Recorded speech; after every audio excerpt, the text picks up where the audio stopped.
Haven't been on stream in so long.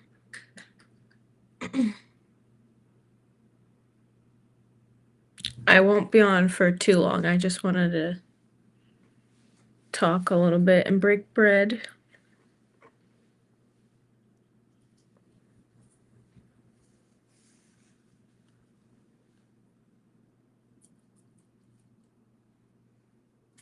Hello. It's been forever since I've been on here.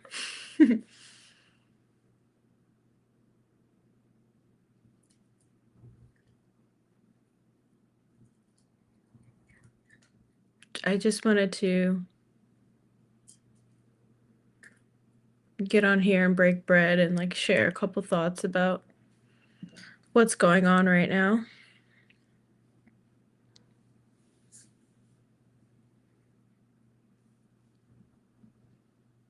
Hello, Ida.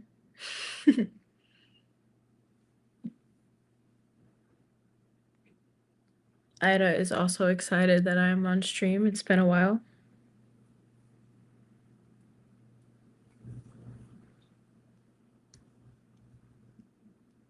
How is everyone?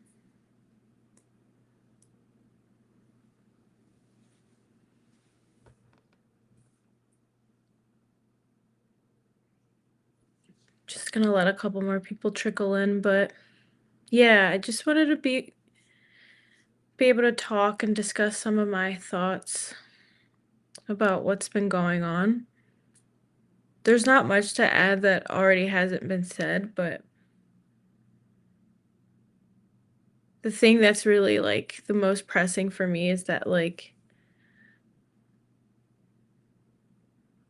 what is being targeted education wise is exactly what we need to be constantly reminded of and educated on. And we all have the opportunity to really learn and resist in that way as well. Um, with TikTok changing ownership, I'm deleting my account and spending way more time at the library. I have been already, and I have throughout my life, but like with all of this, like I want it to be an intentional third space for myself. Um, and just getting more involved in in-person community in that way because like again, what they're targeting is exactly what we should be doing. Like there's a reason why they don't want us to know about like Bacon's Rebellion and just the deep ties that our history has to what's going on right now. And if we knew our history, we would know how to resist it. For one, we could learn from the mistakes of the past, and for two, we could call out when we see the same things happening again accurately with precision and without doubt, you know what I mean? Like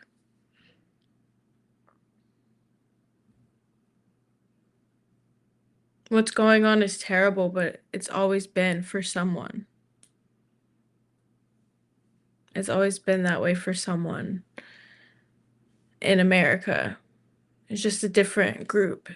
The scope is now widening, but it's always been there. So processing that is a lot to deal with, of course, but just like the rage and the sorrow that comes from that too, of people thinking that when this oppression is faced to some people that it's deserved or it's just how things are.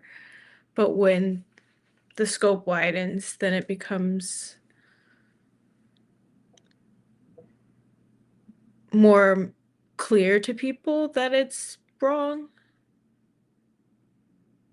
I don't know. The only way I can articulate it is it's that it makes it feel as if you're saying Like, the thing that you're not saying is that it's justified when it happens to someone that doesn't look like you. And that's really disheartening.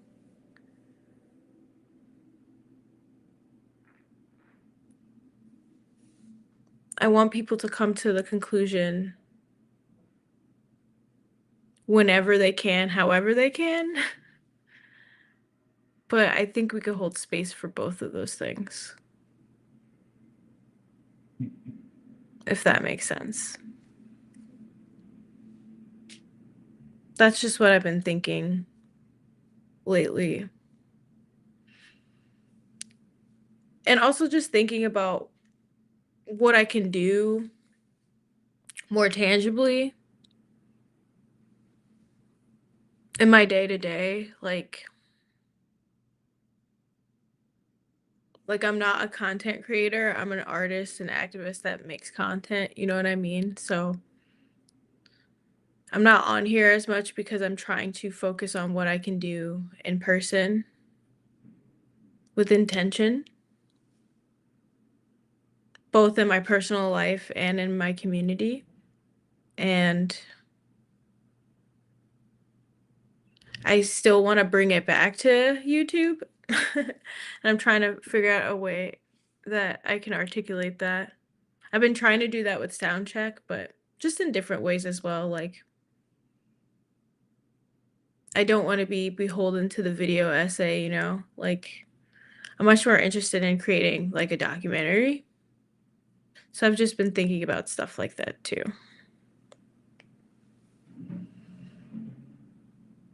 But I'm just rambling because I'm waiting for someone to say something in the chat, but if not, hello.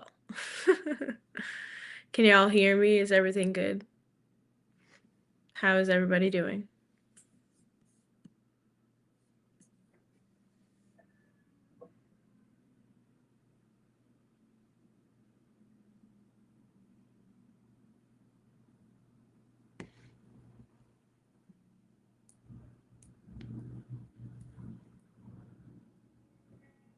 That's wild. I don't see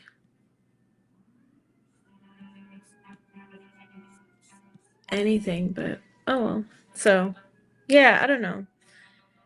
Just trying to think about more intentional things like, oh, good to know that you're good. Good to know that you are good. Just trying to think more intentionally, you know, like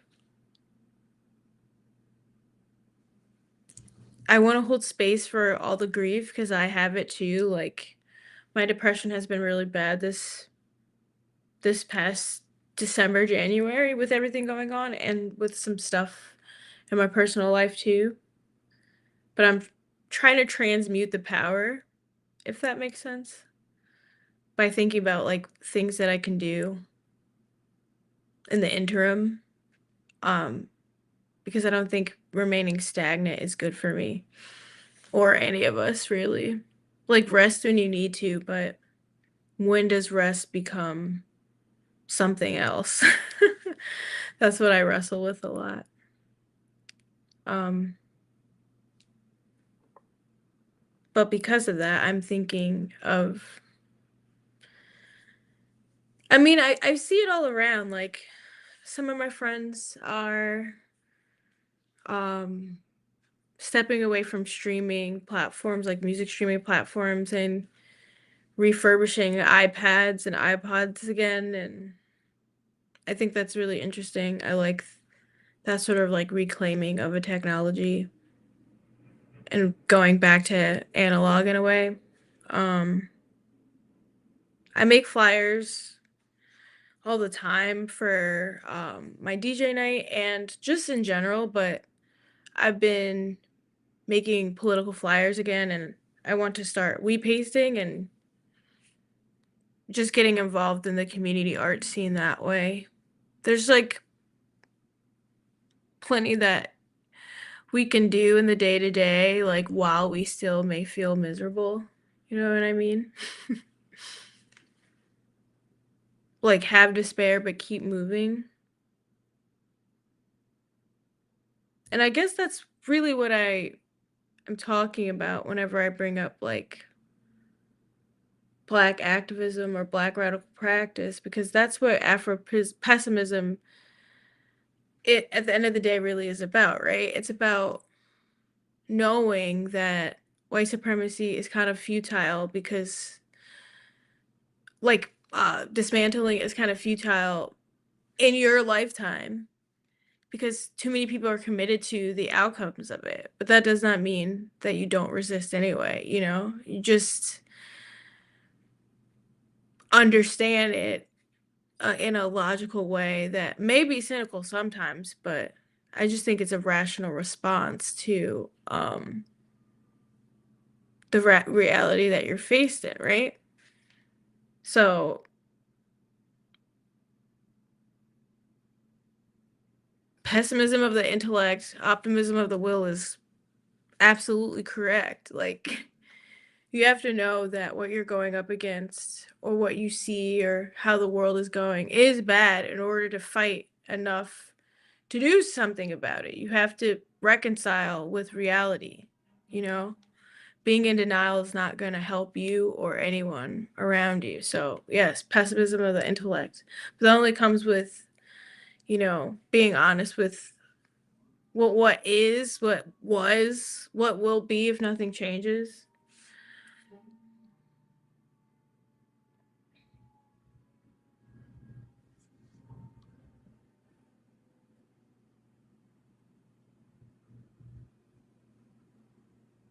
That's really what's been on my mind lately. Yeah. I usually DJ when I'm on here, but I didn't feel like doing that. Um, yeah, I just wanted to kind of off the cuff say how I've been feeling about things because like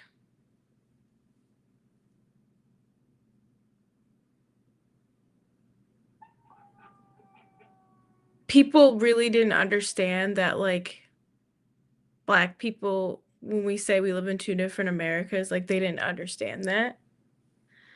Um and I think people are finally understanding it now, but there is grief with like realizing that like the bloodshed that's been happening wasn't enough for people to understand. You know? Like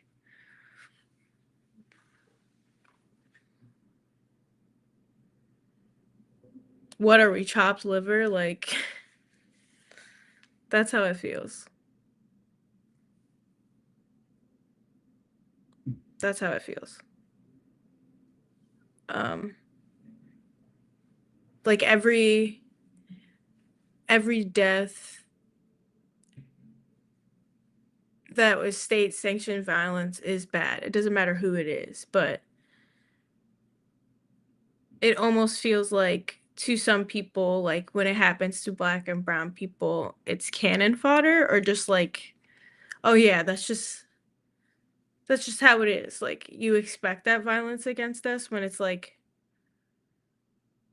no, nobody should be getting murdered by the state. Nobody. It doesn't matter who it is or what institution it is, whether it's the police, the feds, ICE.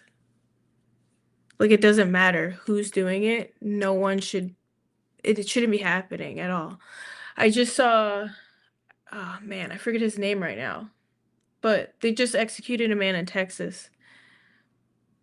He was 70 years old. Literally, they just executed him. He was exonerated by DNA after his death, though. They still executed him, but they exonerated him after his death. Like, do you know what that feels like as a black person? That's like someone laughing in your face. Like, that's not just like, oh, the system is there's cracks that fall through it. No, it's like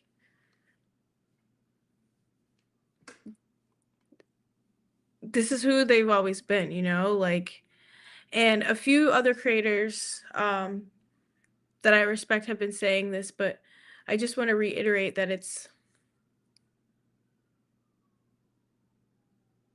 now they're shooting white people because they're trying to make white people make a decision. They're asking you to choose whiteness or choose liberation, which to them makes you a traitor. You know what I mean? Like, that's why it doesn't matter anymore.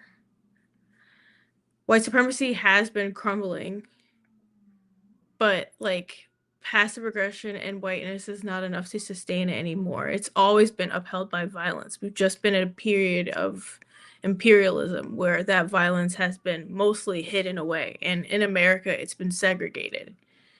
And you've been propagandized to believe that the people that have been experiencing that violence had it coming to them, instead of understanding that if a state is willing to kill citizens, non-citizens, anybody that lives in the state, they will be willing to do it to you given a different circumstance. Like, you are never safe. Like, that's where my frustration is, and it makes me think personally about like my experiences with people over the last 10, 15 years. Um Within the punk scene, the art scene, like just people that I've thought and considered were my friends, and I would talk to them about this, and they would look at me like I had four fucking heads, or that I was paranoid. Like, do you understand being socially isolated by people when you're trying to warn them? Like, it's like you're in the Truman Show or something, you know?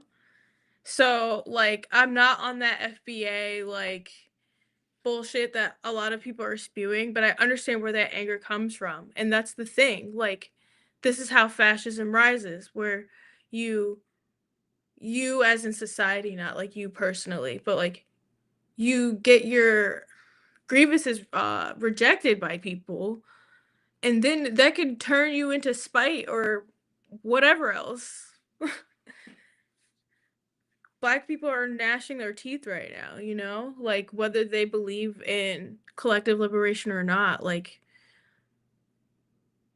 we have to be honest about that fact. It's like people have been gaslighting us about the oppression that we've been facing.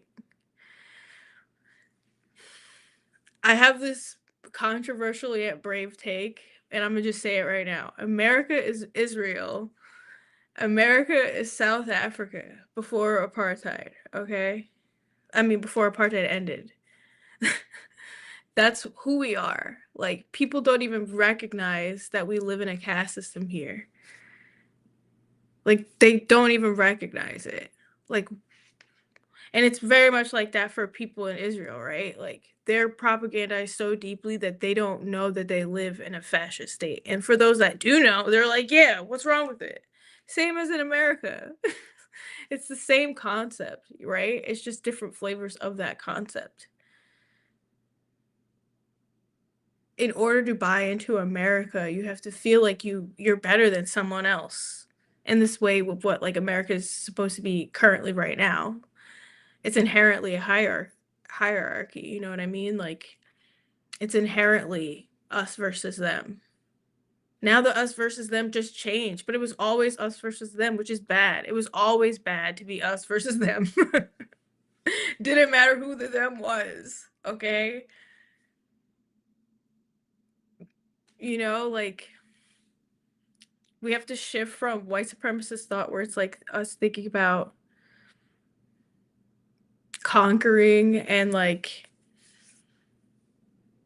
exclusion and scarcity, and more into collectivism. And that's like the only way we'll be able to sustain this in general. Like, I'm beyond like arguing.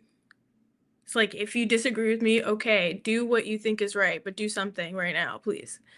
I don't care if you disagree with me, you know? Like, that's what I said before. I'm not a content creator. I'm an artist, an activist that makes content.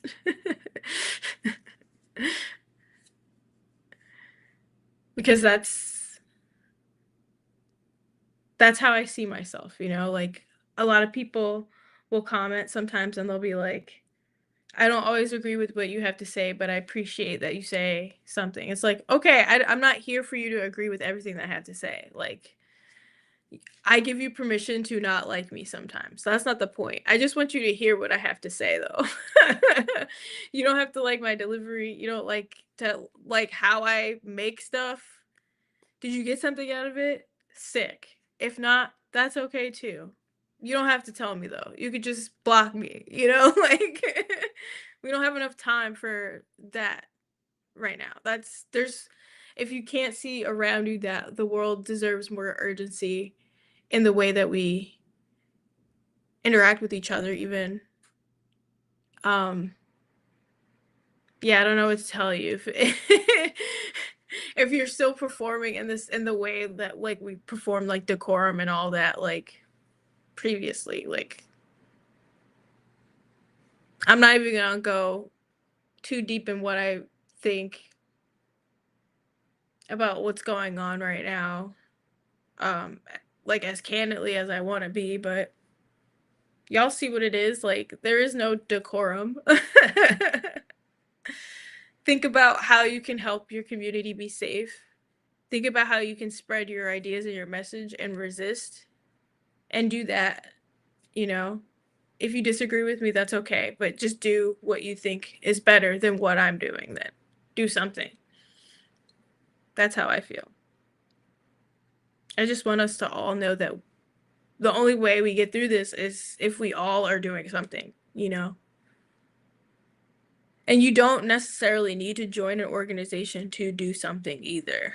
If you feel compelled, do something. And it doesn't have to be the same thing that other people are doing either.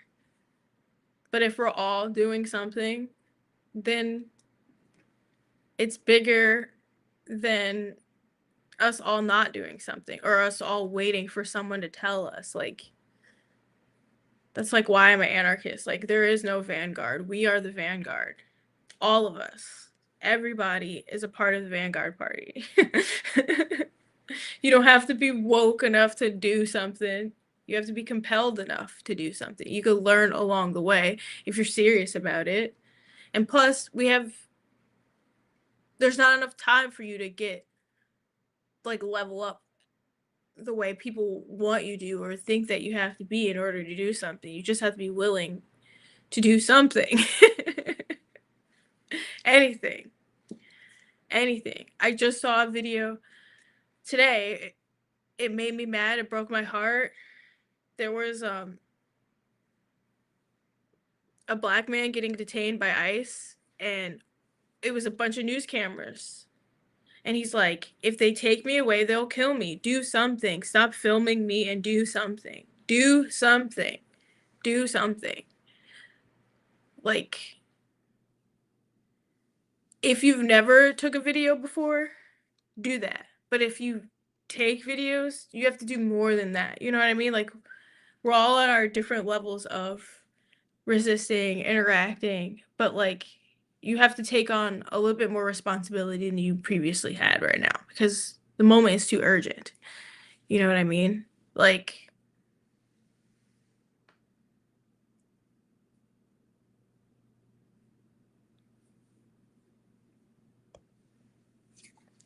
that's just how I feel. It has to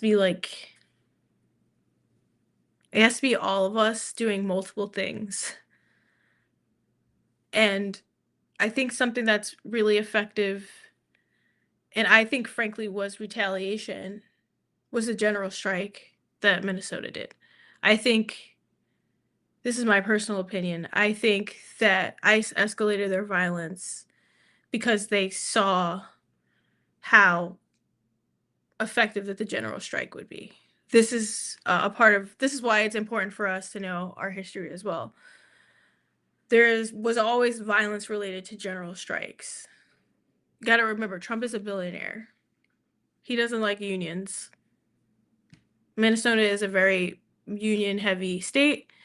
And not only that, the people who are non-union there, who are part of the community, support the union. It was everybody general striked.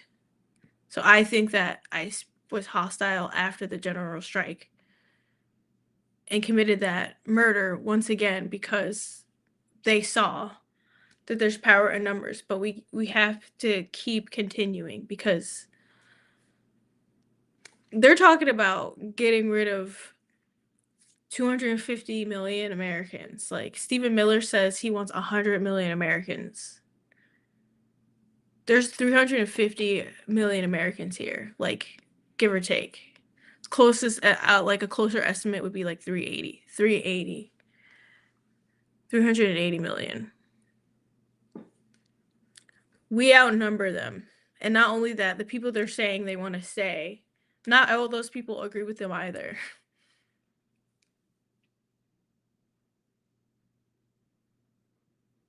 Feel the fear and do it anyway. Figure out something, you know, like no one's telling everybody to go out on the front lines. You know, I've been saying this for a while, like do what you can, but do something. Please.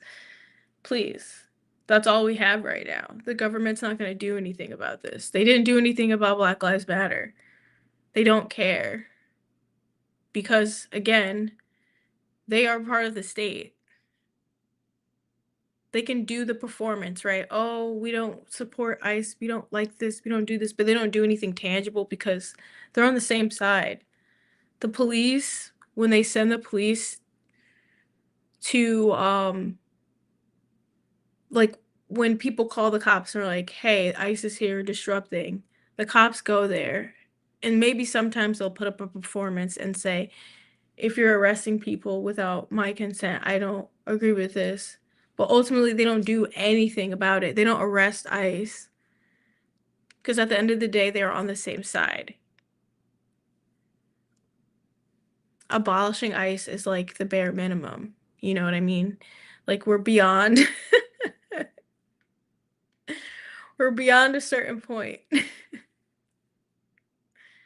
But it's been this way though. It's been this way. That's the thing. Like that's why you can't also get caught up in the Democrats and what they're doing because they'll say they disagree, but behind our backs, they vote to give ICE more funding. The most deportations happened under Obama, for instance. We just didn't see them, but they were still happening.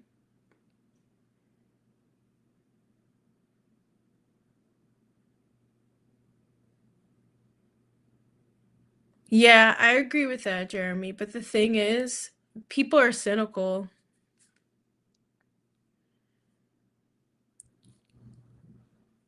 White supremacists in power, they're cynical. They don't care. They look at us as weak, but they every time they're actually pushed back with actual resistance, that's when they become more violent because they're scared too. They're more afraid than us. No one who's trigger happy isn't afraid. You know what I mean? Like someone who's calm and collected and well trained is not gonna have their finger on the trigger. Someone who's afraid and thinks that everyone's out to get them will. You know what I mean? Like it's easy to get caught up in their brutality, but you also have to look at their mindset too, you know?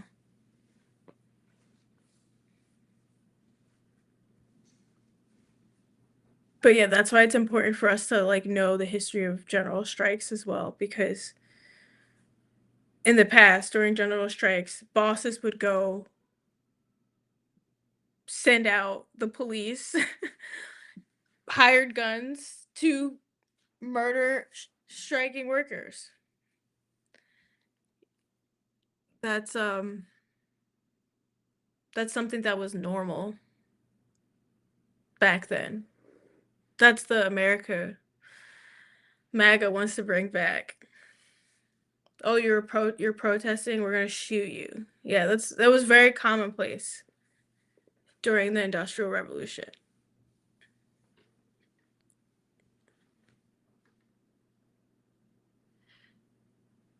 They're cynical though. They like I said this before. I'm not sure if you were in here, but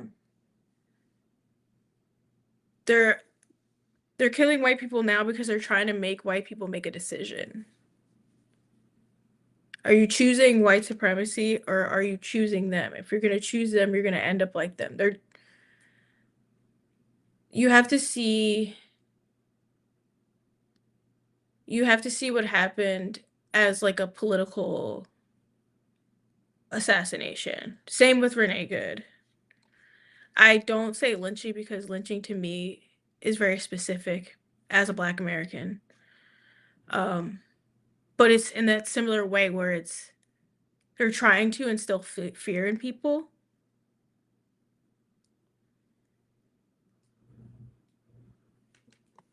I don't see my chat on YouTube. I don't know why my chat isn't showing on my stream here. Let me try again.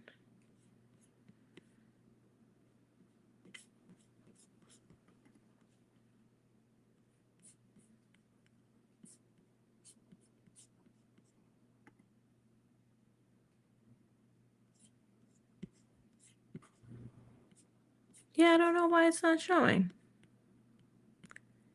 Interesting. I might have to go to come back. I don't know. Sorry, YouTube. I don't know why I can't see the chat right now. I'm using Restream, so it's letting me stream on multiple sites, but usually it shows me everybody. Oh.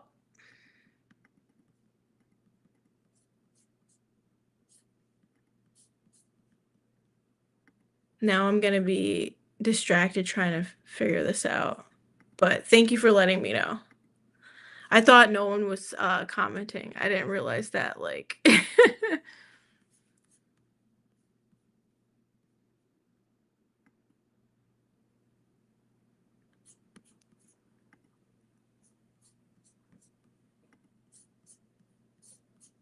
Okay, I think maybe. Can everybody still see and hear me?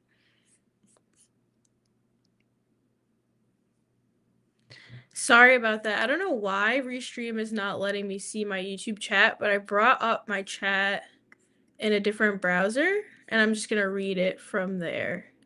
So hopefully that works, and that's not annoying. Um,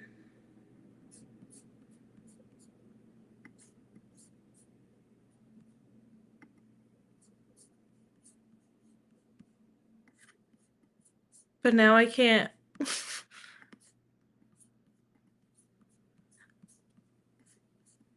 What in the helly? Oh, here we go.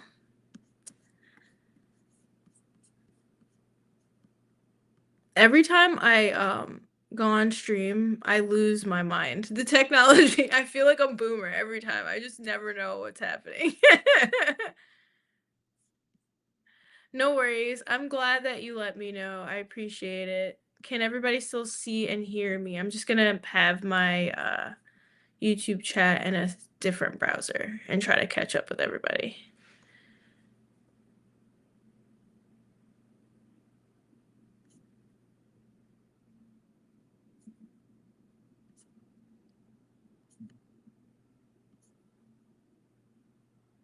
No way. I don't have it's saying only verified people can use the YouTube chat. I didn't even mean to do that either. I have to control my settings because I don't have a difference between like subscriptions or whatever on YouTube. At least, not that I know.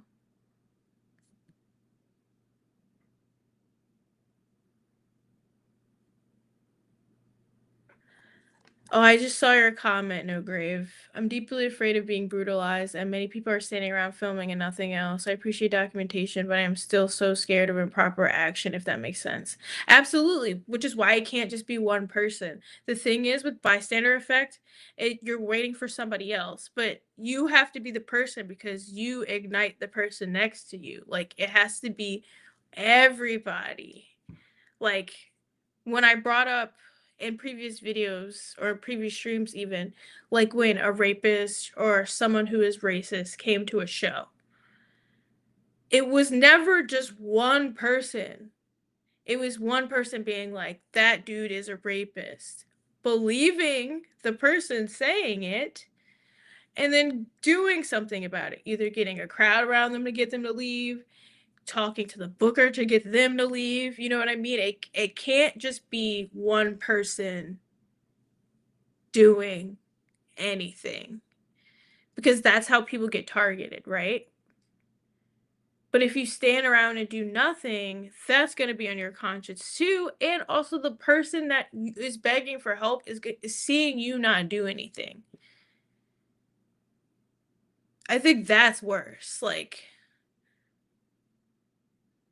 we're supposed to support each other in community, and the only way we do that is if we trust each other enough to make mistakes, to not do the right thing. You know what I mean? Like, I think people are so focused on doing the right thing that they do nothing, but that's not how you learn how to do the right thing. You do the right thing by doing anyway. Like, especially right now, I don't think it's important for us to focus on like making mistakes. Like ICE, Trump, they don't care that they're making mistakes. They still have an agenda and they're still doing it. Like, they make excuses for their mistakes. They like they're like, "Yo, yeah, I did that." So they'll gaslight us and pretend it's not a mistake. Oh, I meant to do that. No one's saying being arrogant and flippant or distort reality like them, but just have a little bit more pride in yourself and more belief that we're on the right side of it. You know what I mean? Like, I think all of us, and I'm including myself in this, we just got so conditioned in this like Puritan way where we think that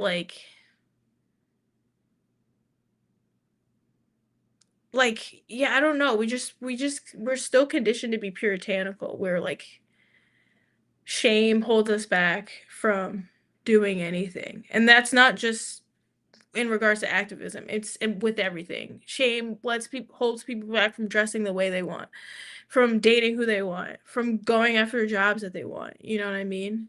Like, that's resistance too, because the structure makes you feel that way for the bigger things. Like, if I can control how you feel or how you think you have to conform with how you dress, I can control what you think about your neighbor. You know what I mean? Like, everything's connected.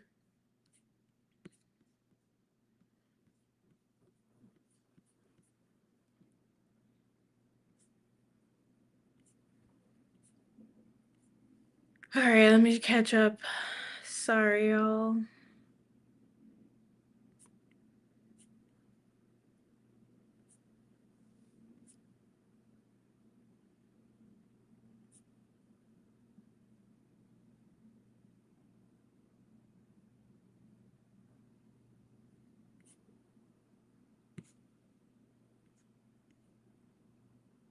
No, I wasn't saying it's worse than murder. I'm saying it's worse than feeling guilt about not doing something.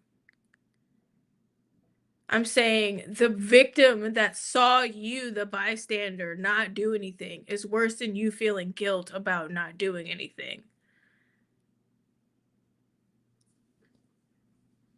Obviously, that's not worse than murder.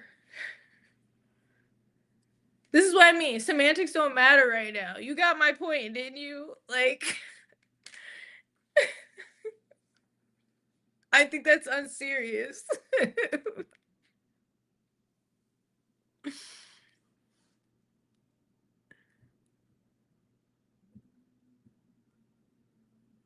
Yeah, exactly. Manufacturing consent. Like, people are so focused on, oh, this is happening to American citizens, or oh, like if they're doing it to a white woman, or if they're doing it to a white man, if they're doing it to people, period. Y'all love to use all lives matter when it comes to dismissing a black person's lived experiences within this country that is an apartheid system, whether people want to believe it or not. It just is. And then when people say something about it or do something about it, there's an issue there. Like, that really stresses me out. It really stresses me out.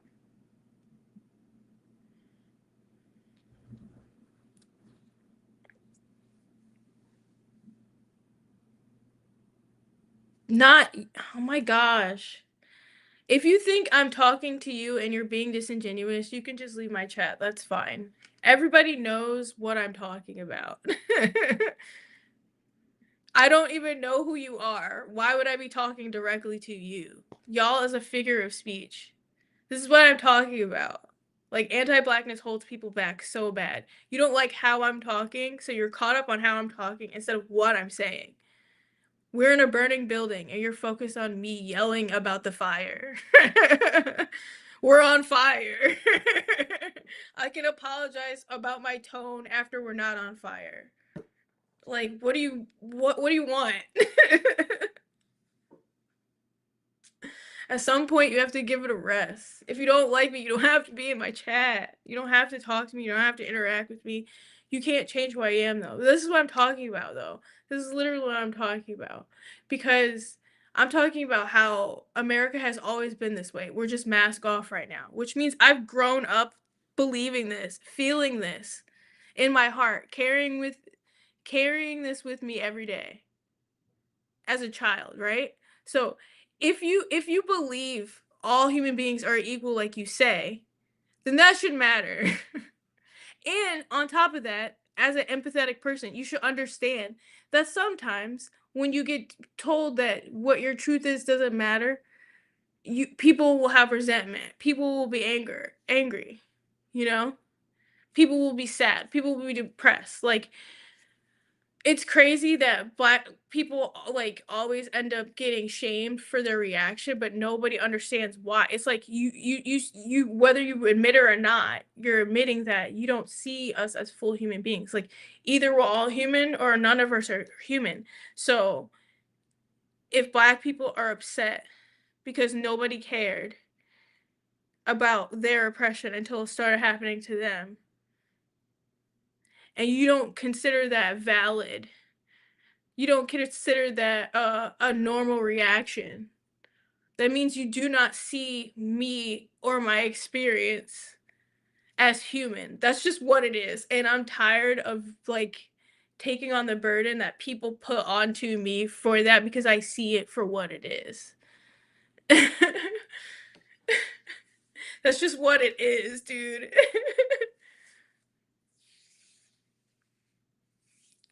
Yeah, you're saying you cared, but you're cut off in me saying y'all as if I was saying it directly towards you or directly towards my chat. People in this chat know who I'm talking about. I'm saying y'all as in white society, y'all as in white supremacy. Like, to think I'm being cynical is like based on your own bias, and I just reject that. I just reject it. You don't know how many times every time I get on here I'll say something and people have to tell me that they don't like how I'm saying it or why I'm saying it, and everybody's got paragraphs and a half about how I'm hurting their feelings, but no one's considering the feelings of the person. Me. No one's considering me, why I would respond that way in the first place, right? So please, that's all I'm talking about. Like, just see, like, do all lives matter now? Like, everybody's got to matter. You have to understand where people are at in order for us to build coalitions with each other. That's all I'm trying to say. And if you don't get that, that's fine, but that's not my responsibility, right? It's not my responsibility for me to teach you how to empathize with me.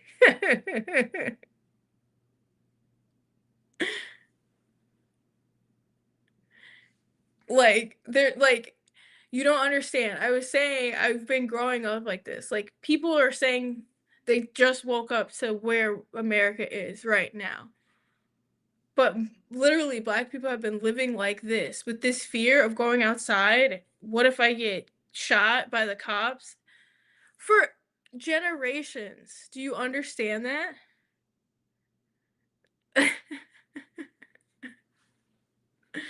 That's all I'm trying to say. And y'all have to care about that. in order for us to resist for everyone, because what they're doing now is a repeat of history. The target just has changed. That's all I'm saying. That's all I'm saying. Why is that so hard to absorb and comprehend? Anti-blackness is a group project. You understand? Like, you bought into the idea of safety. You as in a non-black Americans, not you specifically, chat. Nobody specifically bought into the idea that America was a place where your dream could come true as long as you weren't like them. And those them were my people. So people bought into the idea that the things that happen to black and brown people is deserved. And now that it's happening to other people, they're scared. But they should have always been scared because it was happening to somebody, period. Like, ain't I a woman? Like, I know that was not a real poem. Or it was plagiarized, rather. But I want to be able to read the original one. But literally, though, like,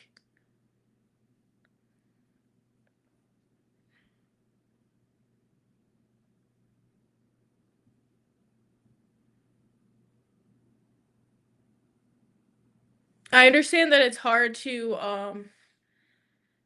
recontextualize your life in America in that way. Um, but that's why I keep saying like that's my controversial yet brave statement, is that America is Israel, because you have to understand Israelis don't think that they're fascists. They don't think that. They wake up, they go to the beach, they enjoy their free health care, they party. That's why it's possible for them to party near a concentration camp, because they've been conditioned to think that the Palestinian people are wrong and bad and deserve it, and that's why they're in there. And the Israeli government's not doing anything wrong. Americans have to understand that they can't point the finger over there and be like, oh, Israelis are crazy, while they're doing the same thing with black and brown people over here. They think that about black and brown people over here. It's just a different twist of it. It's the same project, but it's different. Just because we're not in clear apartheid doesn't mean it's not happening. Once segregation fell, they found another way to do it. I forgot the statistic. It's like the average white person doesn't know any black people or doesn't have any black friends. Do you know how segregated you have to be to not know any black people? But like for people of color, this is brown and people included with that, right? Asian, Latin people included with that. We can't live our lives without white people in it, right? Somewhere a white person's gonna be along. Somewhere. Boss, coworker, something. But a white person can literally choose to not interact with us if they don't want to. And y'all say that we don't live in an apartheid state. Like, I'm just tired of being gaslit. I've been talking about this since I was a goddamn teenager. I'm 34 now. I get sciatica. Like, I'm not a young spring chicken, bro. I've been talking about this. People are just fed up. And like I was saying before, I'm not FBA. I'm not on that shit. I'm not about the erasing of Black American, I mean, Indigenous Americans. I'm not about that. I am foundationally Black, though. I don't use that term. Like, my family has been here since the late 1600s. I've been here forever, right? But because of that, I have to be aware of the reality. Why was my family here since the 1600s? You know, like, not by choice. And the lie people believe about slavery or civil rights, or the propaganda everybody, like I said, is very similar to South Africa too, because Afrikaners thought they were on the side of history, right side of history as well. They didn't think there was anything wrong with apartheid until the rest of the world was like, hey, that's fucked up. That's the only time people started to say, oh my God, now that this is America's reckoning. America has been this way for forever. And now people are just now realizing, just like over there, or same with Israel, these past few years, Israel was sweet. Nobody had a problem with what they were doing because they didn't know what they were doing. And now they see the true face of it, and it's down in the dumps. Their popularity is down in the dumps, which is why they're escalating their power, because white supremacy can only be maintained through two means: by propaganda or violence. The propaganda is no longer working, guys. You know?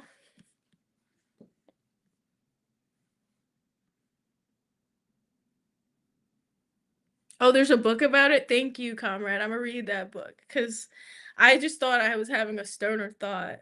Like, that was about, I'm gonna say last year around this time. Because whenever I smoke, I'm thinking about the world and stuff like that, or like trying to solve problems. I'm not really, um, like I'm a really introverted smoker. Um, so that's what I was thinking about. I was like, this is all the same thing. Like, it's the same thing. Like,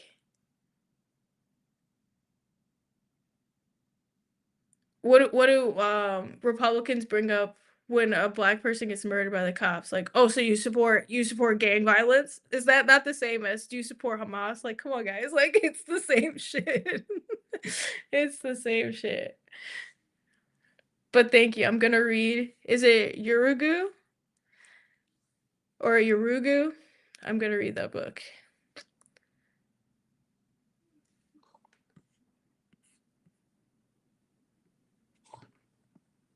There is no erasure of coalition. What are you talking about? Just because I talk about black experiences as a black American does not mean that I don't organize with other races, and that I B don't support coalition. I'm just talking about my experience as a black American. I have solidarity and support other groups of people. Like I said, the people in my chat know me and know my track record. If you're here to be contrarian or just disagree with me, like I said before, like usually when I disagree with people or don't like them, I just like keep going. I don't try spend my time trying to like antagonize them. I'll write it here.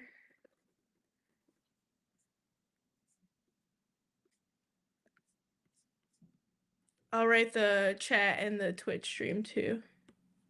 I read your previous messages. You're saying I'm erasing the coalition.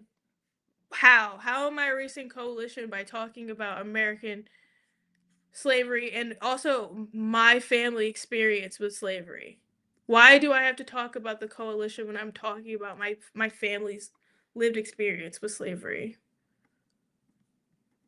Why is there whataboutism when it comes to black liberation? That's the thing. You guys don't truly understand Afro pessimism or black liberation, because black liberation struggle liberates everybody. It's not just focused on black people. But if you believe in the hierarchy, you're gonna hear that when I say it.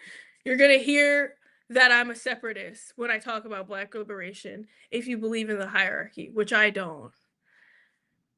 You have to understand whiteness as a construct. Like, do you understand Bacon's Rebellion, for instance?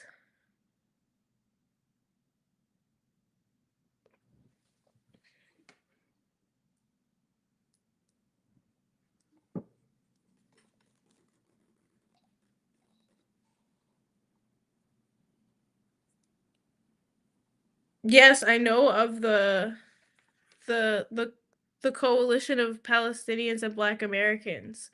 I'm not erasing that either. What are you talking about? I've talked about the coalition between Black Americans and Palestinians in previous videos. I am pro-Palestine. Why do you think I'm talking about Israel in this way? It's because I see my experience in them and I support them. If I'm misunderstanding you, you can retype it. But otherwise, I don't really understand what problem you have with what I said. I just don't get it. Like, leave me alone. I'm not. That's why I keep saying I'm not a content creator. I'm not Hassan. If you want to do that, go in his chat. That's not why I'm here. I don't get on the internet to argue with people. I'm over it. Y'all don't have to like me. I promise you. I sleep at night fine, knowing that a random person does not like me. Like,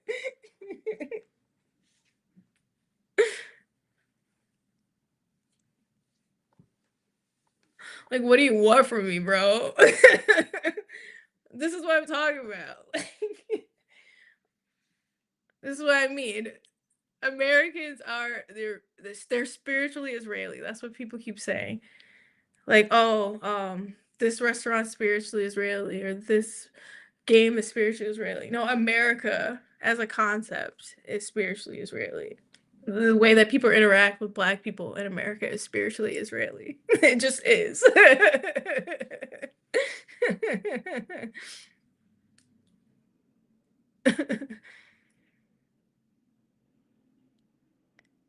I'm at the point where it's like, if you don't agree with me, that's fine, but like, why waste time?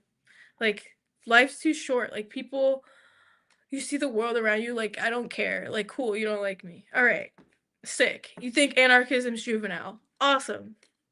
What next? Like, what are you gonna do about it? Like,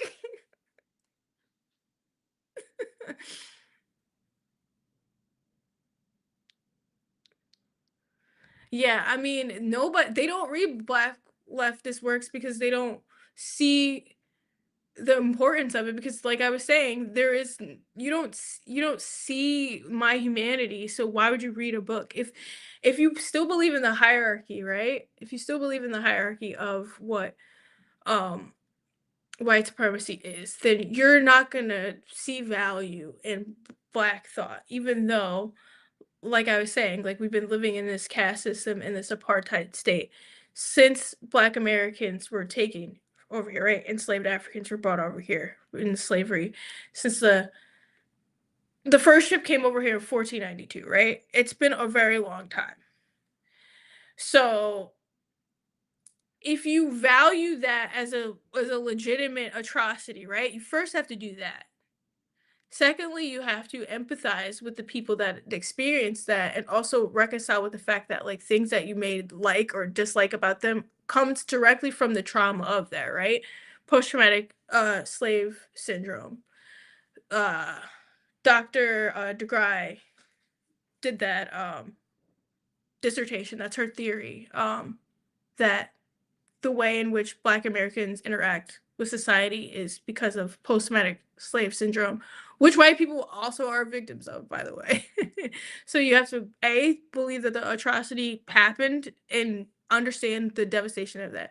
You have to be empathetic to the people who experienced that, and then C, you have to value that their resistance against that regime has merit in order to want to read about black leftists. No, not they, as in you. Why do you keep thinking I'm talking about you?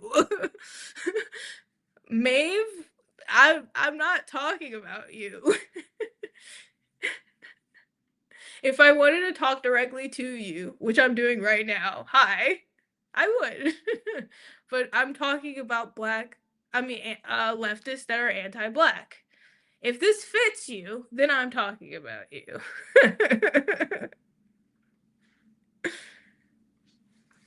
If you hear me talking about anti-black people and you're like, is this about me? You're the one who's telling me it's about you. Yes, America did do it first, but for a lot of Americans, it's only possible for them to understand what Israel is doing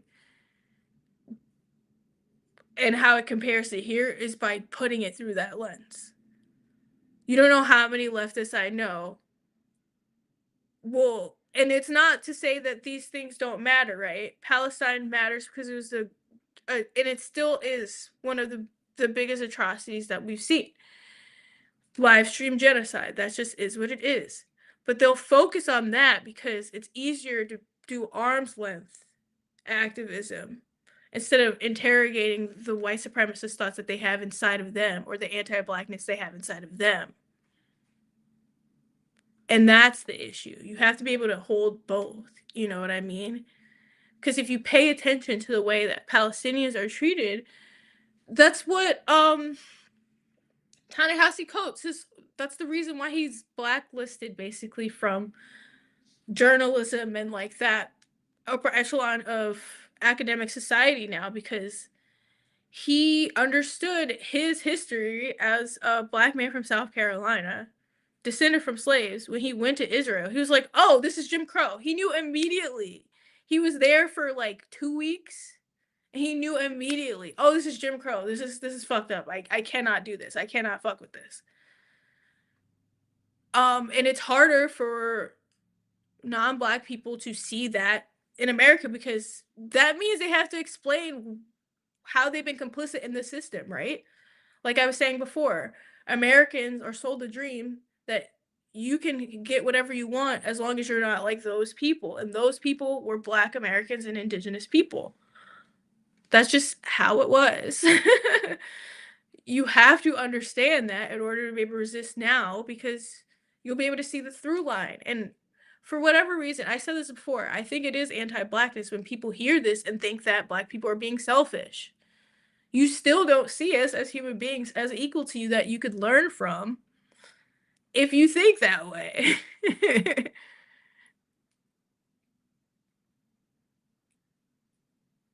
You know what I mean?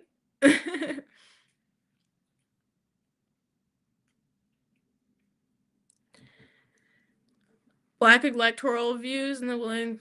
I mean, I've talked about this before. You can watch my video about Kamala. Like, she didn't win for a few different reasons. She didn't win because America has an anti-black misogyny problem, and she ultimately didn't win because she refused to change her stance on Palestine.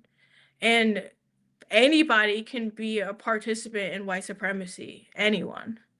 It doesn't matter because like I just said, people are taught that you have to sell out others. You can't be like them in order to get ahead. That includes everybody. Okay? That includes her. Respectability politics affect Black people too, and they are still victims of it as well. That's just reality.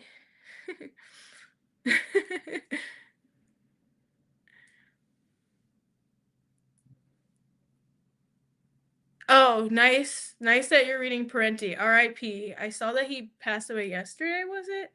Um, he was 94. I haven't read Black Shirts and Reds, but I would read it. I like his lectures. I haven't read any of his work, but I've watched a lot of his lectures and I've used his lectures in one of my videos before because I like the way he broke down class solidarity. Like he was smart enough to know that people have their identities and their lived experiences that inform their politics. So he never told people that they had to get rid of that because of their class consciousness, you know? For him, it was both. And I appreciate that because you can't tell people to get rid of their identity when that's how their lived experiences manifest the oppressions that they deal with, you know? Like people talk about class consciousness and solidarity and no war but the class war, not realizing that like my ancestors are owed reparations. Like so we have to like include that in the class war too because like the only reason why we have wage slavery is because slavery came first. Another thing that you can't really deny, you know what I mean? Thank you. I am trying to take care of myself. That's what I was talking about in the beginning.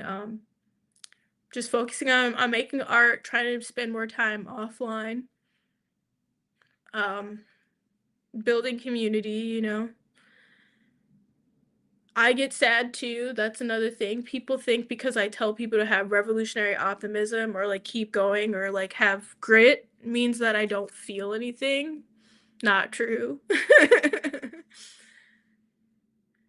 You learn to live with the sadness of it all, and like James Baldwin talks about this extensively, and he's another artist and writer you should really listen to because he talks about like the grief of carrying all this with you and still trying to find beauty in your life, which is very important. Like it can't just be you consuming how fucked up things are all the time.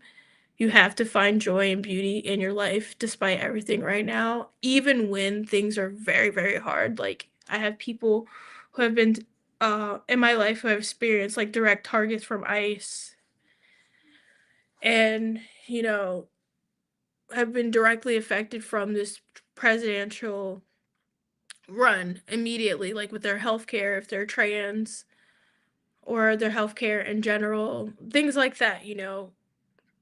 People still have to find ways in which they have joy in their life, um, even despite the most egregious of circumstances. And on top of that, if those things are not happening to you and you feel compelled to do something, figure out a way you can support people who are experiencing those things, you know? It's okay, for you to not know what to do and still figure out something, you know?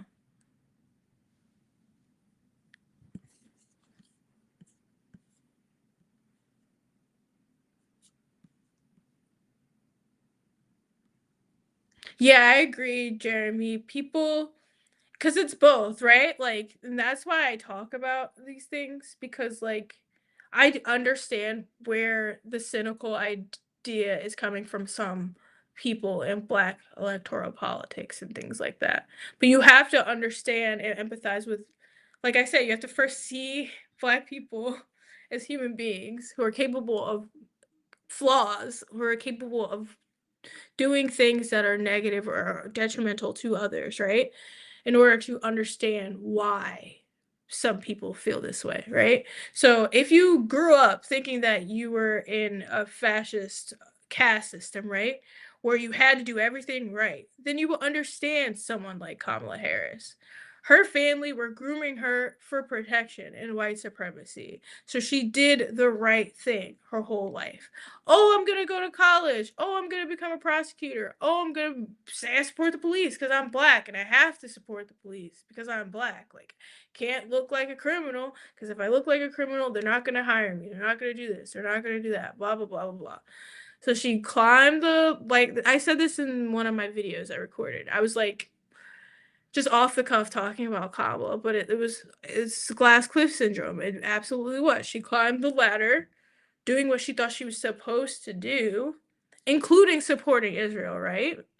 Because you have to understand, she thinks she's playing the game of white supremacy, which is like to act like a white man. Her policies are very similar to Joe Biden's, which is why he got her in as a vice president. He also understood that because she's a black woman, she's not going to be a threat to his power because he is a racist old white man. Joe Biden just is. Okay, okay. He said if we didn't vote for him, we're not black. Like anybody who thinks like that does not see black people as human beings. So he did not see her as a real threat because of his own arrogance and his own white supremacist rhetoric. And that contributed to that. Now, I do not agree with people who say that is the only reason. The reason was genocide. But her problem is, and the reason why her followers are upset, is they're thinking cynically. They're saying they do the same thing. Why is it a problem when she does it? And that's an issue, right? I've talked about this a million times. I talked about this in my Drake video when I talked about Diddy and R. Kelly and all of them. I don't understand why some black people think that liberation means us being able to commit atrocities like our oppressors. That's not freedom. That's not liberation, right? So that's where I disagree with them. They're like, oh, like they have a problem. They don't have a problem with what she did. They have a problem with the fact that we're holding her to account because she's a black woman about it, right? That's why they're mad at us. And I want to be clear about that, that I understand that. That's why they're being cynical in that way. They're using it as a way to be cynical.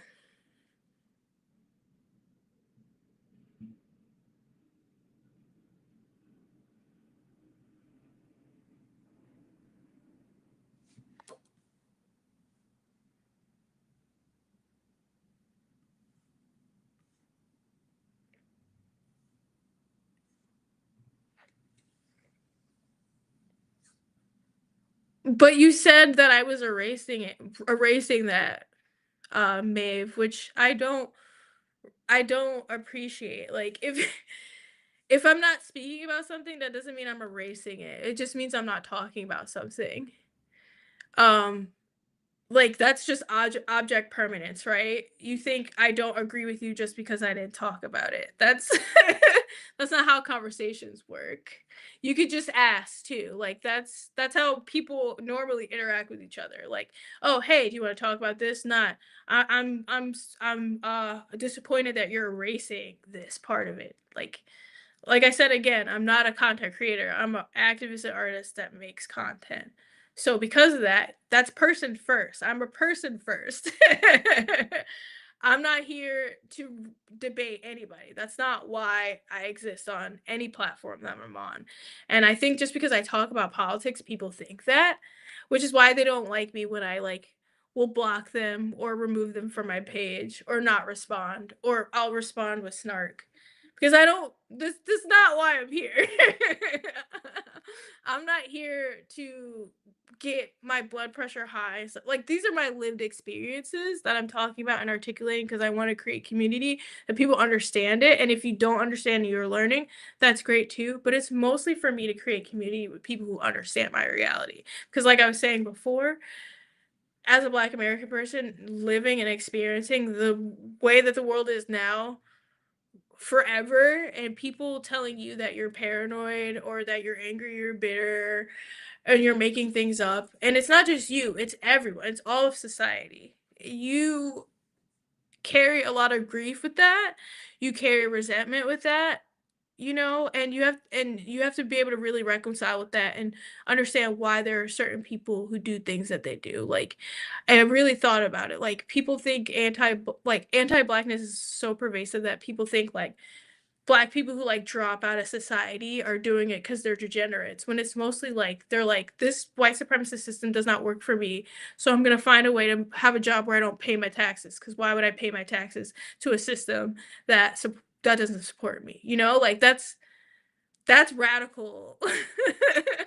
They're being radical, but people don't see it as that because they are Black, you know what I mean? Like, and that's what I'm talking about with myself too, like just experience that in my life, like when Oscar Grant died and Trayvon Martin, and you're talking to your non-Black friends about it, and you're upset and you're full of sorrow, and they don't fully understand, or they downplay it, or they're like, you just gotta live, you gotta keep living your life or whatever like that, and you're like sobbing and talking about how fucked up this is.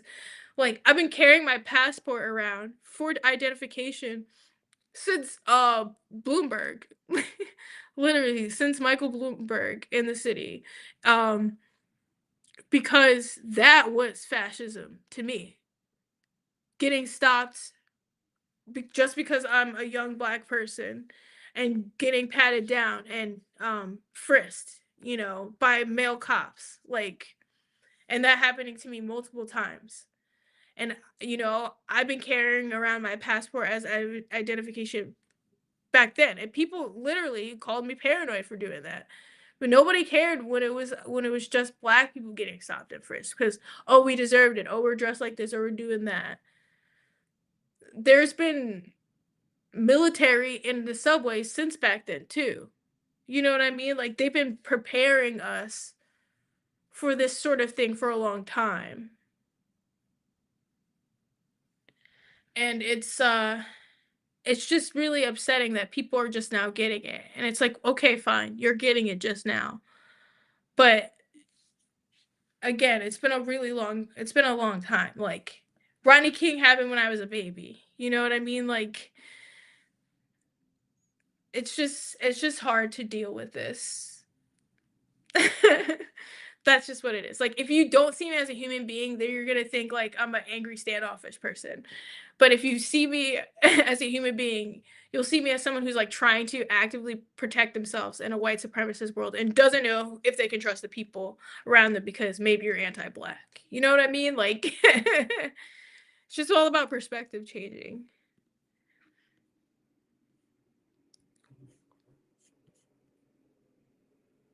Hello, Fan Lon Seymour. I hope I said that right. Oh, Owl Nick, what type of art do I make? I DJ, I make videos, y'all know that. I used to write and tag when I was younger, so I'm getting back into that and doing black books and stuff. I used to draw when I was a little kid, but I stopped because of insecurity, but I'm starting to draw again, and that's been like a real challenge, but I'm very happy and proud of myself for doing that. Same with painting. My favorite thing to do is to screen print, but I have to get access to a studio, so hopefully eventually I'll be able to. And collaging, which is like the cheapest, funnest thing that I have always done and like to do. Just been really getting into doing physical things again and using everything that I have accessible to me. Like, um, I've been hella broke, so I'll like go to the dollar store, and the dollar store will have sketch pads for like $2 or $1.50, and it's the worst paper.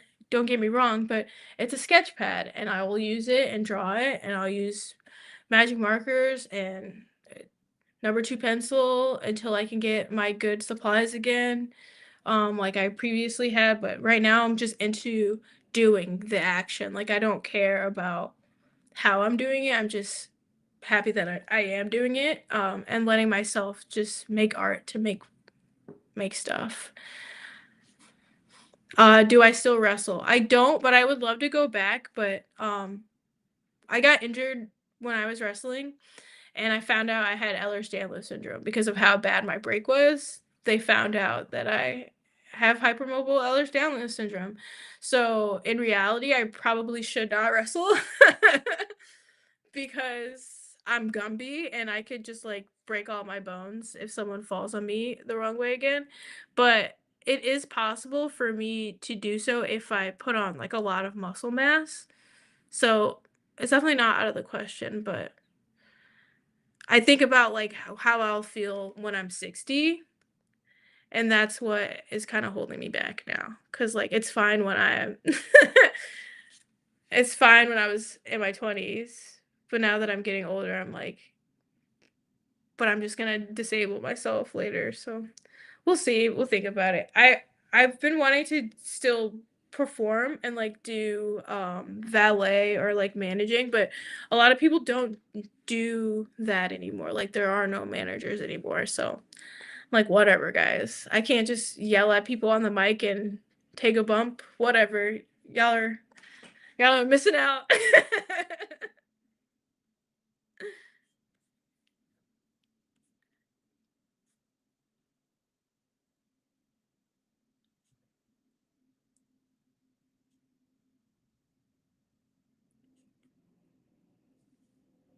Yeah, don't even get me started on Anita Hill, please. The Epstein stuff has been just some of the most difficult stuff that I've been dealing with. But I said this before in one of the videos I recorded recently. And I've just been doing like one-off videos just so y'all could see that I'm still like talking about these things and thinking about them. I'm just spending less time on the internet. Um, but like, of course, our country is ran by depraved people because like that's who the founding fathers were, and like we worship them. So like we as in America. So if you rationalize like their behavior of like human and sex trafficking, then you would rationalize any. Um, and that's been my comparison with the two, and it's horrendous all the same, right? But that's just a reminder. Like I'm sure Epstein thought that like the slave owners were like something to be beholden to, something to aspire to. The loudest show I've ever been to? What a crazy question. Dang, now I gotta think about it. Ceremony? When I saw Ceremony, it got pretty loud for Ceremony. I'm trying to think about what year that was though. 2012 maybe? 2014, something like that. I just remember it was a very big pylon. And yeah, whenever they perform, it gets really loud. I'm trying to think if there's any others.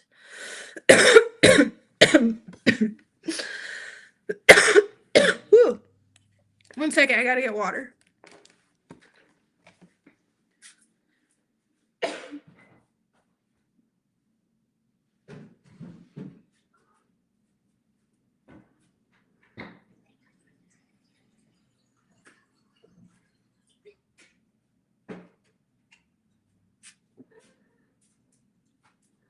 Hi, Ida. Hold on.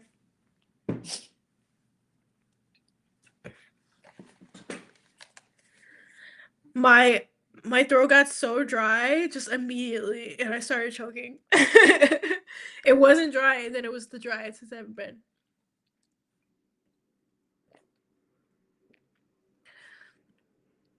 Um, is there snowstorm in New York? Yes. It's not super bad. It's coming down, but it's not as bad as I thought it would be. Um, it's definitely coming down, and there's like you cannot see outside. Um, but I was just out there because I forgot some things when I went to the grocery store. So I went. It's not super bad, but we're probably gonna get like a foot.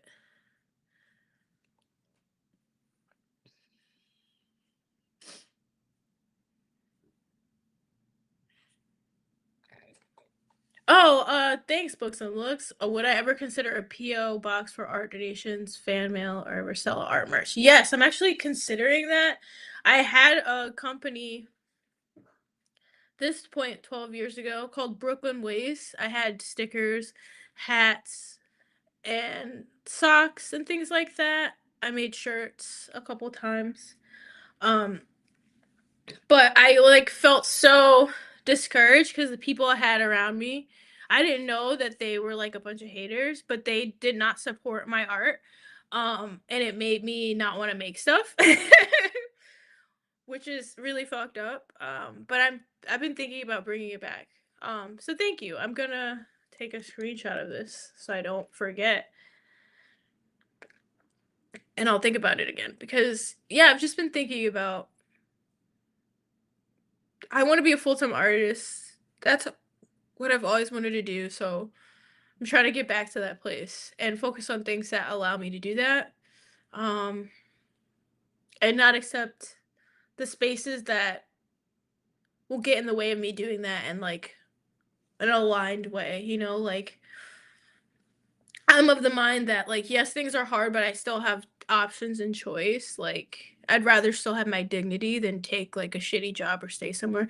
Like I was just at a job. I started training there and they ended up being a MAGA bar.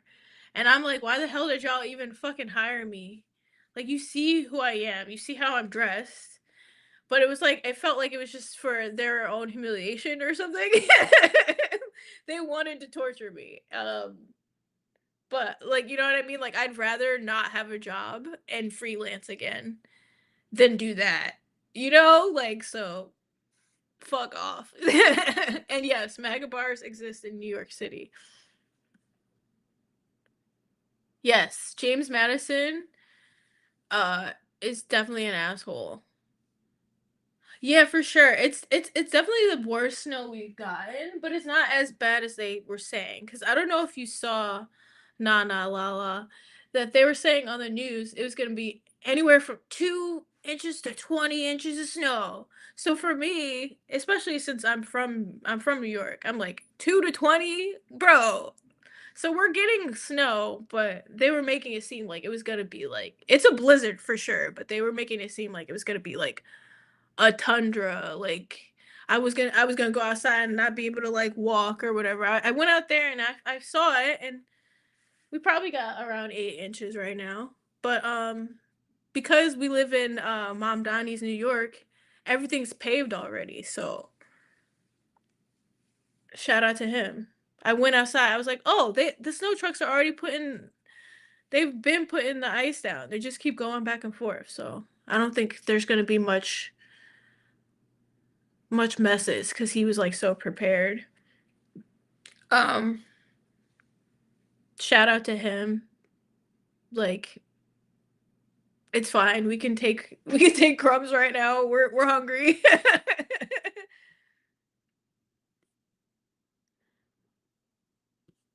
I don't know why I haven't been in your feed. I've been suppressed. I don't know. It's because I again that's another thing. I am openly like, oh, I'm an anarchist. Like I'm a black person who's saying that. I'm not gonna be pushed out on the internet. Like I already know. It's fine. That's why I'm like I'm not a content creator. I don't care. But I am an artist, so thanks again, Books. I will definitely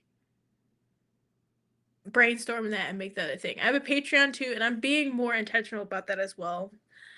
I appreciate everyone who has supported me and been a member on there. But for a while, I was getting to the point where it's like, why would anybody think or want to see what I'm making? You know, which is so stupid, but people like I get insecure about my art and stuff too. That's why I talk about the things I do. Like everything I say, the things that I have dealt with and I'm like trying to overcome or like talk about or deal with, you know. It's never like me being like it's mostly me like looking in a mirror and being like, you should do this thing. Like the video I made about perfectionism, like that was me trying to get myself to stop holding back from perfectionism. Cause like I said, I stopped drawing for years because of I got bullied actually, you know. I used to get bullied about everything, which is so messed up because I was homeless. I'm like, you guys don't even know. Like, I'm just trying to survive, and y'all are just making fun of me because I look a little weird to you. Just like fuck off, you know. Like, I didn't get no breaks as a kid. It was fucked up, bro. But now I'm trying to heal my inner child. You know what I mean? Um,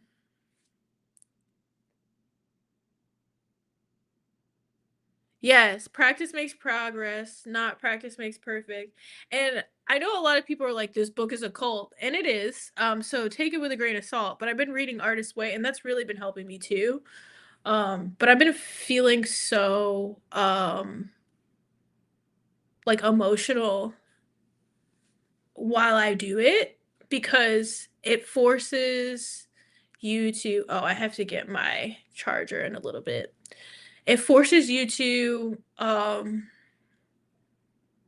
really confront some things about yourself, you know? And I've been confronting the ways that I've been like stifling my own creativity despite being creative, right? Like y'all are here and like what I do, and I really appreciate that. And it's making me feel super humbled, but there's plenty that I do to like avoid doing what I want to do. In the concept in the book, it's called like a shadow artist, where like you'll work around what you really want to do but not do what you want to do because like you don't think that you're good enough to do it. So that's I've realized that I've been doing that and I've been like laughing at myself about it. Like, oh damn, I'm an imposter. Like I'm not obviously, but I'm an imposter to who I am, like who I want to be, which is like a fine artist. I like digital art. And I've been a graphic designer since I was 14, but the reason why I started doing graphic design was because my art teacher made fun of my drawings and I was like trying to protect my little ego, you know? So and I did a good job about protecting my little ego, but like, you know, little Lucretia, she's safe now. Like so that's all I'm trying to get across. Like and that's really important in times of this right now. Like I'm a little bit woo woo in the sense that I think like if you do the inner work of like healing your inner child, then you will feel safe enough to do more dangerous things when it comes to like resisting fascism and shit like that. Like if you feel inner peace or safety about yourself, then you'll be willing to defend and fight for yourself because you love yourself enough to know that you deserve better. You know what I mean? Like and also protecting yourself from that fear because again, like fear is normal. But if you do like inner child work and stuff like that, then you realize like you're protecting like little you, not like big you. Like big you got this. Like big you can make a plan. Like big you could, you know, collaborate with other people and all that shit. You know me, I'm always late with reading the comments, so I'm reading them slow. Guitar Wolf, that's funny. I don't think I've ever seen them. Would I ever consider public interviews? Yes. I'm thinking about doing it. Like I really enjoyed interviewing Mike Crenshaw from the Baldies. Um that's something I'm super duper proud of and that's why I've been thinking about like doing like a documentary or something like that because I just want to be able to make work that resonates that's not just talking head stuff. Like I don't mind talking head stuff, but like I want to be in the streets.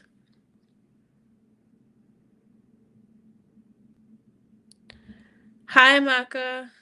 I hope I'm saying that right. Oh, Macabre Jojo. There we go. Lucretia, how would you approach getting into a local music scene? 31 have been an apartment goblin. I understand that. I too have been mostly an apartment goblin. I don't really even like going to shows that much anymore because, like, when I go and I see a lot of people, I just think about getting sick. And COVID has, like, completely changed my brain. I would say look for COVID conscious parties. There's still some out there where people require temperatures checked at the door at the latest or masks. There's also outdoor shows that happen a lot more, which makes it easier to social distance. I would say get in the streets. I'm not sure where you are, but like find an info shop or a music venue in your area that has shows and just start going. And if you like them, keep going. If you don't, you can figure out another show usually from like a flyer or just exploring. It takes a little bit of courage to just put yourself out there and be alone, you know. Um I've been going to shows alone for a long time because if I didn't go, then nobody was going to go with me. A lot of time because I like all types of music. So some of my punk friends, like when I wanted to go to a hardcore show, they'd be like, "I'm not going to that," so I have to go alone. Or my hardcore friends want to go to a punk or oi show and they're like, I'm not going to that shit, so I have to go alone. Or in general, whenever I want to go to a reggae night or do a reggae show, like nobody wants to go because they're all a bunch of posers who don't like dancing. So I always go to those alone. But when you go and you're willing to go alone and be open, most of the time, this doesn't happen all the time, but most of the time, people are nice and you'll meet people there. And I've built community just by putting myself out there. So I hope you can do the same and I hope you can find people that are like along your wavelength if you're still a little bit nervous about getting out there with like COVID precautions and things like that. Um, but like I said, there are COVID conscious parties still. I saw a COVID conscious rave happen like last month. Everybody had on masks. Um, so yeah, we still out here. Are there metal events that are associated with activist support? I mean, there are metalheads that are political, like Sepultura. That's the only one I can think of right now. But in general, metal is a very apolitical genre. I know plenty of metalheads that are activists, but they're not activists because of metal, if that makes sense. Um, I don't usually see metal a part of activist conversations. Personally, I could be wrong. Ooh, okay. There's a Five Below near me, Books and Looks. Thank you. I'm gonna go check them out. I had an easel and everything, but I sold it. I have to get a new easel. Yeah, we're having the high winds, but they said it was gonna go up to 30, 35 miles an hour. I went outside. It was fine.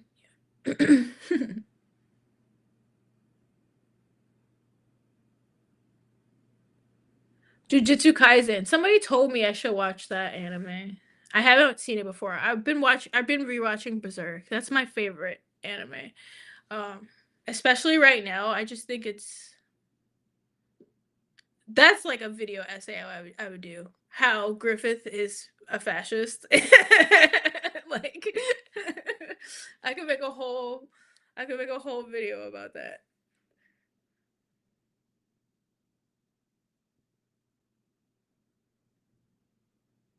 Oh, I don't lead any groups, but there's plenty of groups in NIC that need volunteers. Um, it depends on what you want to do.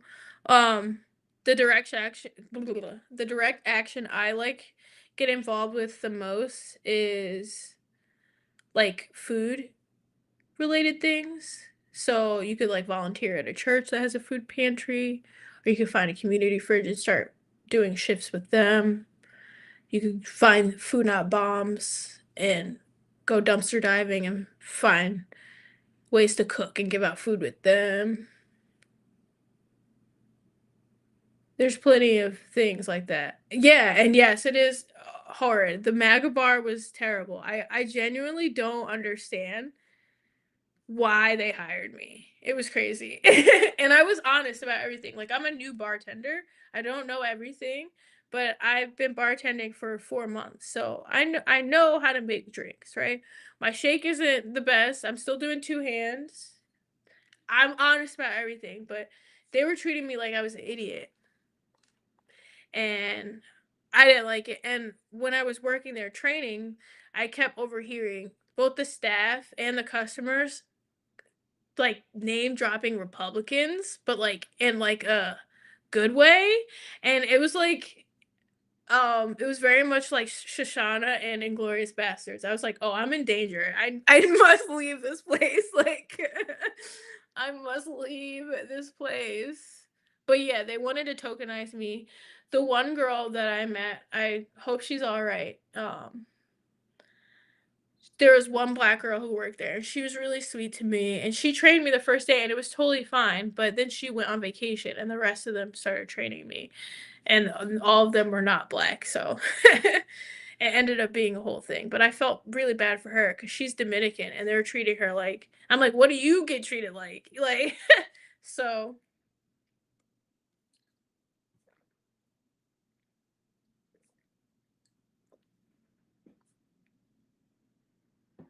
but that's the thing, Singletary. I'm saying I don't care about having options if the place is harmful. Like I think everywhere is harmful. Like that's the thing, like my mindset. That's why people consider me like an impulsive person.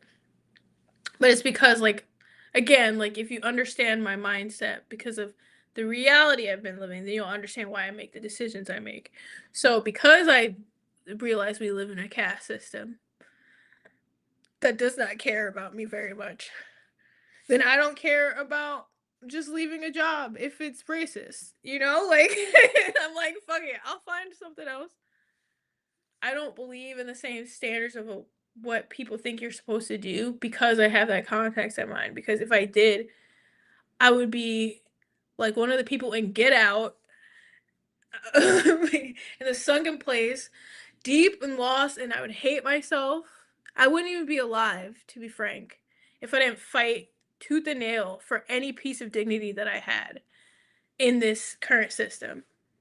Like, I don't care. You know what I mean? Like, I got hired as a bartender before. I know I could bartend. If you don't think I can bartend based on what you think about me as a person, that has something to do with you and not me. You know what I'm saying? Like, so fuck them.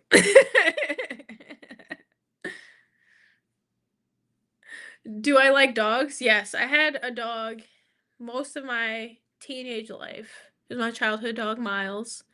I'm a cat person now, though.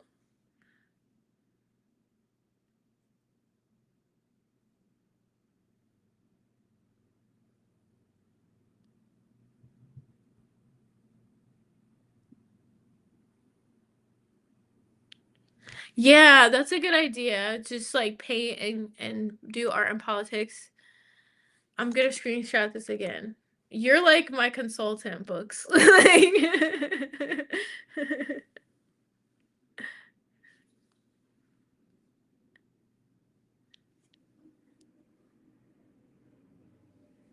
I'll show my sketchbook later. I'm still like having drawing be a sacred space for myself for a little bit because like I was saying, it's been so long that I did not draw at all and I didn't allow myself to enjoy drawing because of past criticisms. So I'm really taking the time to like enjoy drawing for myself again. And when I'm comfortable, I'll start sharing. It may take a couple months, honestly. But I appreciate it. I'm down to show my other work that I end up making. Like I said, I'm gonna do some like political posters and stuff like that. I'm thinking about putting them on my artist website for download, but I'll do that once I'm done making them.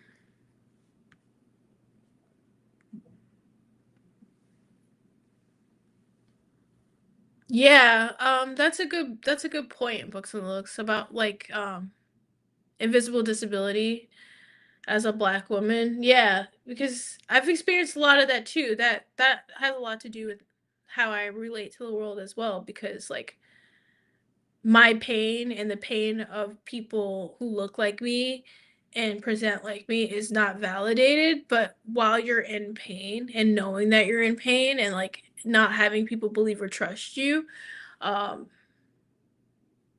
is really disheartening. It's the same sort of pain that you feel when you're trying to articulate what racism is to people and how different things are for certain groups of people and how they don't listen to that or believe that until like the very last moment, until something is like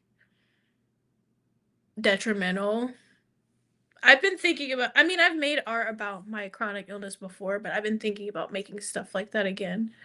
If y'all have the chance, if you're in New York, go to the Studio Museum. It's an all Black museum in New York, in Harlem. And I went for my birthday in December, and it really changed my perspective because for so long I didn't see art that looked like the art I made in other museums.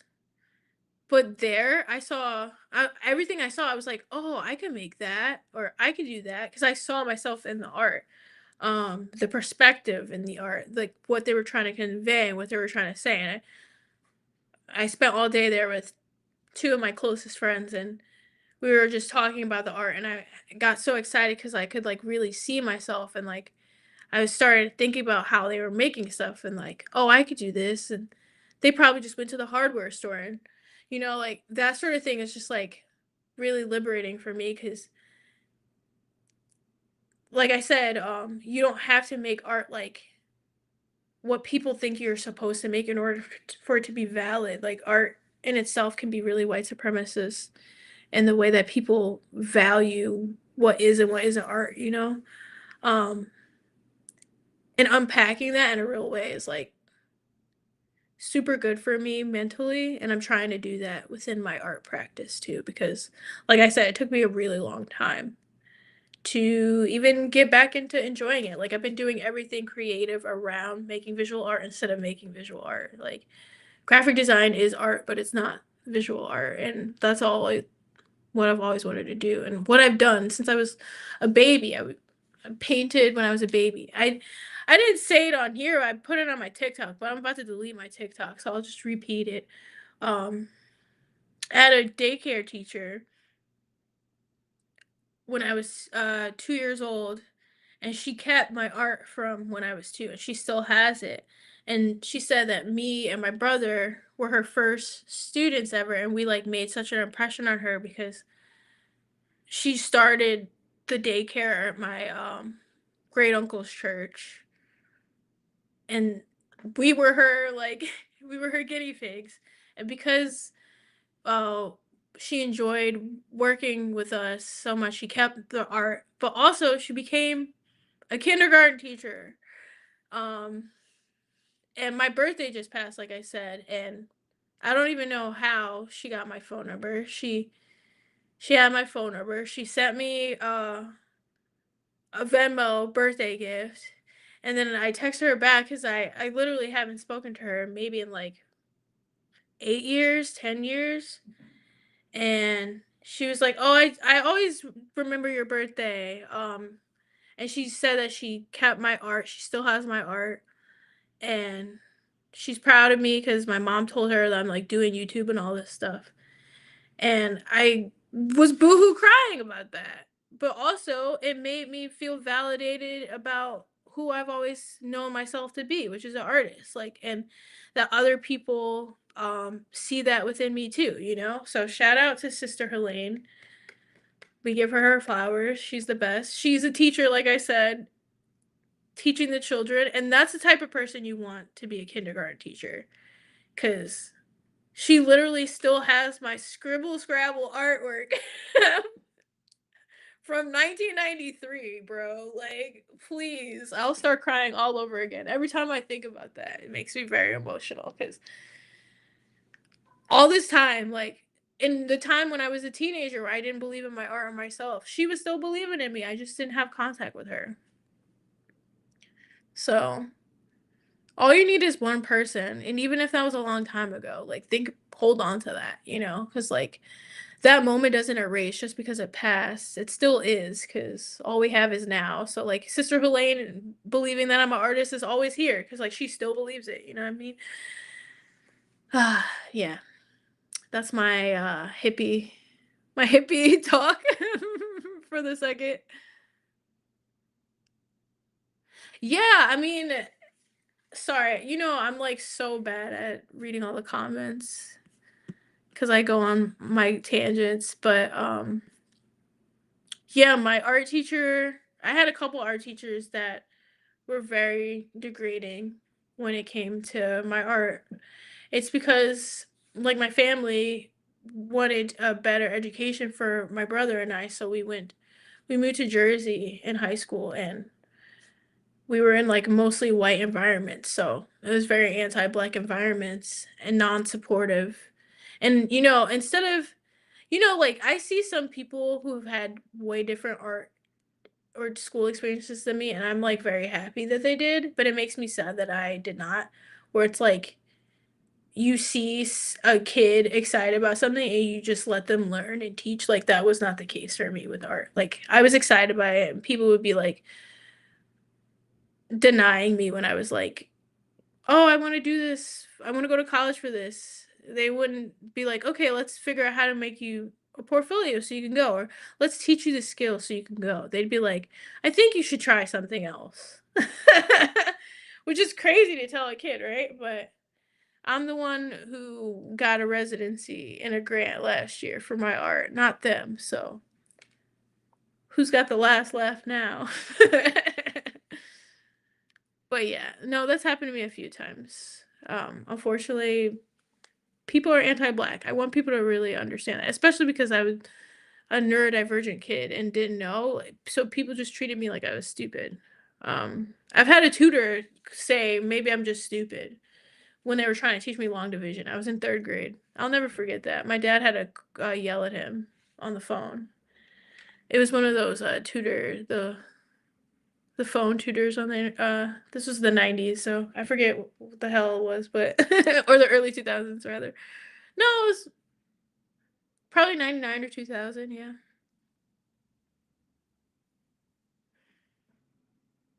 I was trying to figure out long division. He was trying to explain it to me, but I didn't realize that I was autistic back then. So I just remember trying to be like, no, but I don't get it. Like, can you explain it? And he was over the phone. So I understand now I'm a visual learner. I need directions and the visuals.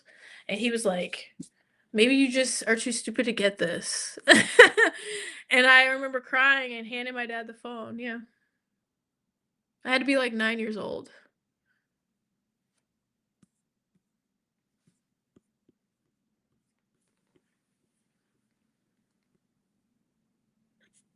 Much love to you too, Emmy.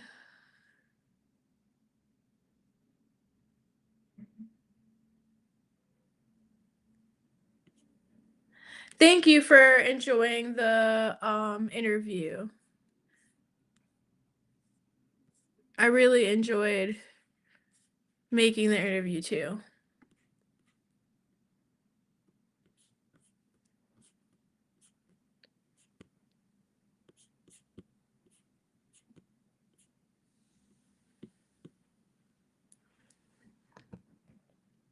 Yeah, when you love yourself, you can love other people better, you can love other people more, you also can see other people because you can see yourself in them. Um, I find, like, the more confident and more in tune I am with myself, the more empathetic I become because if I'm feeling deeply, I know other people are too, like, I'm not above I'm not the only person who can feel deeply, you know?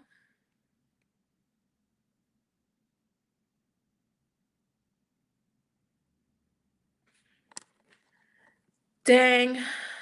I just saw the Neighborhood Watch comment. They did a visual for Alex Preddy, and the cops showed up. But yeah, it's really awful in Minnesota right now. The reason why Trump keeps attacking Minnesota is because of they have a deep labor history and a deep resistance movement history. Like I was talking about before, like the Baldies are from Minnesota. They're from Minneapolis, Minnesota. So this is their city that's happening. And if people don't think that's a coincidence or like just a coincidence, like if our presidency is ran by white supremacists and they know that Minneapolis has a history of beating up white supremacists, like this is their get back in a lot of ways. Same with Ferguson is the one, I mean not Ferguson, but Ferguson as well. It's the same way that they have treated Ferguson, honestly, because Ferguson has a deep history of resisting the Klan and things like that. Like these cities is not like isolated. You know what I mean? Yeah, black metal is very far right now, which is why I think I think anybody right now who's apolitical right now is just a part of the far right. Especially when it comes like skin culture and stuff like that. There's like a revival happening right now, but if you're not talking about politics or being anti-fascist, I will think you're a Nazi. Like I don't care if you're like, "Oh, I don't believe in this stuff." Like why aren't you saying anything about it right now? Like this is the one time you should be saying something and you're not. Oh, it's because you believe what they're saying. Like, I just, everybody's afraid right now. So using fear as an excuse to not speak up is not a luxury that anybody has. And they never did, but especially right now. You know what I mean? Would I ever teach abroad? I actually would. I've thought about it. I don't want to teach English abroad though. I want to do like art.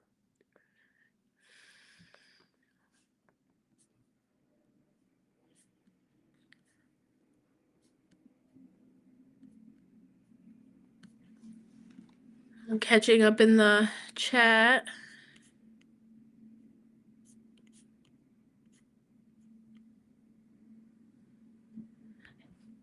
Hey, Jelani.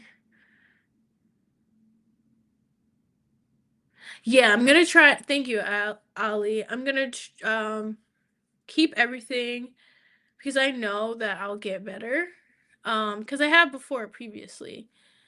I just have to get back into it. It's just like going to the gym, like, and I essentially I haven't been to the art gym in about 10 years, so it's gonna take me a second to get back into my muscle of drawing and painting again.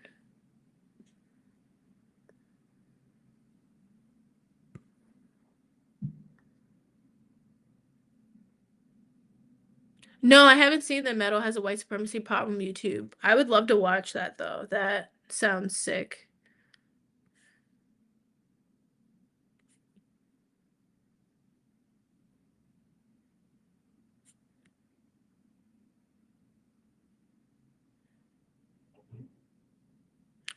No, I'm I N no. What am I? I have to type it. I forget what I am. My Myers-Briggs or whatever. INFJ. There we go. I'm the advocate.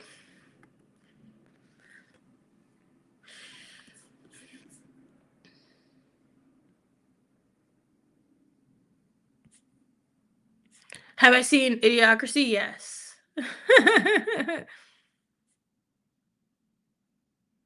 Terry Crews was the president, yes. And they were like talking in like farts and stuff like that. And they lived in a bunch of garbage piles and stuff like that.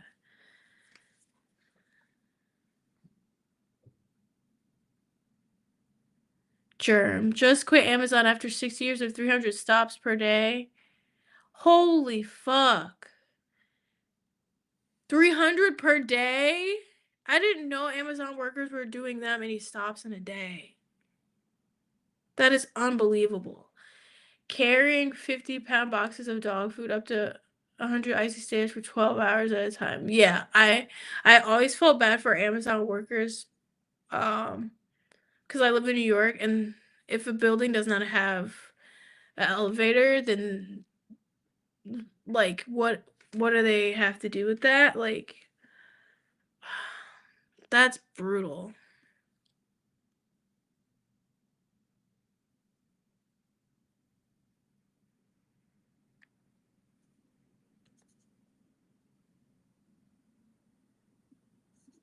Kara Walker, yes, I love her work.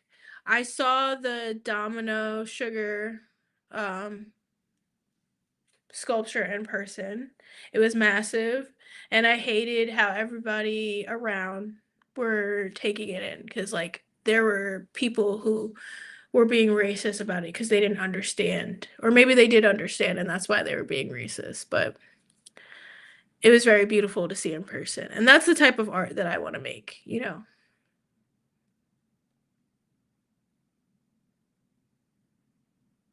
Hey, blissed out.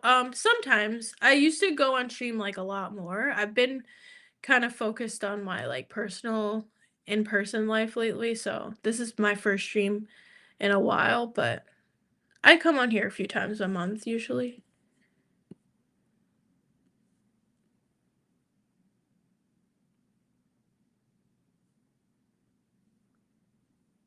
Encouragement is very helpful. I just I remember the teachers who said negative things about me, but I don't remember their names, which is really funny. But I remember every teacher who was positive towards me, their name, their face, everything. So that definitely that's saying something, right?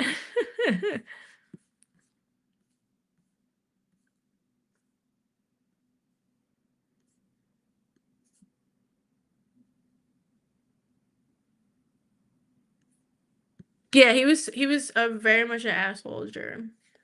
And yeah, that sort of thing just happens to black children. And now that we see the reality of America, like mask off in places like Minnesota or in Memphis or just in general, like even with our interactions with like how we've been relating to Gaza as a state, like I just want people to be more willing to accept people's accounts of their reality and accept it instead of like um disagreeing or like arguing it away because of what that means for them, or like, denial is like a form of protection for people, right? So at this point we're past that, like we can't just be in denial. We just have to be like, yeah, people are fucked up. People are racist and fucked up.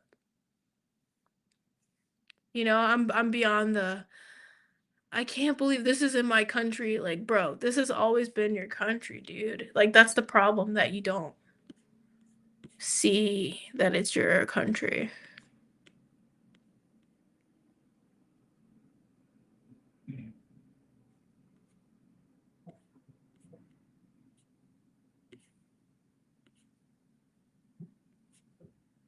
I don't know who is in here talking about my brother, but no, that's not why I'm here.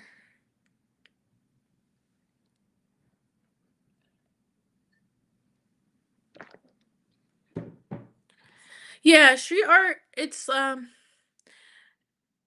really cool because it's DIY. Like, anybody can make street art, but I think a lot of the time the reason why there's a lack of representation with artists is because the hierarchies in art end up being the same again, you know?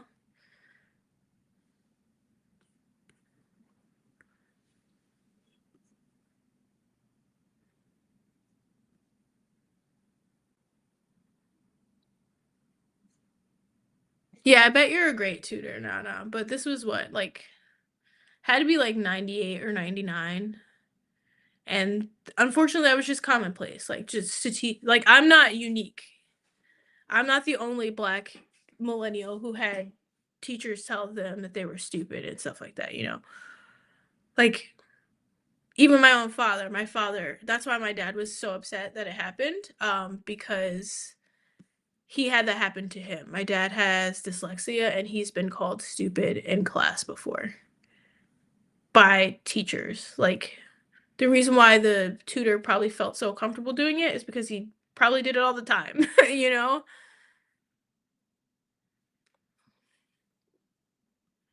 It's fucked up, but that's definitely what it was. Look up diagnostics on OCPD. Why?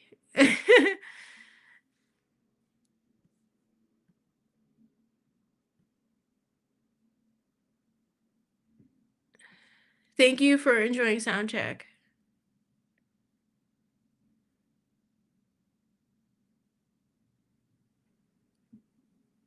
Oh, hell yeah, agent. Yeah, I mean, listen, Baldies are still here, still around, still doing stuff.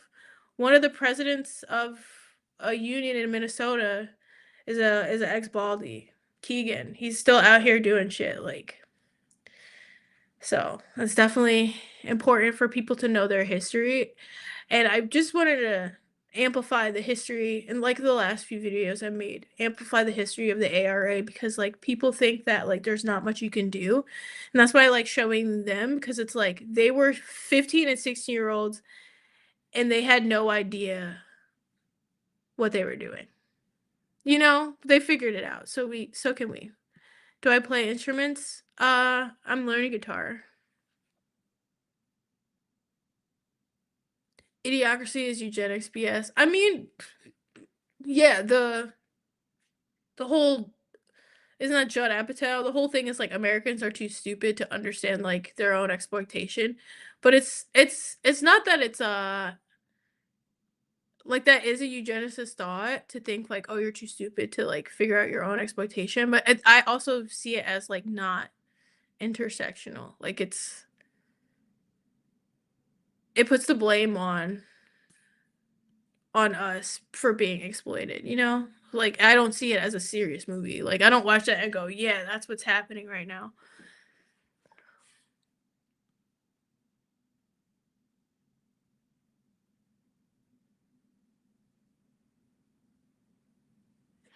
Yeah, I like that quote from Gabriel Garcia Marquez. The revolutionary duty of an artist is to write well. Yeah, I think about Toni Morrison too. Like she said, in times like this, our job is to get to work. Like we don't have the luxury to sit around and not say or do anything. At the very least, documenting what's happening is our duty as creatives. And doing that is more than enough. Like that's what Alex Preddy was doing as well. It was his duty to bear witness, you know. And the reason why they say he had a weapon is because that was the threat to them. I want people to understand, like don't get caught up on the fact that he didn't have a gun, and they're saying he had a gun. I want you to get up caught up on the fact that the weapon they were talking about is the fact that he was standing up to them with his phone.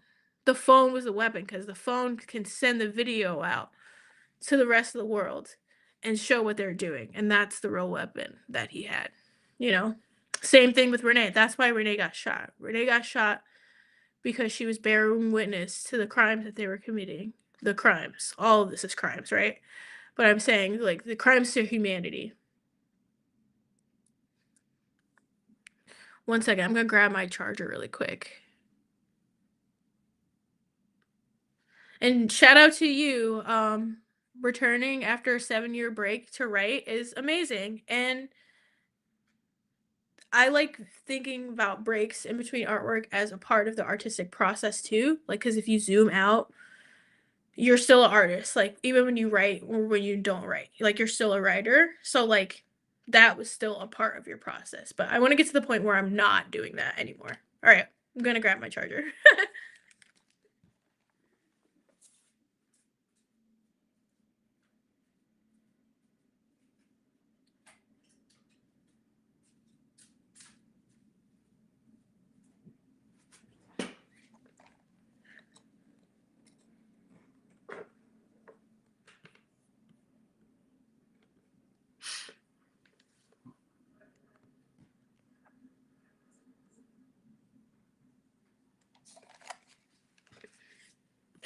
Pittsburgh is pretty densely populated, 300 addresses on average. More during Christmas, yeah. And whatnot is very much a Pennsylvania thing to say, by the way. Pennsylvanians love saying and whatnot. Same ones are the ones that type that said defund the police is too far. Right, right. And that's like what I wanted to say. Like, again, I said this before earlier in the stream, and I'll say it again. Like, whenever black people bring up that this has been happening to them, they're not saying my pain is more important than your pain. They're saying the cops are ICE. Like, they're telling you that the cops are ICE, okay? So if you feel that, if you hear someone talk about black people and you're like, you think they're doing whataboutism, go, no. They're telling me that this is the same thing.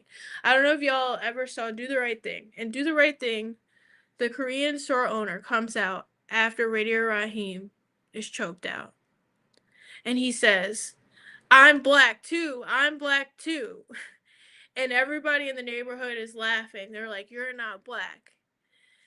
But what he was trying to say is that he understood that them treating black people like that meant that they would treat him like that. That's what Spike Lee was trying to say in that moment. And the Korean grocery store owner in the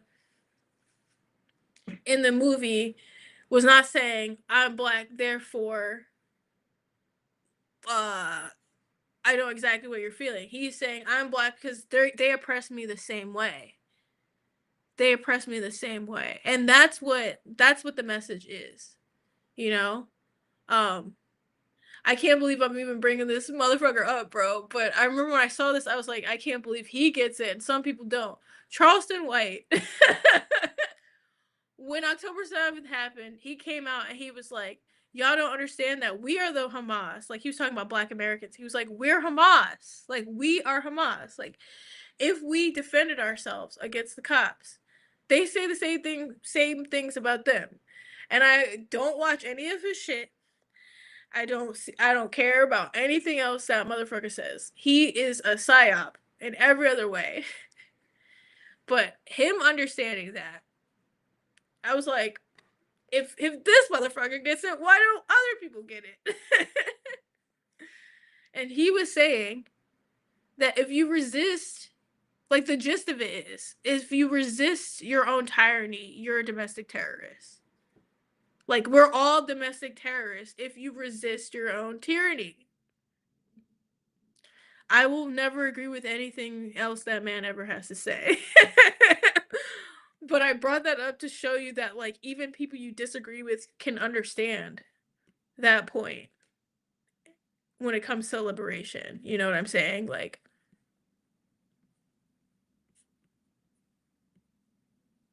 and yeah, they went after y'all in your town, like the punks or whatever, because y'all weren't conforming to whiteness. Like, I said it before and I'll say it again. Like, that's why they went after Renee and Alex, because to support white supremacy is to let them do what they're doing. And the only way you can maintain this is through propaganda or violence. But the propaganda is not working on us anymore. We see through it.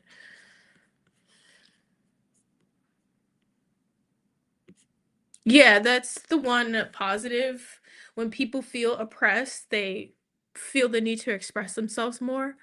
And I do believe we are in a renaissance, the beginning stages of a renaissance right now. So I just encourage everybody to keep creating, keep pushing, and keep resisting, because this will matter. Even if it's not just for yourself, like it mattering for you, it may matter in the larger context of the world. So document what you're seeing and feeling. Document what's happening so you know the reality and you don't believe what people are telling you. Because again, as a black American, seeing with your own eyes that you've experienced, you are a part of an act of genocide against your own people. That's just what it is. That's what words mean, and America fits the definition, right? But everybody around you is telling you that that's not the case. So what am I going to do? Ignore my reality because other people disagree? No, I'm going to keep living my life and knowing that I know what I believe to be true. Like, I know what is real.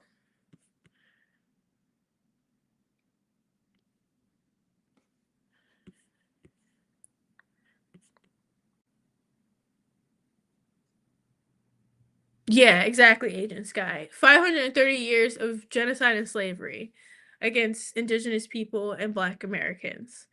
And people really have to reconcile with that fact, you know? Like, if it's active, that means nothing really changed, that things are still happening, that means you're complicit in some ways, that means you don't see stuff. Like, it's just about perspective kind of changing, you know what I mean? And to simple mathematics, it's all right. I just don't want to get into personal stuff right now.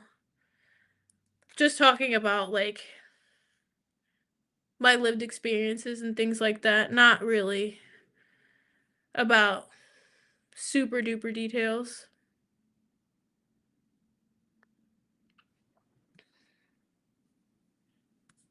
Let me see. The narrative of the oppressor is too powerful and therefore is dumb as hell because it ignores how these powerful oppressors have lost to people with less resources. Exactly.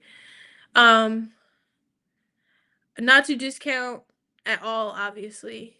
I always have to put prefaces because people don't like I feel like people deliberately misunderstand me sometimes when I say stuff.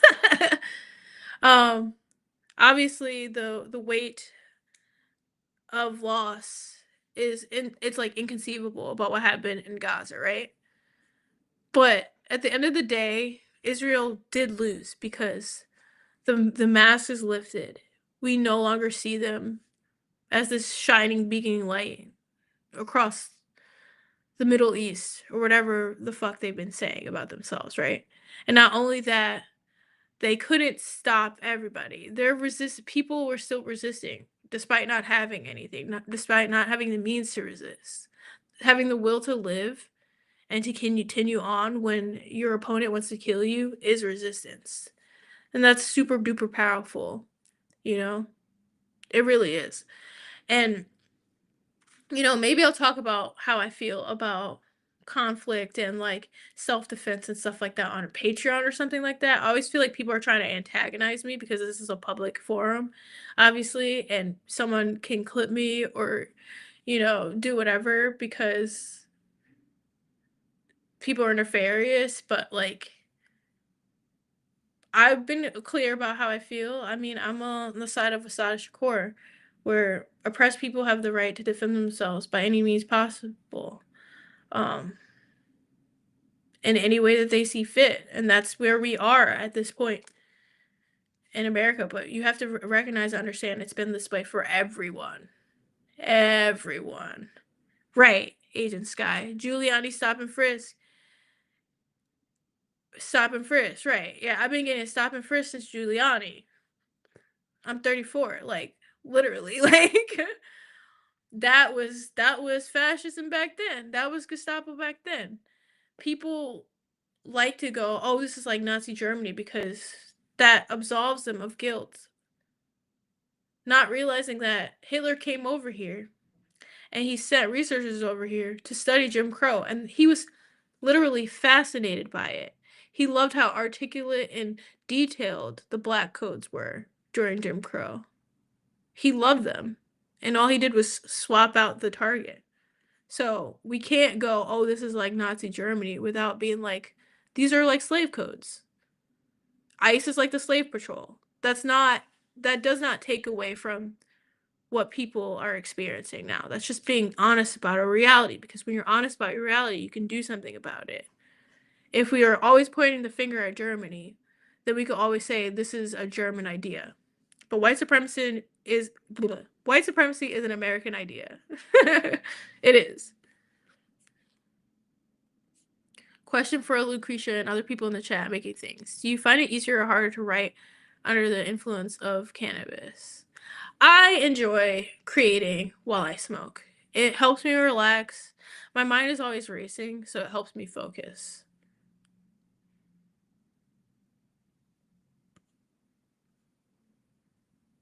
Right, Don Hooligan. He did not have a gun, but the point of him having a gun or not doesn't matter because Philando Castile had a legal firearm and still got murdered, and they people still flipped the narrative to whatever they wanted it to be because it's not about the truth with them. You know what I mean? Like, don't argue the truth with a fascist because a fascist A does not believe in the truth, you know? If you talk to a fascist, they're already admitting to you that they believe that some people deserve to live and some people die. So you're not going to get the truth from someone who thinks like that. You know what I mean? They're irrational. So we know the truth. We know he didn't have a gun, and if he did, it was a registered firearm. And if he didn't, it doesn't matter if it was registered or not because having a gun on your person is not enough of a reason to kill someone. Because it wasn't enough of a reason to kill someone when it was Philando Castile.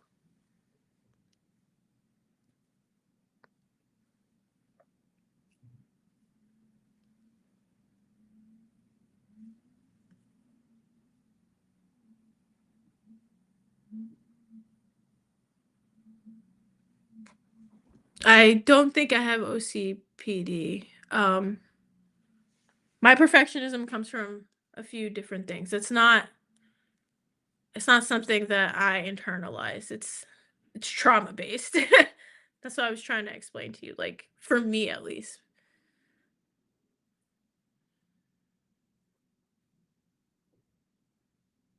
I'm glad you're having fun. Oh yeah, whatnot is definitely a PA thing. Like, well, that whole region, people in Delaware say it too, but it's definitely a PA Delaware thing. Like, and whatnot. And I only heard that when I was living down there.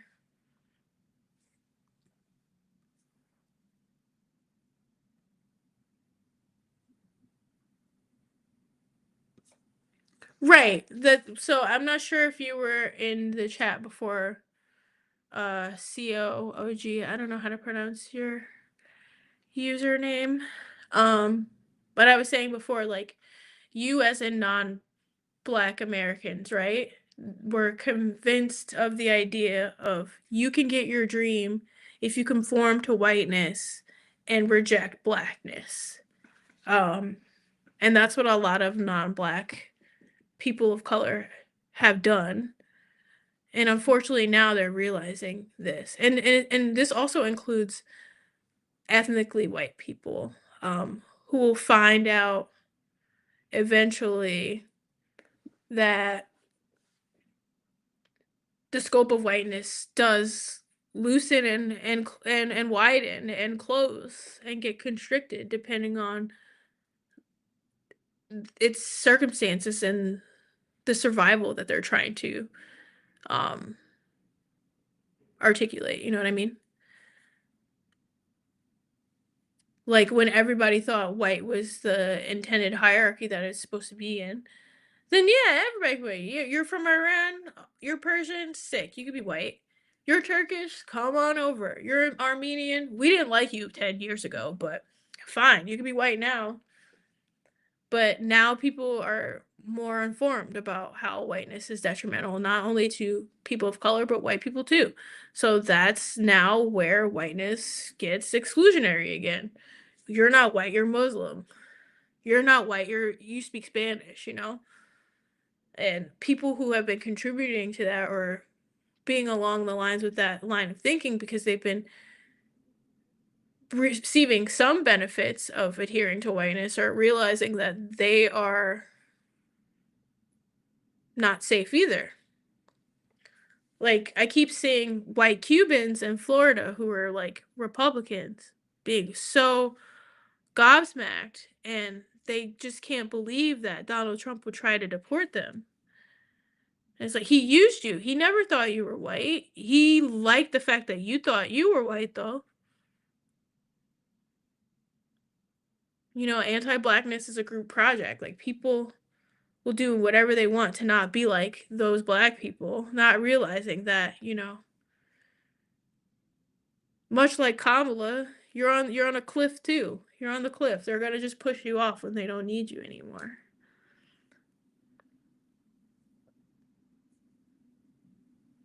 Sometimes the worst person you know makes a good point. Absolutely, yeah. When I saw that, this was, like, right after October 7th too.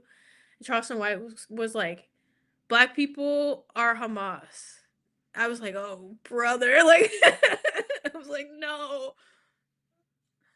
Why is he explaining stuff in a way that, like, people can very much understand? It was terrible. Oh, Mike Judge made Idiocracy. I said Judd Apatow. I just don't like Judd Apatow anymore.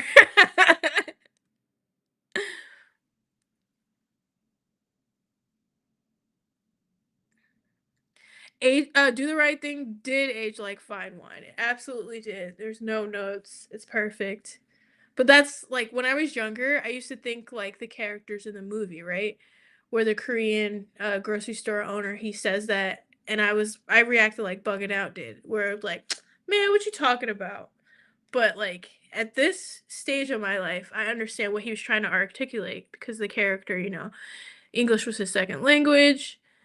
Um, he couldn't really convey what he wanted to emotionally say, but what he was saying is like, "No, I get it. They do that to me too. I get it," Like, which is the whole point. Like, that's the point of it. Like, if they would kill me, they would do it to you too, just on a different day. Is there a Discord? I appreciate you saying that. I've been thinking about making one. Would y'all be down with a Discord where we could like watch stuff that I always get copyrighted on and shit like that?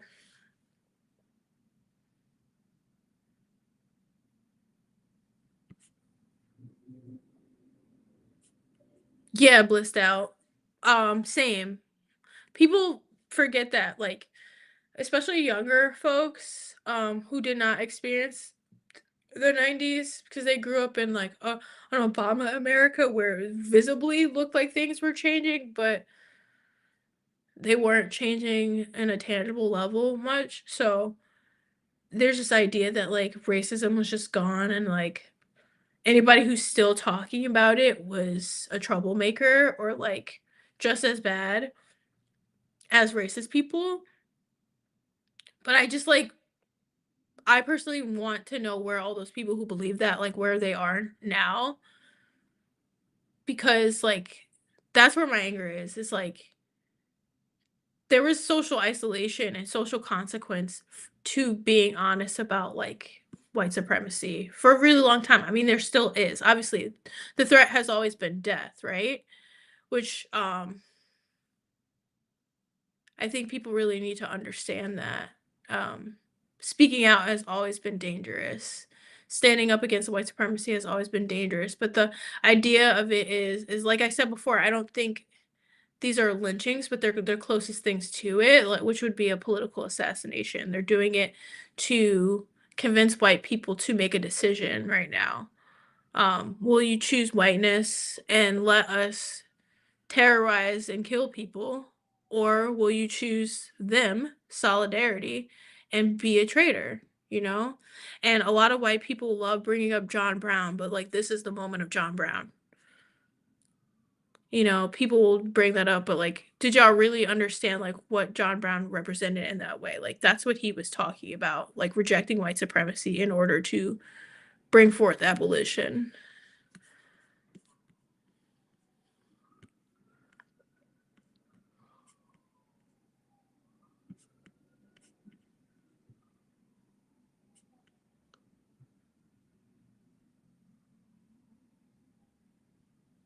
Right, exactly, Agent Sky. Like I was saying before, like black liberation includes everyone. Because A, black issues are intersectional, and B, if we're in a caste system and black people are at the bottom of that caste system, if you liberate them, everybody will be liberated.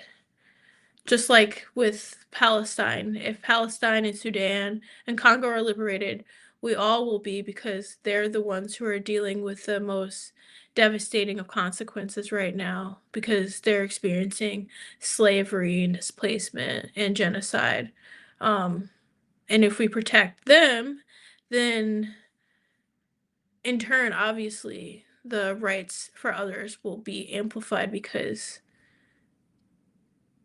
you can't liberate some people, you know what I mean? It can't just be like a, oh, we're just gonna help them over there thing. It's true liberation includes everybody.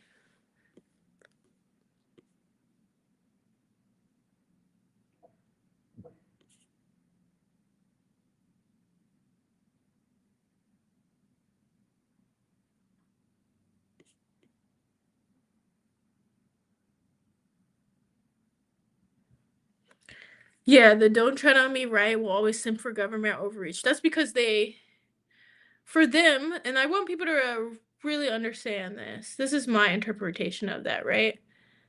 When they talk about like the well-armed militia, it was never against tyranny. Like that's what it says, right? But to them, the people who believe like that, the tyranny was always like black and brown people. Like they never meant the government. Like they're talking about like, oh, the government that like is trying to make gay marriage legal, you know, like they always meant I want to shoot people that I disagree with, not shoot my oppressors, you know?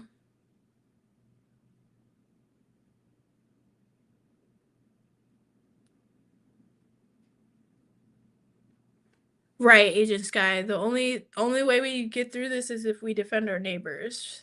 Exactly. Like the video I was talking about before where he's pleading, he's like, stop recording and do something. And like that's how I feel right now. I'm just trying to get more involved in person again. Like I took a break for a while, but going back into organizing, because like for me the most important thing is food.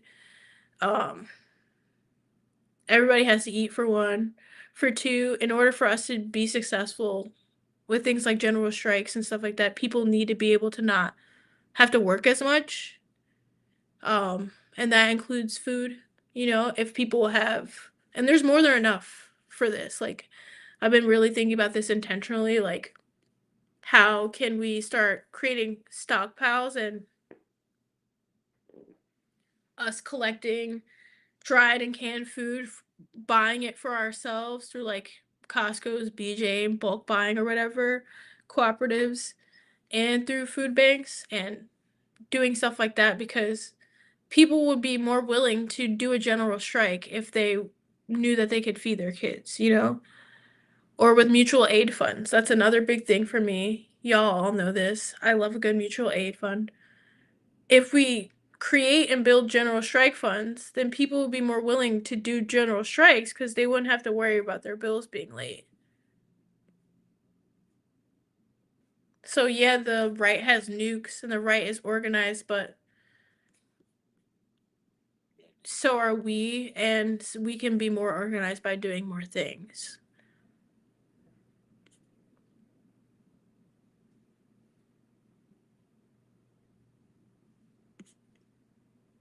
Yeah, stop and frisk is Jim Crow. Yes, I agree.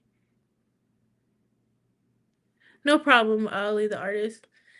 Solidarity for me is not transactional. It's for everyone.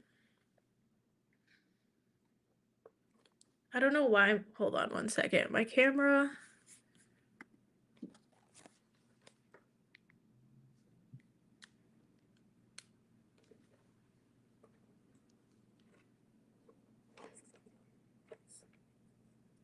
One second. My camera is not charging, so I have to switch to my laptop camera.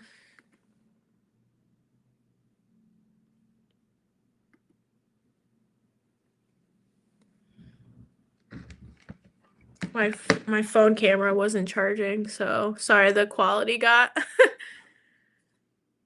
it changed, but um yeah.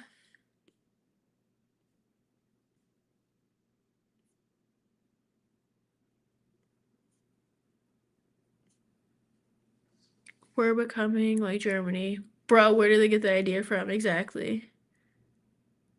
Right. Nazi Germany emulated the USA. That's documented fact. Yeah, but a lot of people don't know that, and if they do know it, they don't want to admit it because that means that we're not Nazis.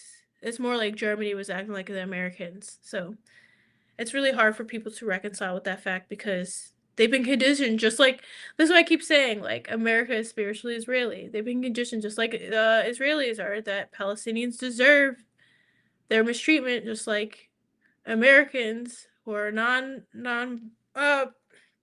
non-black think black people deserve their mistreatment in the caste system that we're put under.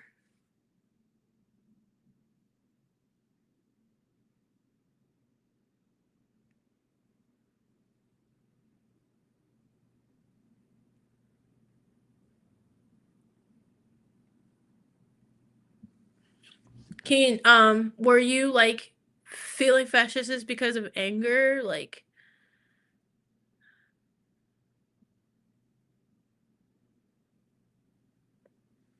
and right, Asian Sky, like, Don't Tread on Me was literally, like I said before, it's they just wanted to be able to shoot black and brown people and queer people like in carte blanche, like without question. So when people are like, where are the Don't Tread on Me people right now? I asked that as well, but I asked that like satirically because I know where they are. Like they don't care about state violence when it happens to other people that they disagree with. So they're not going to be there to be like, "Oh, I don't like this." They're going to be like, "Yeah, I love this." Like because they're being fascist in the first place when they say "Don't tread on me." Like they're not saying it because they're like, "Oh, I want tyranny." Like it's always been a dog whistle. Um that's another thing like I think people have been having different conversations, you know? Like the right has been telling us who they were this whole time, but like a lot of people were hearing different things because they wanted to believe something different about America, you know? That's why it's so easy for people like, "Oh, that's just my racist Uncle Joe," instead of being like, "Oh, Uncle Joe's a racist white supremacist and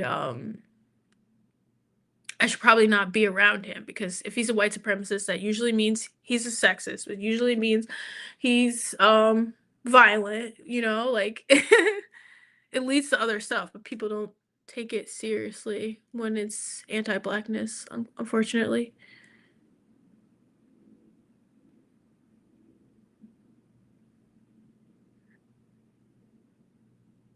Old Greece, I am autistic, yes.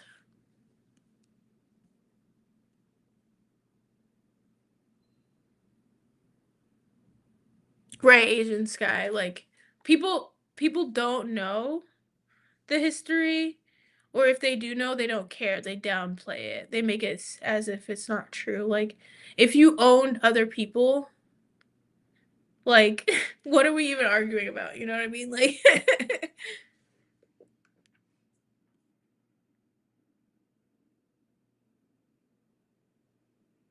well, good for you. Community COOG um is what helps people in general get out of racism delusions.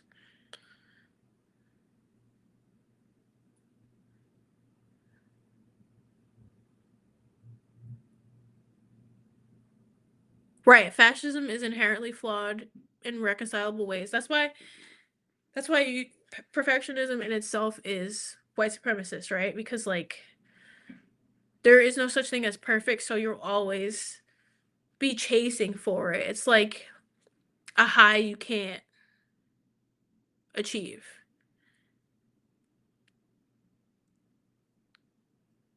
And it includes everyone, including the most Aryan looking man ever still isn't Aryan enough because of his height or his nose or whatever. Like clavicular or whatever. That motherfucker is doing meth to fit white supremacist beauty standards. Like that's pathetic and also deeply sad. Like let's be real. Like but like that's the sense of delusion and you have you have to understand that.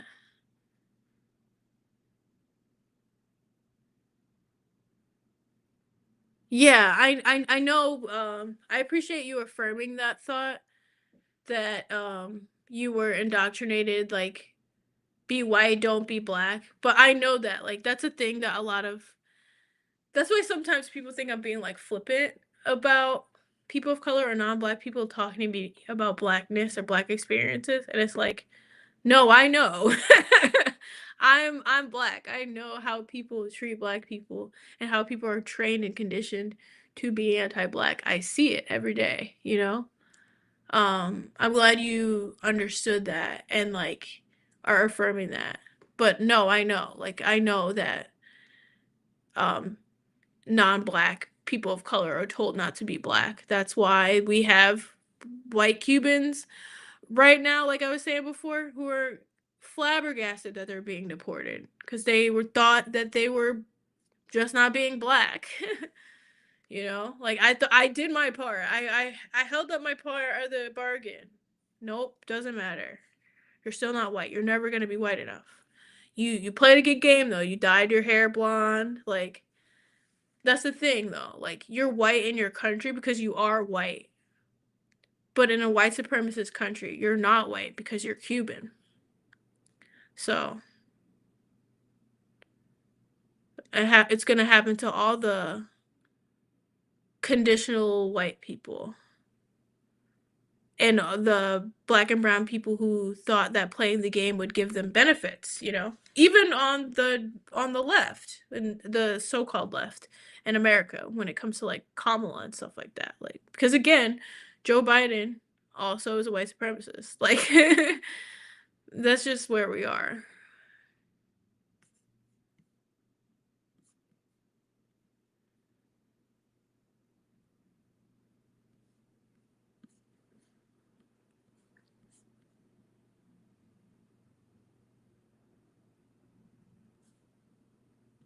Yeah, maybe I'll do a Discord because I would like to read and watch stuff that we could watch together without getting copyright banned. Because there's, like, documentaries and stuff like that I've tried to watch on here before, but I always end up getting zapped, so having a Discord might be the opportunity for us to be able to watch stuff and, like, talk more deeply about things or read stuff.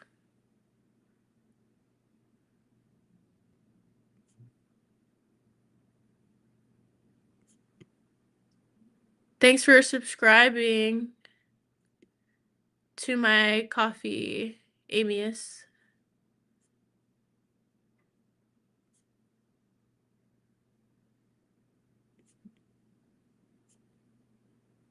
Yeah, John Brown Brigade stand up. People say that, but, like, I mean, actually, though, like, for real. I really think it's disingenuous when people bring him up but don't realize what he's actually asking for white people to do, which is, like I said before, he's asking people to give up their privilege, give up their whiteness in order to have true abolition, which is something that white people really need to reconcile with. Like, especially with the murders that just happened. Like, you should have known this and understood this when Mike Brown happened, when Oscar Grant happened, right? But if now you're coming to the conclusion of what's happening, you have to make a decision now because now you know for sure what they're trying to ask of you. They're asking you, do you believe that everyone's equal or not? And if you do, you got to do something. You have to stand up. You have to say something. You have to fight back. You can't just let it go. You can't just push it aside because they're not pushing things aside and they think this is a life or death for them because it is. Because it is. So people evoke John Brown, but you really have to understand what he was saying, like in his speeches and stuff like that. He would be like, take up arms. You want to take up arms? Like for real, like for the real liberation. Like for real.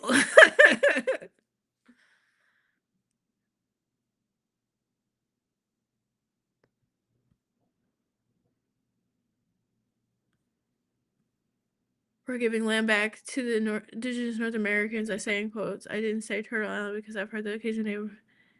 Yeah, exactly. Not everybody calls it Turtle Island. Only some tribes see America as the Great Turtle. But yeah, I just say indigenous Americans, or indigenous people. And that's another thing too, like when Even some white leftists, they don't agree with land back because they hear land back and they think it's gonna be a reverse, Trail of Tears. And it's like, "No, bro." That's how I know you haven't unpacked white supremacist capitalist patriarchy in any sense, because you still think that liberation means that you're gonna get punished somehow. I just couldn't imagine living with that guilt, but then again, well, this is what I was talking about before, about Dr. DeGruy's concept of post-traumatic slave syndrome. That's what it is, like the paranoia that white supremacists have. And in general, whiteness gives everybody paranoia. Like all white people have some level of paranoia in some sense when it comes to race. And I think it's epigenetic. So if my grief is epigenetic, then your guilt and shame could be, you know? Like if Irish women now have thick thighs because of the famine, why don't people who are descendant of slaves think, or slave owners think, that anything is happening to them, you know?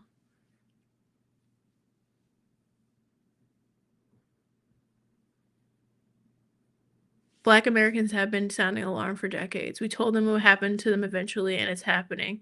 Yeah, and yes, they are coming to New York soon. They are, especially because Mamdani, they want to make an example of him. But I've also noticed that they are doing their worst campaigns of targeting to smaller cities because they are afraid of a big turnout of what New York would do. So our job is, when it happens in New York, is to show up and for a lot of us to be there. Because we've ran them out before. We ran them out of Canal Street this past fall because it was a lot of people there. So,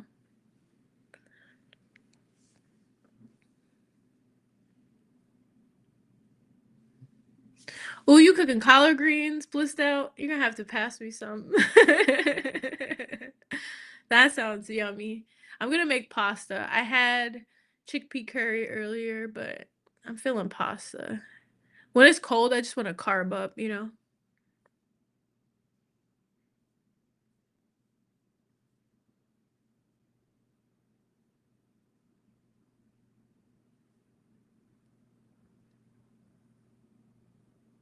Oh, thank you, Kiana. I appreciate it. And yeah, food banks are super helpful. Like, I just think we need to like stockpile and prepare in order for us to do real things. Because people keep talking about like, what can we do? Well, these are things that people don't necessarily want to do, but actually work. Just prepare, dude. No one's telling you to become a prepper. You know, you don't have to be like a apocalypse prepper, but why not get a battery bank? Why not get trained on how to use a firearm? Why not? You know?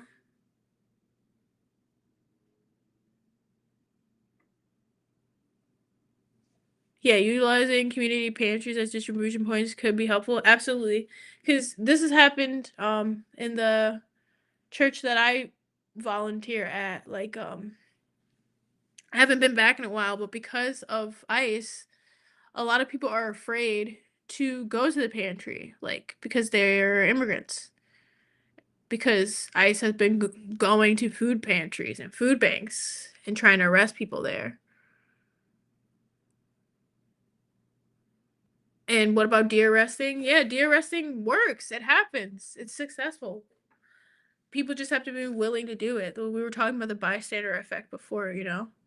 Um, De-arresting only happens when people don't have the bystander effect. You have to be willing to get in between them, and it can't just be one person. Like I was saying before, like if a Nazi comes to a punk show, it can't be one person beating up the Nazi. It has to be everybody else in that fucking room versus the one guy. Has to be just every time. And that's for people who are brave enough to put their bodies in between others. Like I said again, like if you don't feel safe doing that, or if you're at risk yourself, don't do it. But if you have no choice, like if you're in a predicament where it happens to you, do something. But no one's saying if you don't have to go out of your way to do something, then don't, right? There's multiple ways to show up and resist. But if you are in the like if ICE comes to your neighborhood and you're there, then yes, do something.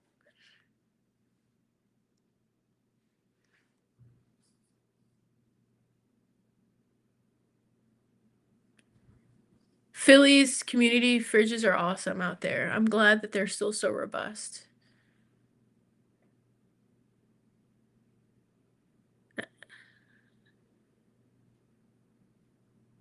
MS, is that Missouri or Mississippi? Yeah, no, that's Mississippi. Yeah, I mean, that's another thing. That's why I keep talking about how people need to know about civil rights, Kiana, because that's another thing. Like, people keep talking about, oh, we need a boycott, we need a strike. Well, they planned the fuck out of the Montgomery bus boycott. They organized and they planned. If we were to watch a movie on Discord, I would make us watch Boycott with Jeffrey Wright in it because it's about the Montgomery Boys bus boycott, and they talk about how long it took and how nobody was on board at first. It took forever. People thought Malcolm. People thought Martin Luther King was crazy. They said, "You want me to do what? I got kids. I got a job. What are you telling me to do? I need to get to work. I live 20 miles away from my job. I'm not walking to work every day. You're bugging." So it took him a long time and a lot of people to organize. He had to get a lot of people on board in order to get the whole community to be a part of it. So what Minneapolis did in just a couple days for the general strike, one day, was incredible. But for us to have long sustained strikes, it has to be way more planning, way more organizing, and you have to prepare yourself in order to sustain. Because the reason why people cross strike lines is because they're worried about themselves. They're worried about their material conditions not being met. But if we meet those material conditions, they'll be less likely to give a fuck. Oh, this is a wrestling shirt. Akira Hokuto and Manami Toyota.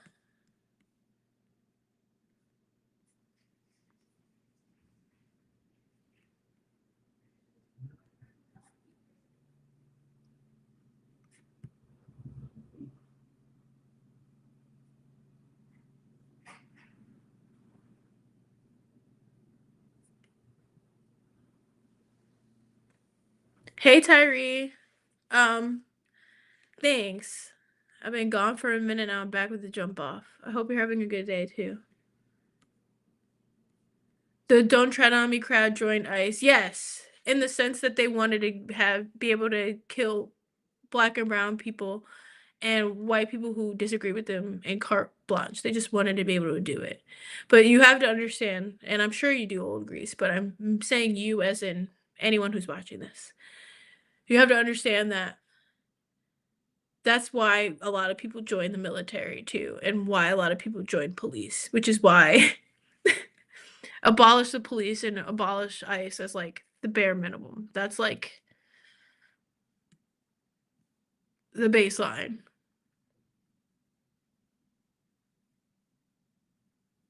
And yes, I am reading chat from 5 minutes ago. I told you that I have a hard time catching up with chat because A, I'm not Hassan. I'm not on stream all day, so it takes me a while to read my chat. And B, I'm on Restream, which does a delay on the chat.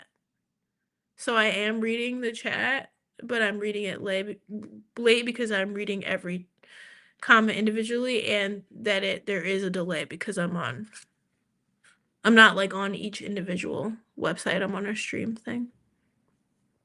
I'm catching up though.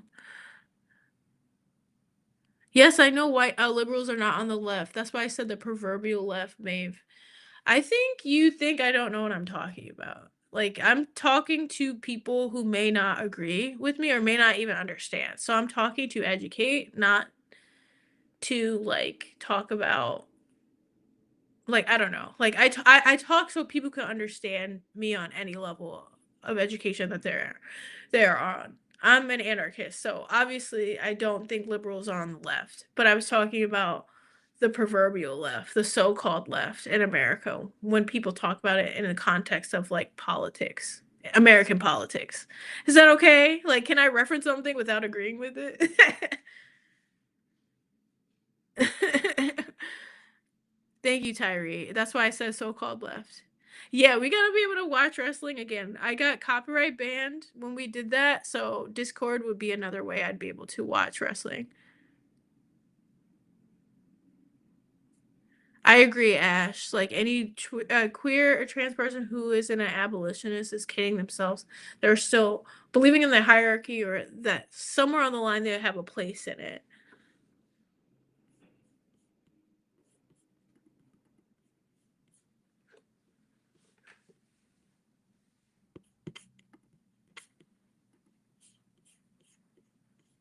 Let's see. I think my chat is finally back again, so maybe I won't be delayed as much anymore. I've been having to read the comments on separate tabs because it wasn't showing on Restream. It takes more courage to examine the dark corners of your own soul than it does for a soldier to fight on the battlefield. That's a good quote.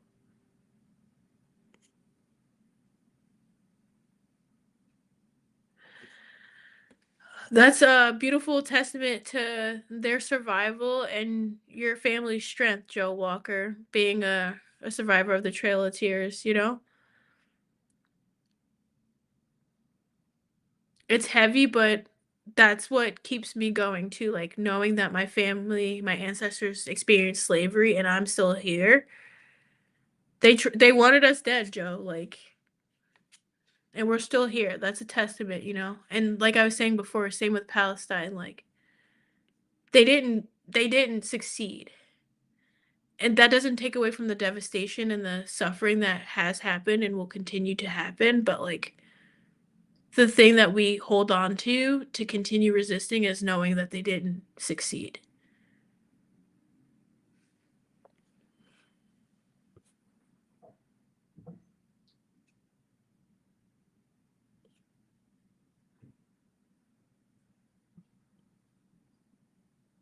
Crimes of this guilty land will never be purged away but with blood. I had flattered myself that with very much bloodshed it might be done.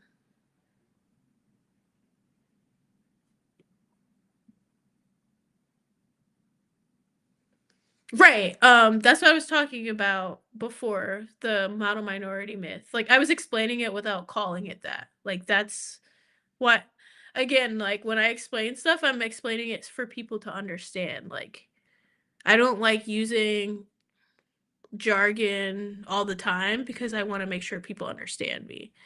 But yes, the model minority myth is why non-black Americans are anti-black because again, like I said, you're taught that you can get the American dream if you reject blackness.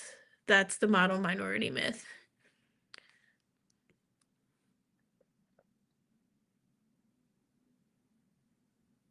Yes, COVID's still here. Wear a mask outside for protection in multiple ways.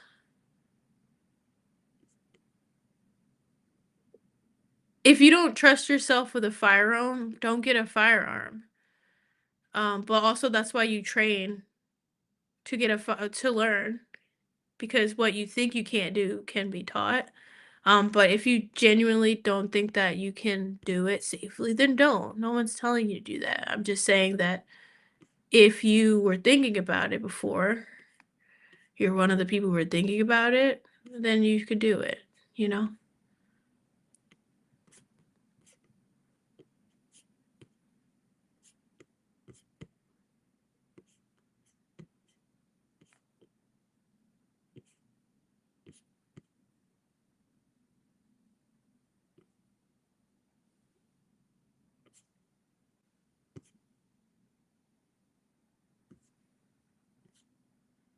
Yeah, white supremacists like stimulants. They like meth. it makes people have low empathy too. Um, so the Nazi soldiers, in order to commit their atrocities, they did meth in order to do it. And it's also not uncommon. Like a lot of the soldiers in Vietnam were on heroin and all types of stuff to cope with what they were doing over there.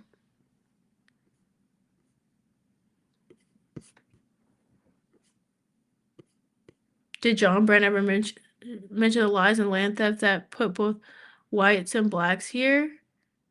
What? I didn't steal, like, my ancestors didn't steal any land. Like, you can't put white people and black people in the same category because, again, that denies the reality of what it is. Black people were here because of human and sex trafficking, okay? And knowing that does not deny the experience of what happened to indigenous Americans, which where they were genocided and their land was stolen from them. I am over here not for the same reason that you as a white person and your ancestors are over here. Like, I don't know my ancestral history not by choice. Like, white people chose to give up their ancestral histories. Black people didn't. You can never compare the two, and doing so is anti-black.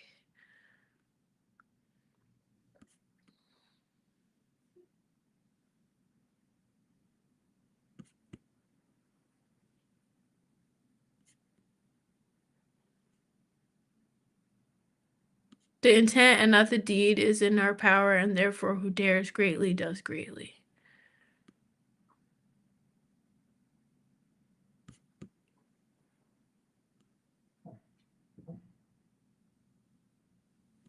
Kaiju Big Battle is cool. I know some people who have done it before.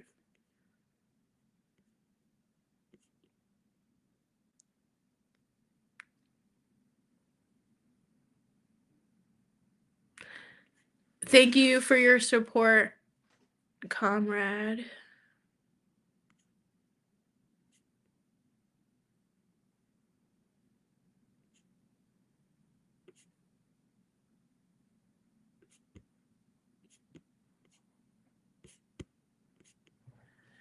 Maeve, it's fine. I think you are just confusing what I'm saying with disagreement, and I think that has a lot to do with how people interact with people online. Like, streamers have created this environment where it's always a debate, and for me it's not a debate, it's a conversation. Like, if you disagree with me, that's totally fine, but I'm not like here to like be debated, you know what I mean? And again, like I said before, like me talking about my experiences, or like same with Don Hooligan, who said that like black people and white people are here because of stolen land.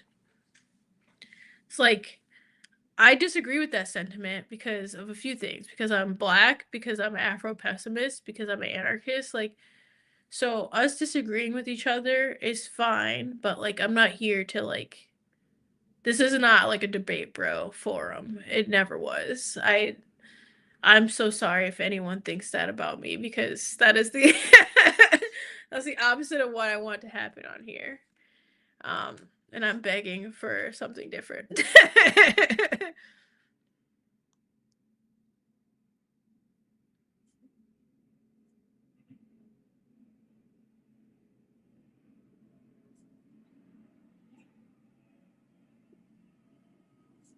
That's cool that people are growing their own food now too. There's community gardens and stuff like that. People should get involved with that.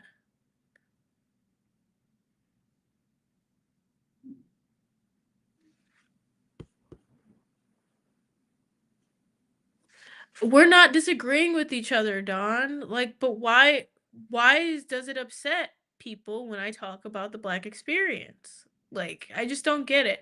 And you're saying I'm too far behind to have a conversation with you. Again, If you don't like how I'm doing this stream, because I explained already that my chat was lagged because some of my comments weren't showing up, so I had to look on a different browser on my actual stream. If it's bothering you, you don't have to be here. No one is you're not beholden to my stream. No one is telling you that you have to stay here. I don't have you by gunpoint. If you don't like the stream or how I do things, it's okay. You can just leave. It's really like I'm not gonna cry over it, and neither should you. And yeah, and actually, don't say black slaves. Say enslaved Africans. Use people first language when discussing my ancestors because, like I said before, that's anti-black. You're not seeing the lived experience of black people by just calling them slaves. It was involuntary. And yeah, we watched Tekken, wrestling, documentaries, music stuff.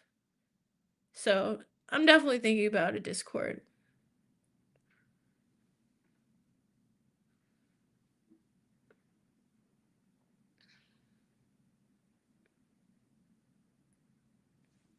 Am I triggered or did I just talk about the Trail of Tears? You're just gonna get blocked. Like I said before, like I don't care. I don't care for you to believe me or listen to me or understand what I got going on. Like I really don't. So you disagree with me. What now? You don't know me in person. You're not gonna change my mind. You're just here because you want to be here and be antagonistic. That's a strange use of your time. Enslaved Africans, yes. Black people who were taken over here were from Africa.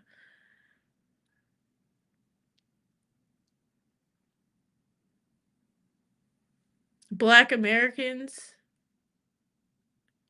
are enslaved Africans. Caribbean people are also enslaved Africans, but they were dropped off somewhere differently. But if we're talking about Black Americans, my ancestors, yes, they're from Africa. I don't know where because of slavery. I mean, duh. Like, again, like I said before, like white people gave up their whiteness. I mean, white people gave up their heritage for whiteness. Black people did not want to give up their heritage for blackness.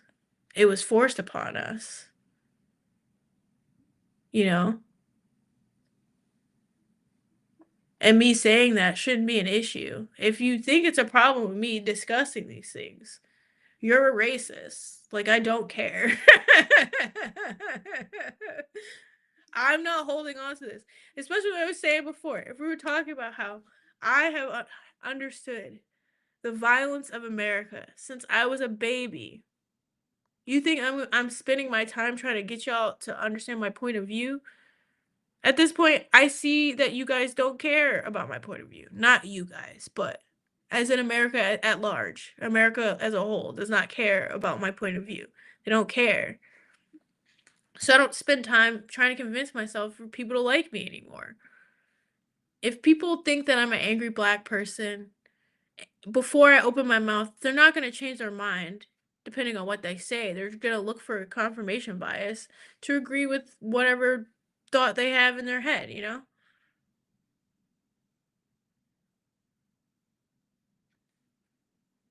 They're always gonna disagree with me. So who cares? You can dislike me all you want. That's what I was saying before. When people comment on my stuff and they'll be like, I don't agree with everything you say.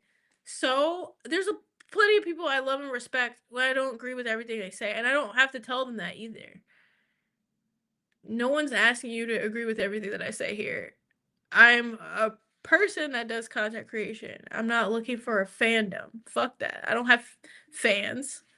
Y'all are my community members. Like, you know, we talk to each other because y'all want to listen to me for some reason.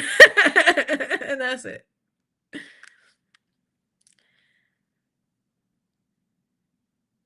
Thank you. I appreciate you coming in.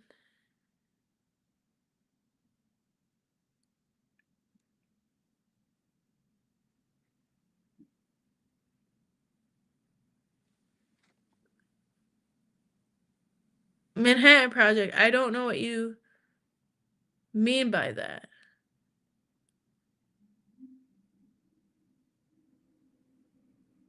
Yeah, they weren't born in Africa, but they're from Africa. Like, there were no black people in America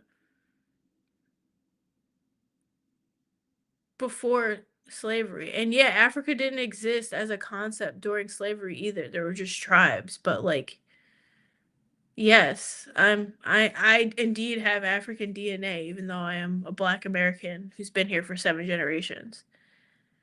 Thank you, Joe. I appreciate that. And yeah, Tyree, why wouldn't we be angry? Again, like I was saying before, if you cared about the humanity of black people, then you wouldn't take black anger as a negative thing. That's a rational response to oppression that people experience. It's rational, you know? You only think it's irrational if you are a racist. That's just what it is. I don't care where you fall on the political spectrum because there's a lot of leftists, which Don Hooligan was, by the way. That's why he followed me. But if you're taking me talking about black people as me being exclusionary, then you don't understand where I'm coming from politically. And on top of that, you have bias because why is it a problem for me to talk about black people? Why am I expected to talk about everyone all the time? You know? And not only that, like I said before, black liberation includes everyone.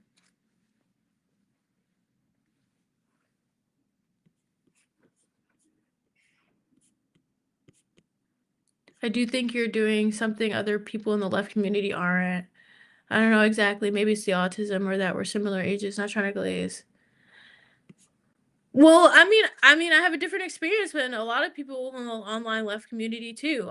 A lot of those people just they're not black. Like a lot of them are not black or they come from different forms of privilege that allows them to not see the same things that I do. It's easy for me to be seen as like a negative Nancy if you've been sheltered from the realities of this world or the harshness of this world for such a long time, you know? Do I have a partner? No, I am single. I don't I don't trust I don't trust people.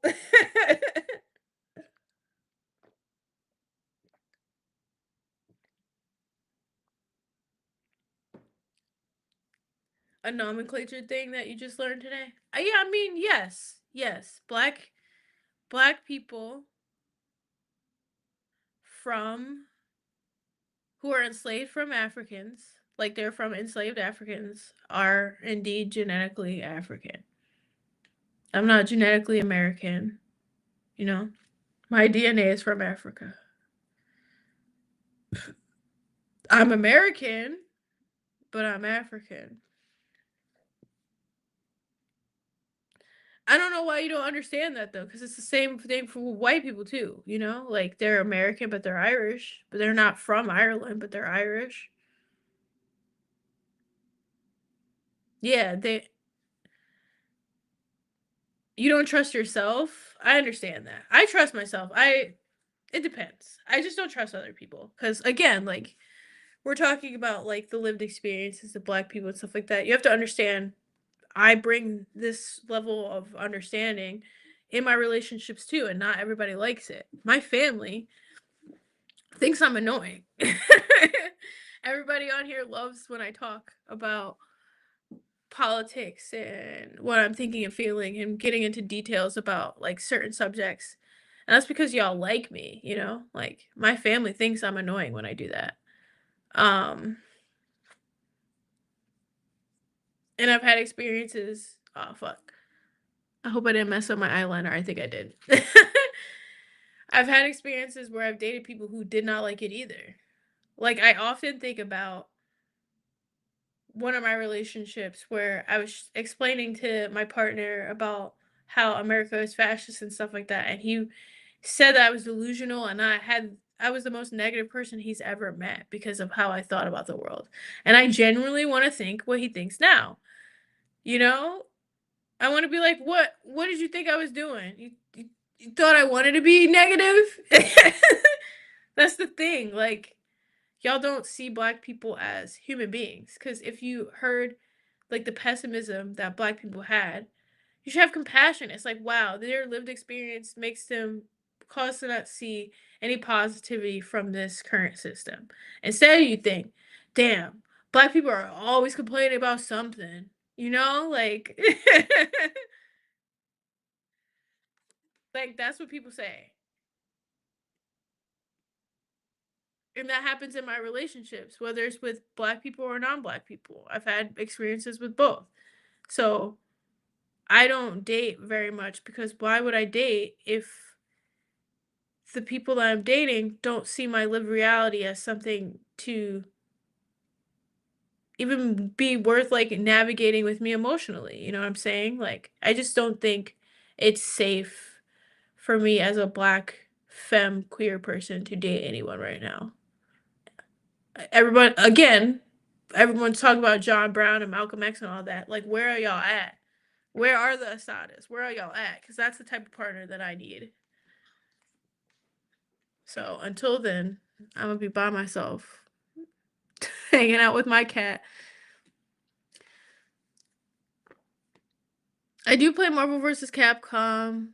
I don't play it often though. Um, I like Morgan as a character. I was thinking the practice of slavery lasted longer than a trade. Yes, but we're talking about the transatlantic slave trade, which is inherently different than the rest of slavery. It was inherently different. It was inherently more gruesome. So even when people bring up slavery and try to compare different types of slavery, it none of them were as brutal, as violent, as long lasting as the transatlantic slavery.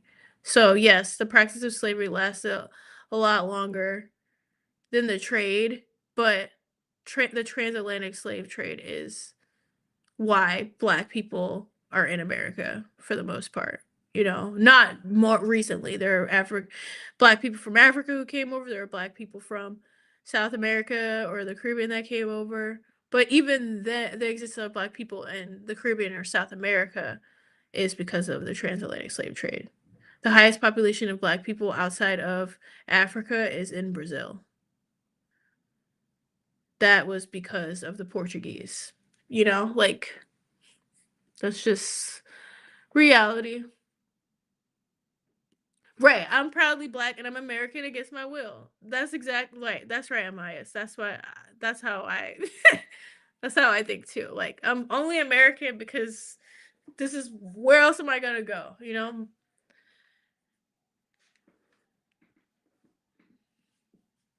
They like hearing me talk, they don't be listening though. Yeah. Yeah, I feel you. And right. That's why we come to the internet because yeah, people don't listen. Like people in my family think I am negative and my family's favorite thing to call me is whiny. I'm whiny. I'm always whining about something. So, yeah, I deal with stuff too. I just don't let them like they say it and it hurts, but them calling me whiny doesn't make what I'm saying any less true, you know?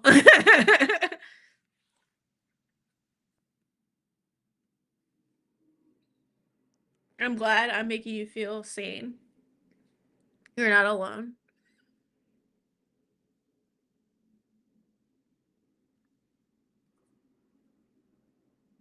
Yeah, it's always a misdirect when people are like, "Oh, the Arab slave trade," or it's like, bro, they were different. Or they talk about, "Oh, the Irish people were slaves." Yeah, but you could. It's not slavery if you could buy your way out of it, or the contract ends. You know.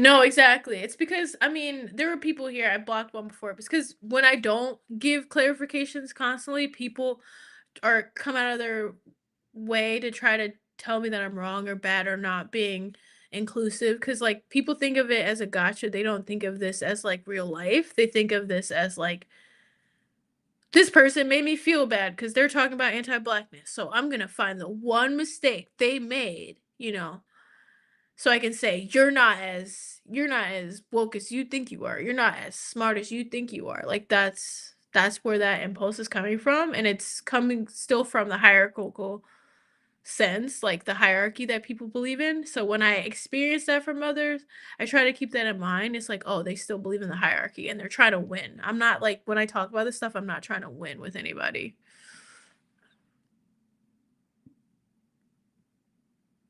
Yeah. I mean, honestly, make a YouTube channel, that helps with that too. Cause like, if I sit around and try to be everything for everybody, I'll dilute myself and my message, and on top of that, like, the people who are committed to misunderstanding me aren't gonna change their mind. Like I said before, like, if you think that I'm an angry bitch because I'm black and femme and I'm saying anything at all, it's not gonna matter how how I say it to you. The people who get me, and like I said, if you see my humanity and my blackness, you'll see that I'm not an angry person, that you know, I'm completely rational here. I'm just fed up. That's different than being angry. And I'm self-assured. That's also different than being aggressive, you know? And I mean, it is a privilege and it's not. Like, I'm always gonna be misunderstood. I mean, that's what happened at the MAGA bar, right? Like, I'll give you an example. I asked where the gin was, and it was a new bar to me, so I didn't know where anything was. So I'm asking where it is because they want me to make drinks. So I'm like, okay, where's this? Where's that? And me asking that led to the manager being like, "This is the well." So now you're treating me like I'm stupid. And I don't know what a well is in general because I asked the question. So that's my point though.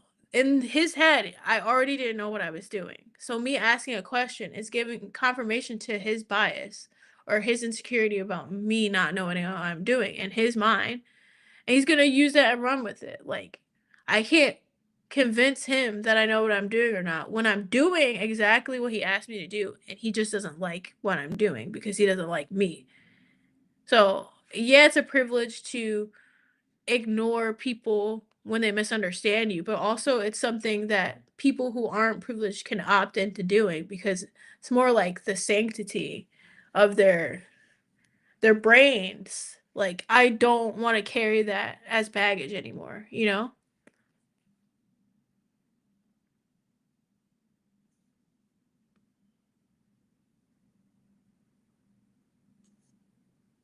Also, whenever anybody says most slaves were sold by Africans, they don't understand that black people bought their relatives back from people. Like a lot of black people who owned enslaved people were buying their relatives back. So even then, it's just disingenuous. People do that to be white supremacists. They just want to justify slavery, and they like seeing you, a black person, get upset about it. It's the same way when white supremacists are like, "Oh, the Holocaust never happened," or they deny the amount of Jewish people that died. They know the amount. They just like seeing you upset. Don't engage with it. Thank you, Tyree. I never seem angry, but people call me angry all the time, and this is how I am all the time. Like this is how I am. I promise you. And people will call me angry, bitch, whatever. And it's because of what I'm saying, not how I'm saying it. And yeah, Jeremy, they're not trying to give me grace because they don't want to give me grace in the first place. And this is why I'm trying to get people to understand. Because what you're seeing in Minnesota is going to happen. It's going to start happening to the rest of y'all. And this is a warning, but also for you to shift your attitude in how you've been experiencing black people in your life. Most of what you've been told is a lie, you know? all the propaganda people talk about propaganda, but who was always on the other side of the gun in those cop shows, you know? Like, there's always a black victim, it was always a black suspect. So you don't understand in your head that you have, like, so much bias around blackness that you don't even trust black people's judgment about their own experiences or lived reality. They talk about black people are like, "I get stopped at first every single day," or I've had the cops pull a gun on me and this and that or whatever else, and then non-black people will be like, "Well, what did you do?" You know, like, that shows how propagandized y'all are when people go to that length, you know? So, if you are trying to unpack that and be a real John Brown when it comes to abolition, when it comes to rejecting these sort of narratives, you have to be willing to question everything. Like, you see it with Alex, they're like, "Oh, he had a gun," and everybody's like, "No, he didn't have a gun." And it's like, "Bitch, it does not matter if he had a gun or not. Do you not see what they've been saying this whole time about black people? They've been trying to tell you, it doesn't matter if you have a gun or not. If I say you had a gun, you had a gun, because you know why? I don't think you deserve to live, because I wanted to kill you anyway, so I'm gonna make up whatever I want, because I don't give a fuck." You have to realize that's where they are with it. You can't appeal to rationality with white supremacists. They don't give a fuck about the rationale. They actually like the fact that you see the truth and you see how they're acting anyway. And they relish in the fact that you're upset that they're denying the truth. You know what I mean? Like, it's the truth is for us to know on the same side. You see that? You see that? Okay. But it's not to convince them because they already know. They like the fact that you're so upset about it. Like, these people are sadistic, and I really want people to understand that. Like, when black people talk about, like, "Oh, the enslavers used to eat us," that's not, like, hyperbole. They literally used to kill black people and eat our flesh because they thought that we were not human beings. So if you're dealing with people who think like that, you really have to understand how much of a threat white supremacy is and how relentless you have to be in attacking it. It's not about being rational with them. And you have to explain it to the people in your life who may or might not be on their side and may not know all these things. Maybe you have a MAGA dad or something like that. Talk to him about it. Like, did you know they used to eat people in slavery? You want to be on the side with people that used to eat motherfuckers? No? Then change your fucking attitude or you're going to lose me. Like, that's how it has to be, straight like that. You know what I'm saying? Like, you're not going to be able to rationale with somebody who thinks that they're better than you, and that means that to them, they think that they could kill you. Like,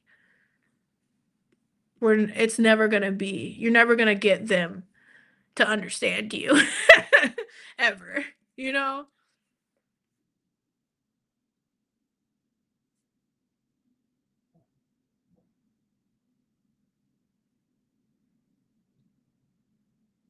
Why are you crashing out? I'm not even talking directly to you, Maeve. Again, I'm so confused.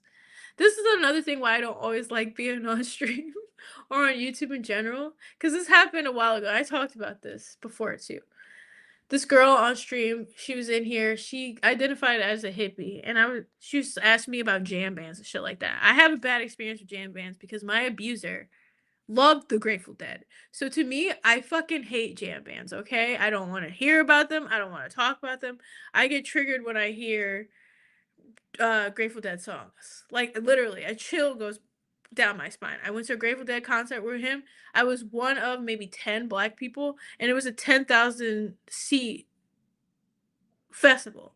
So that to me is terrifying, especially when in hippie culture, they're talking about paradise and stuff like that. So to me, as a black person, and this is when I'm streaming, by the way, I was on streams at this concert.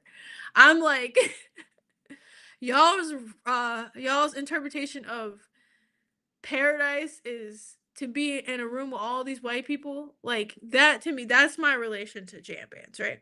So I was making a joke. I'm not entitled to explain all that to someone. I'm explaining it now because of the context. But during the stream, I was like, no, I don't really fuck with hippies because hippies are usually bullies that are like pretending to care.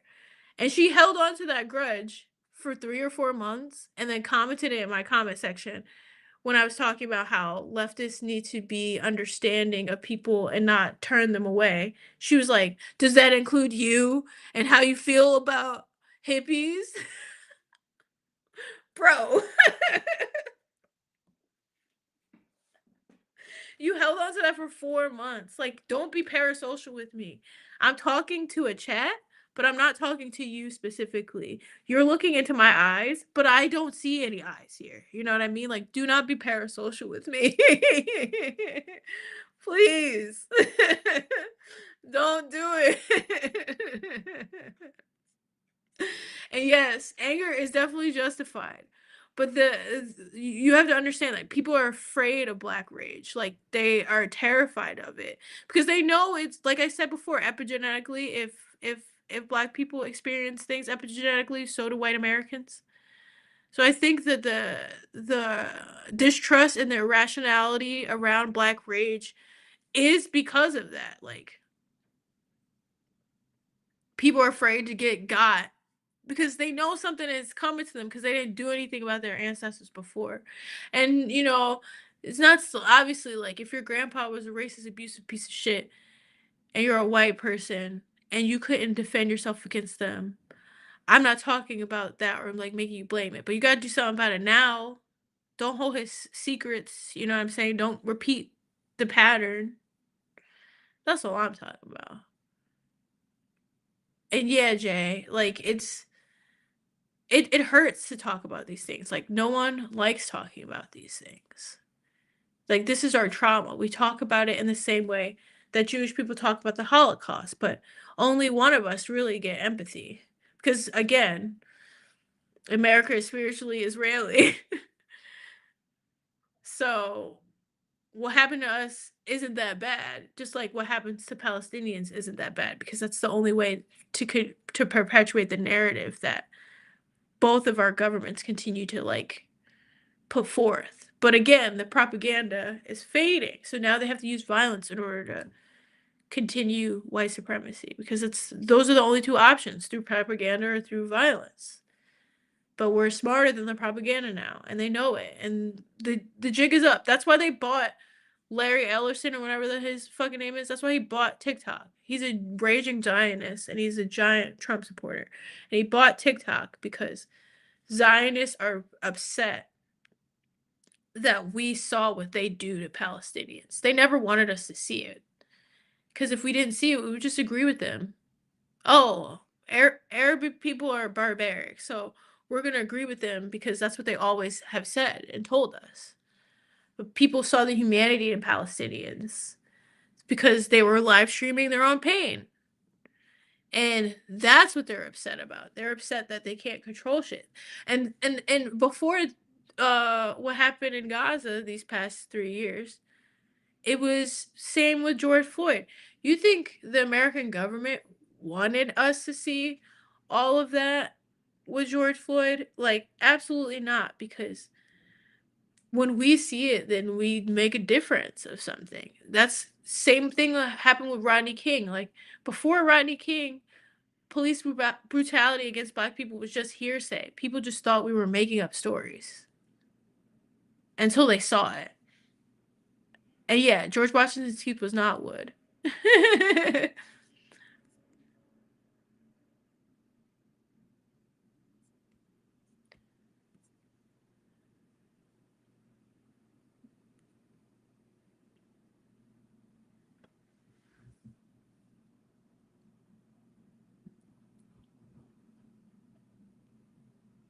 Yeah, I mean, epigenetics affects us all.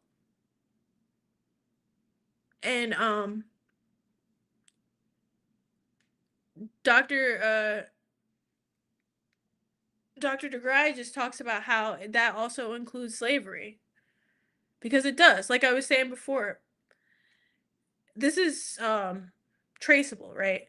Like, not every Irish woman is curvy, but a lot of Irish women are bottom heavy and curvy and store a lot of fat in their legs, fat and muscle in their legs, directly because of the potato famine.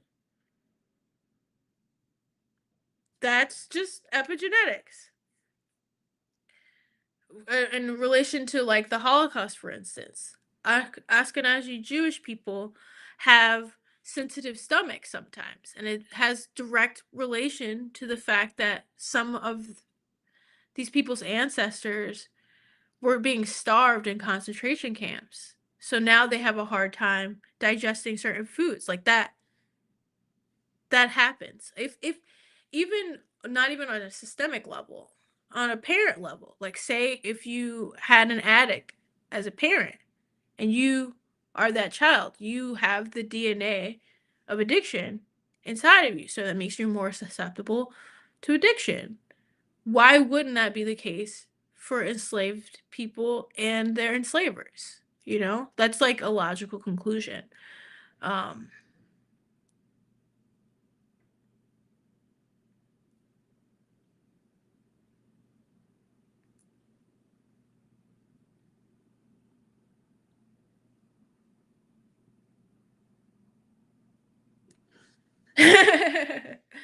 yes, women are thick in Ireland. Not everyone, but like that's just a thing. Like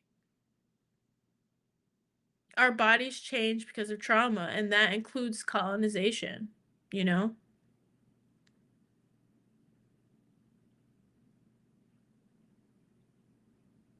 Yeah. And I it makes me think right, exactly. Autoimmune conditions like lupus in general, that's something they just discovered. Like that autoimmune diseases have direct correlation with trauma and stifled emotions. So people who deal with chronic pain and chronic illness usually have a overlap with trauma. And yeah, it is like regular genetics because huge trauma doesn't stop babies from being born. Like in Gaza, I worry about what lack of food will do to the generations of Gazans to come because and also the bombing, what the bombing has done to the environment and how that will affect them like respiratory wise and things like that.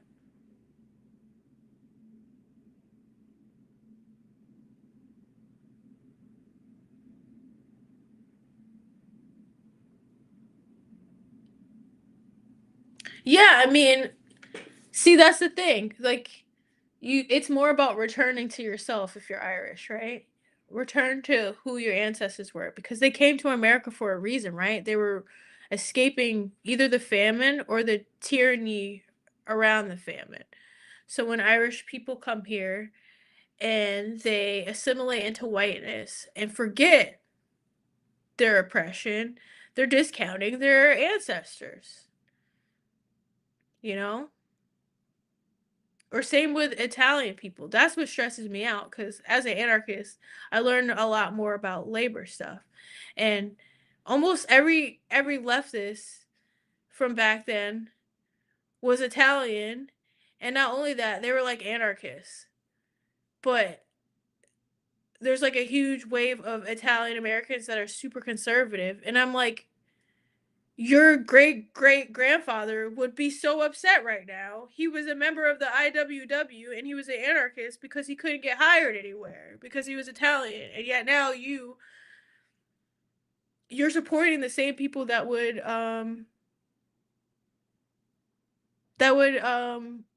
insult your grandfather. But people will use that as an excuse to like justify their bigotry now too. It's very bizarre to me. It always has been. But because of that, because you know what your ancestors were going through, you have to use that as a daily reminder. That's what continues to keep me going.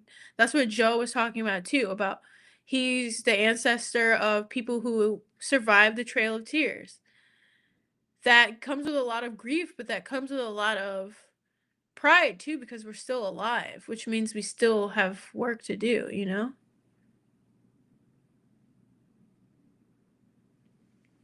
And yeah, whiteness as a construct you should reject. Because before you were white, you were something.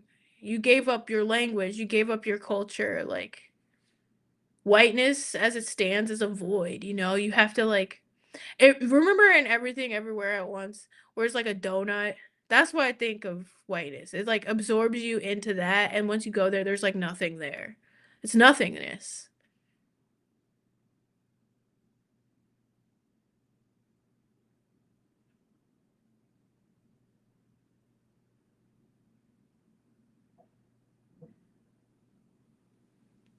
Yeah, I agree. I think we should abolish race, but we can't abolish race without abolishing white supremacy first.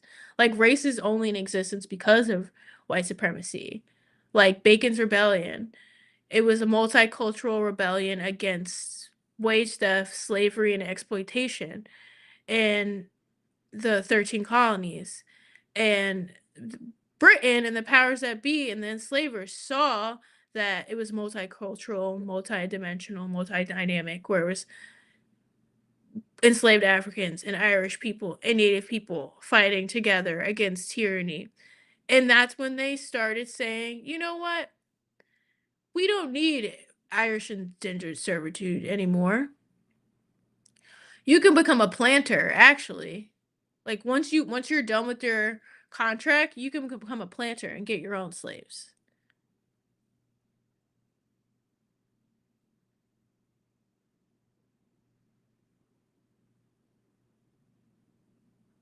Literally, Tyree, go to the mountains and play the bagpipes. Remember who you are, Simba. That's what I put on every comment. Like, well, not anymore because TikTok is now Fed owned and operated, but there was a lot of Irish people like from Ireland who talk about how confused they are about racist Irish Americans. That was the people that came on my FYP. They would be like, I really don't get Irish people that are MAGA. Like, what do you mean, dude? And my favorite comment to leave would be like, remember who you are, Simba, because you literally don't know. You're in the wilderness with Timon and Pumbaa right now. Like, don't you know that you're a king? Like, you hanging out with a warhog. Like,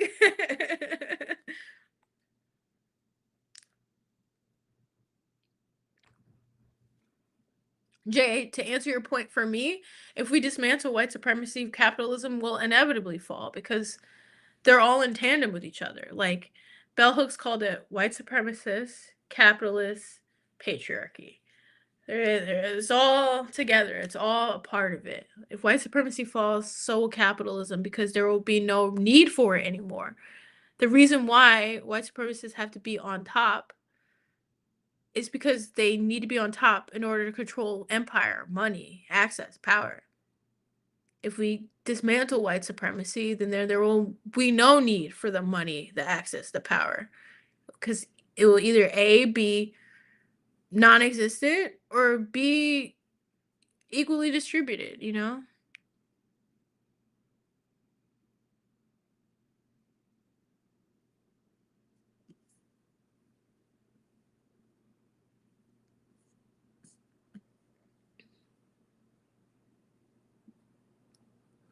I grew up around lots of sex workers. I feel like BPD, MPD is gendered because it always felt normal to me. I can't prove it, but I feel like those diagnoses.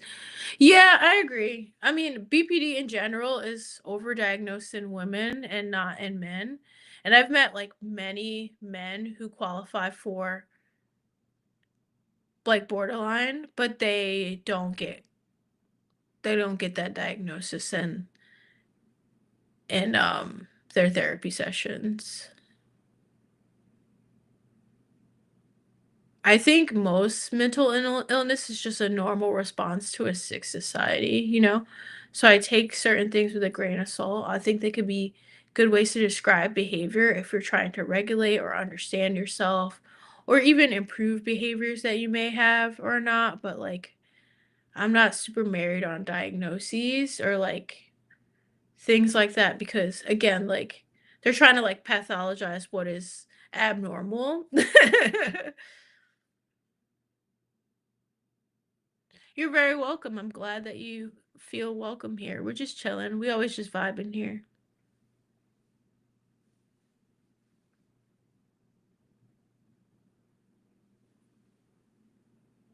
Like abolishing capitalism won't stop me from being black, and with the amount of X amount of mental health and neurodevelopmental disabilities, it won't get rid of white supremacy, ableism, or localism. Yes, that's why I'm like, no, it has to be white supremacy first. Capitalism can't just fall because it's just gonna be another hierarchy. Um, but then again, that's why communists don't like me. We beef about the means, you know?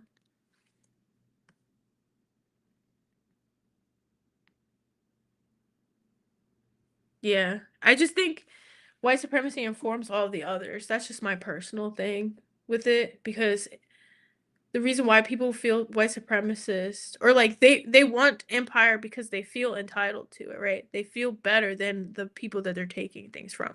So if we dismantled that, it would take away people's excuses to be brutal in the first place. It would take away the reasoning behind capitalism in the first place, in my opinion, in my understanding of it, because it's like, why would we need it?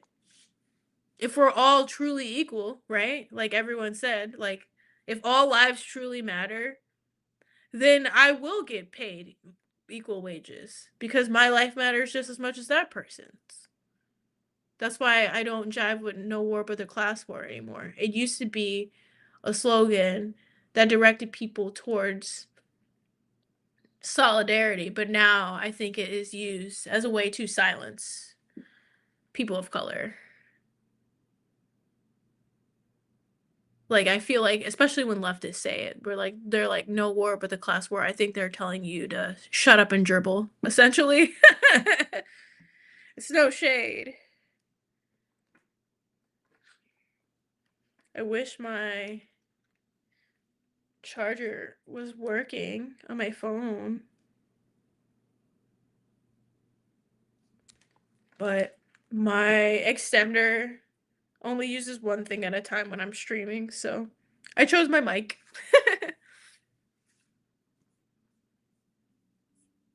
But yeah, I don't know. That's all I've been wanting to really get off my chest lately. Like, just that, like, when I and other Black people in general talk about Black history or the Black experience, it's not to center ourselves, it's to let people know that if you know more about Black history, you'll understand more about the moment that's happening.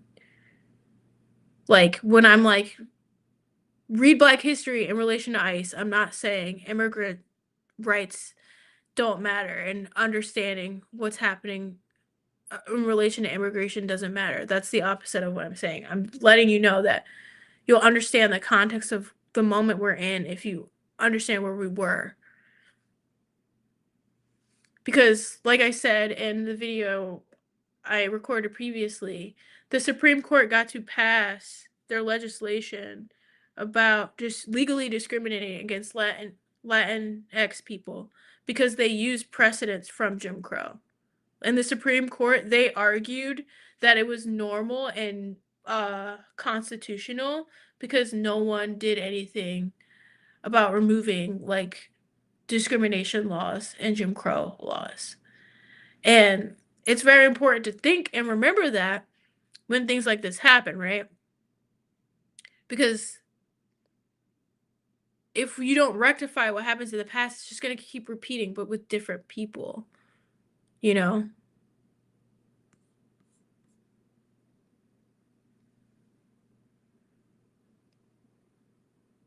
Right. When you see the violence, you see your children. Same. Exactly.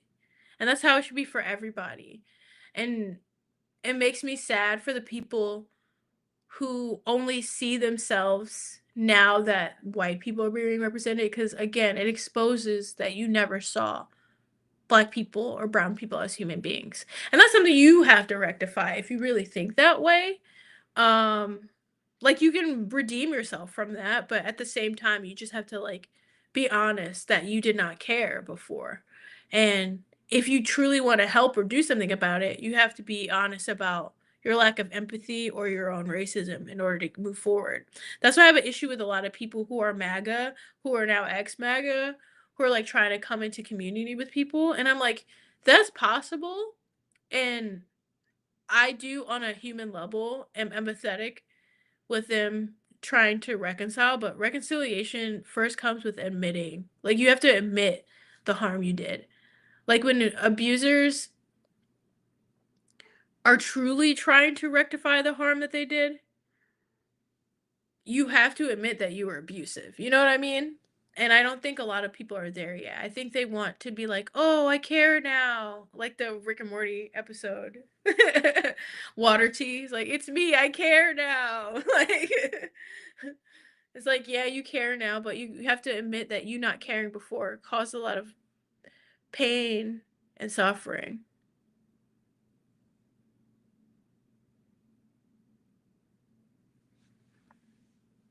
Hello, Ida. Somebody woke up from her nap. Kitty Cam. Hello, Ida.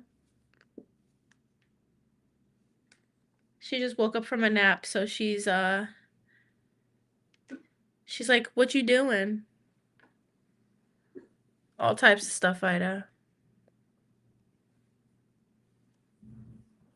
No, I personally don't give liberals an exemption. I'm just talking about the people who feel compelled to do something. Like someone commented that earlier. Not in chat, just on my post that they feel bad for liberals who are just coming to terms with stuff. And I'm like, that's great. I'm glad you feel bad, but I don't. Cause again, you're saying you didn't care when it looked like me. But now you care, so I should care that you care now because you care because it could be you. Like you didn't care when it could have been me. People don't understand that. That makes you a safety hazard. It's not like people holding a grudge. Like if you don't care that violence is happening to others until it happens to you, you're the dude in The Mummy who wore all the fucking different chains, right? Like you're not a reliable person. You got all the different gods on you because you'll go anywhere where you see fit. Um, and I just found out that that's supposed to be like his character is supposed to be like anti-Palestinian. Um, but his character of how he sabotaged everybody and only went where the wind went in the moment was based on fear. And like that's just something people have to reconcile with. Like you are a danger to others if you can't admit where you fell short.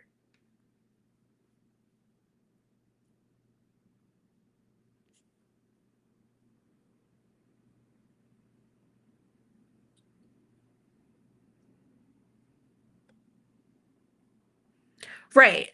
And that's the thing, Manhattan Project. Like if disabled people aren't getting paid living wages, that means my so-called living wage isn't a living wage and that they could take it away at any moment.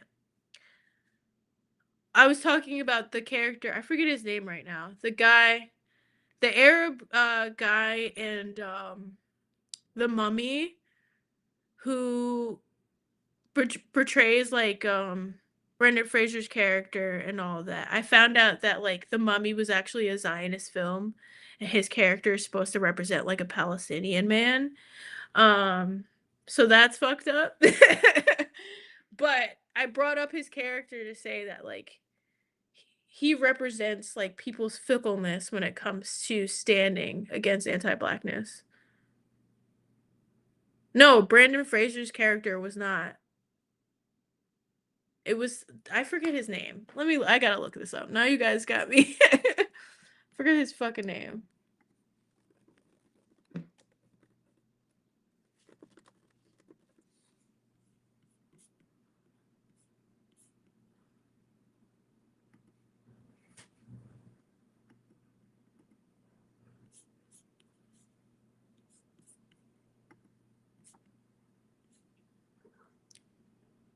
Is it Benny? Yeah. Benny's character was supposed to be like a negative trope about Palestinians.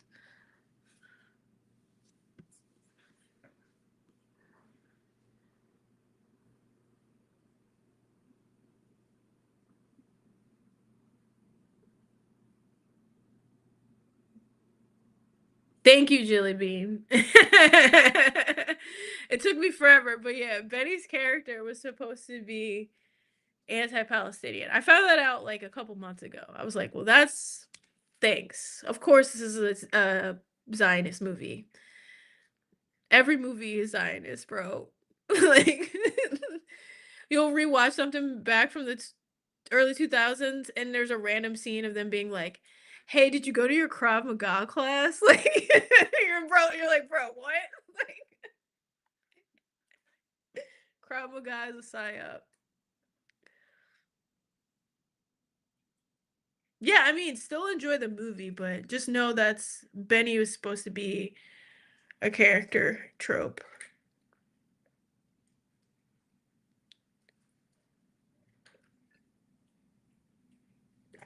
Right, Manhattan. And that's the thing, like, with all this that's happening, I was talking to a friend and I was just reading one of my friend's things, and she's not even as political as me. Like, I'm way more of the full activist type, but she's like vocal. One of my close friends who's black. We both were in the punk scene together. But like around 10, 12 years ago, we were the only ones really talking about everything, what's going on. Cuz again, like I said, I've been carrying my passport, not just state ID, but my passport since Stop and Frisk. This is a friend who did the same. Like we've been dealing with sort of like the police state I reality of being dark-skinned black people in New York for a long time. And being honest about that and wanting people to be on your side about that when people are anti-black didn't see it as a place where they could step up and be there for us. It was more about how can we isolate these people, you know? So that's another thing too. Like people are coming around to this reality now, but there has to be rectification of what was done. But I know those people aren't gonna come back and be like, "Oh, I'm sorry. You were right." Like, we're not gonna get that even though we deserve it.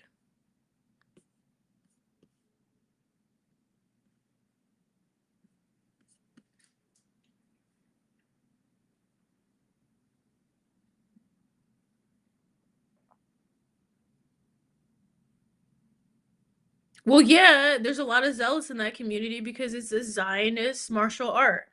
I'm not gonna learn Krav Maga. There's plenty of other martial arts that I can learn that is not directly tied to the destruction and devastation of a people. I don't care how effective it is. I can learn Brazilian Jiu-Jitsu. I can learn Muay Thai. There's nothing fascist about Muay Thai, you know? Like, it's fine.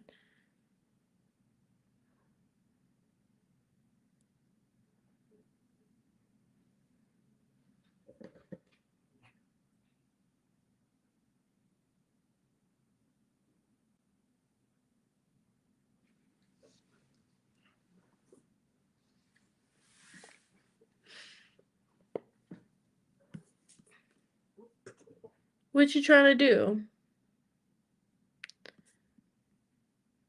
Ida is trying to come up here and say hello again.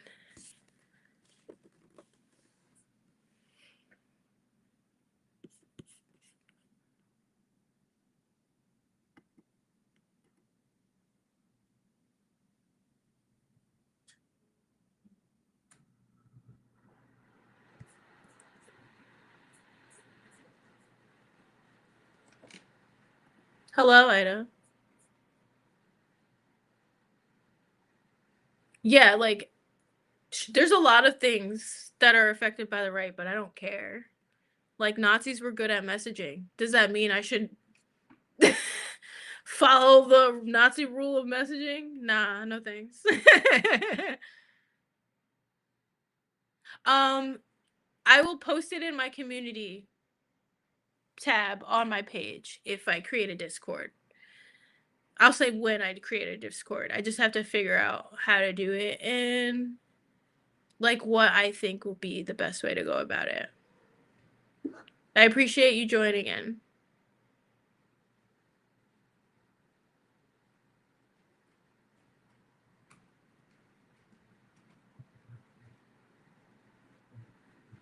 There's other effective and devastating things, but also shouldn't that be a sign that it's made by a fascist? Like, I know you're free Palestine. I'm just saying, don't like. Who cares that Krav Maga is effective? I don't. I don't give a fuck. I don't care. Like that just shows like how fascistic they are there in their thinking if it's like devastating and like your intent to fight someone is to kill when like every other martial art is like, oh, we want you to know how to protect yourself, but we don't want you to go out and fight if you don't have to. But Krav Maga is all offensive. Like that to me is an indictment, you know? That makes me want to do it less.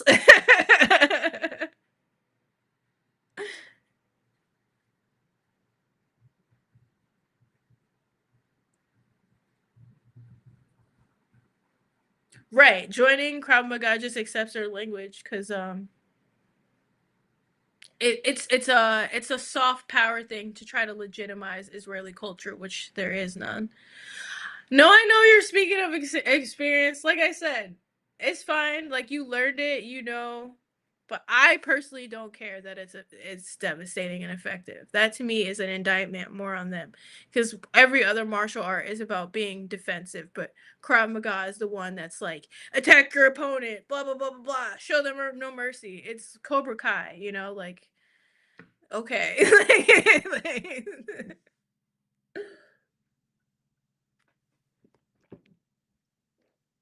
We're about to hit the 4 hour mark. How y'all feeling? Y'all still down to talk to me, or should I go cook pasta?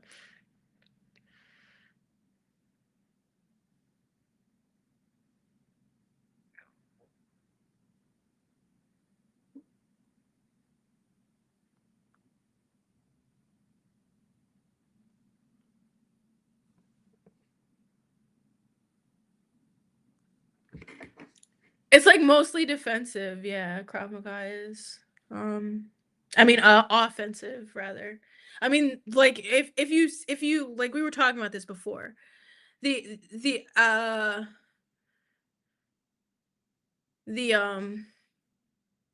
ICE officers are trained by the IDF, right? And NYPD and other police forces are trained by the IDF, and you can tell when they are because of how aggressive they are.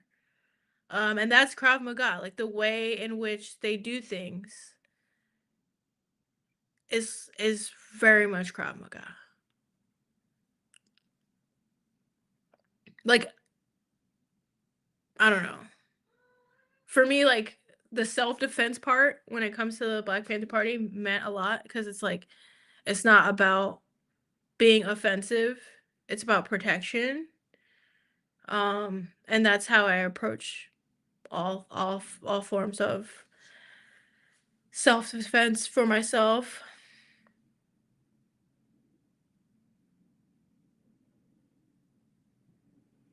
Hey, what's up, old owl? Yeah, I just drank some water. You also drink more water. Don't be like me and talk for an hour and then start choking because you need more water.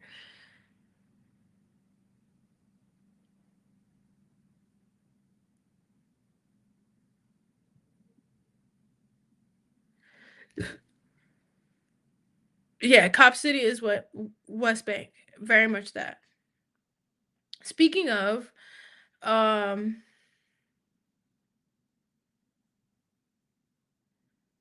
whenever people talk about, is his name Tortuga? Um, the activist who was murdered in Atlanta, like or Greater Atlanta, when they were protesting against the cop facility. I've noticed this. Communists don't mention that he was an anarchist. Yeah, Tortuguita. Yeah. A lot of people don't mention that he was an anarchist. I've noticed that. And I wasn't even going to bring this up, but I'm going to say this. But I don't watch Hassan anymore either. I told everybody I was going to stop after his fandom came after me from my 3-year-old video. Um, but I saw that he's in Minnesota right now and he's talking about how outside agitators are going to create anarchy. And to me I'm like, "Bro, in this moment if you're still using anarchy as a negative, like you're not necessarily on my side. Like fight the good fight, but we can't organize with each other."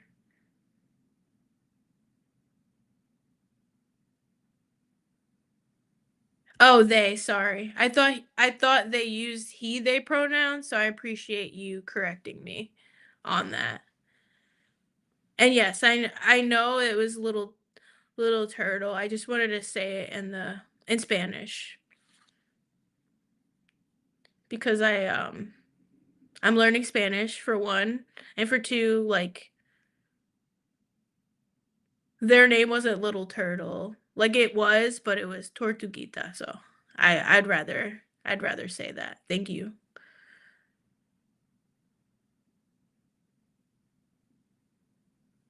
Right. Like it's about bending and torture and stuff like that. That's all offensive stuff. Like that's not that to me that's not a martial art. Um I love Muay Thai. Like that's what I like. I like that Muay Thai trainers are the most lethal people you've ever seen in your whole life, but they're all smiling. Like I like that. I'm trying to go to Thailand and train for a summer.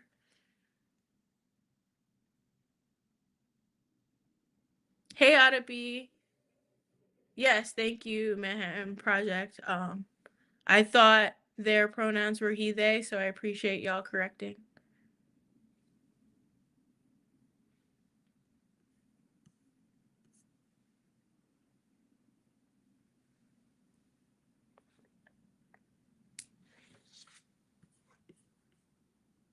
Yeah, my dad knows Aikido.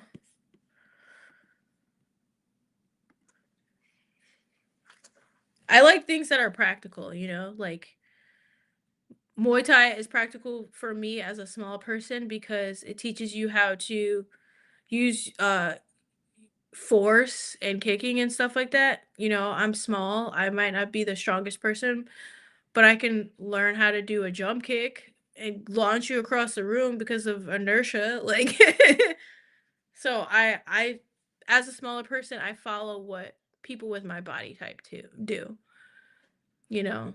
Or with like Brazilian jiu-jitsu. A lot of smaller women do very well in jiu-jitsu because you use people's weight and leverage against them, you know.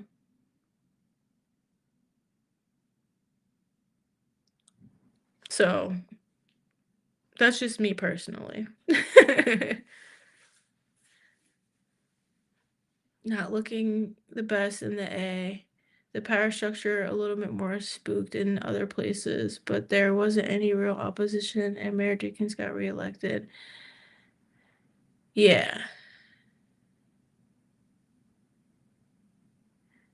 Yeah, I mean, Dickens is the same sort of play the game type as like Kamala was. Like it's a cynical way of dealing with the reality of the world, right? Like I want people to be clear that like no black person in power is unaware of the caste system that we live in. They're just trying to save their own skin by playing along with it.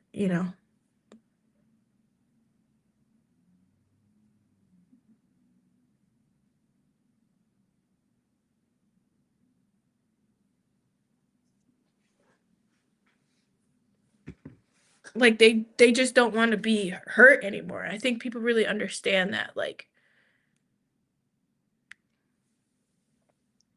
it's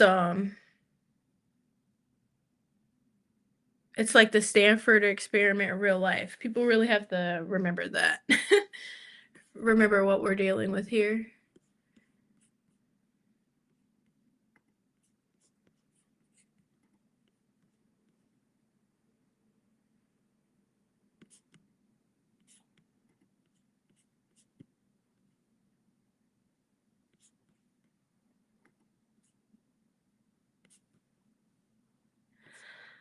Oh, brother. It's just a lot. Right. Black excellence doesn't work.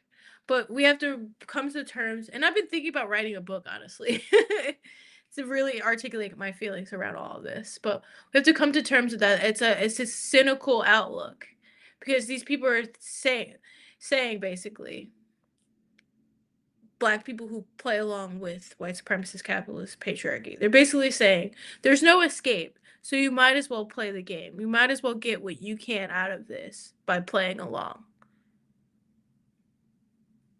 I'm not giving people grace by explaining what the hell is going on. Just because I understand my opponent doesn't mean I'm giving them grace. It means I understand their humanity and where they sold their humanity out.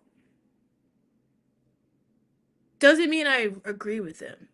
I have empathy. Like, I don't know why that is a problem. And I believe she is a war criminal. I can believe her mindset. I can understand her mindset and also believe she's a war criminal. Like, why is that so hard? I understand that Donald Trump hates everybody because his father never gave him real love and affection. But that doesn't mean I agree with him. It means I have a heart in my chest and a brain in my head, and I understand these things. You gotta chill out with that. Like, just because I'm not saying what you want me to say doesn't mean that I disagree with you. And on top of that, if you're not black and you're expecting me to be like, Kamala needs to go in The Hague, I think you're an op because that to me shows that you don't care about my personal safety. You want me to say inflammatory things in this political climate? I think that makes you a op, personally. Like, that happens to me a lot on here. I'll talk about how we resist, and I'm talking about mutual aid and direct action. And I got white communists in my comments being like, why don't you ever talk about armed resistance? I don't know, because I'm a black person in America who had a Black Panther grandparent, and my grandfather on my dad's side was murdered. Maybe that's why I don't fucking talk about armed resistance on YouTube for you. Like, what are you guys even talking about? Like, this isn't a joke, bro.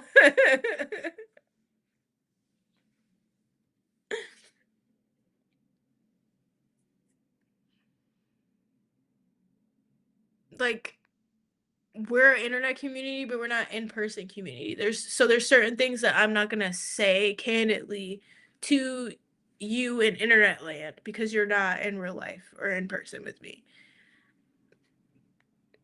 You know? Y'all should be able to pick up what I'm putting down. If I made a whole video about Asada Shakur and Layla Khaled, like, y'all don't think I'm about that life? That's all I'm saying. Like, y'all should be able to pick up what I'm putting down.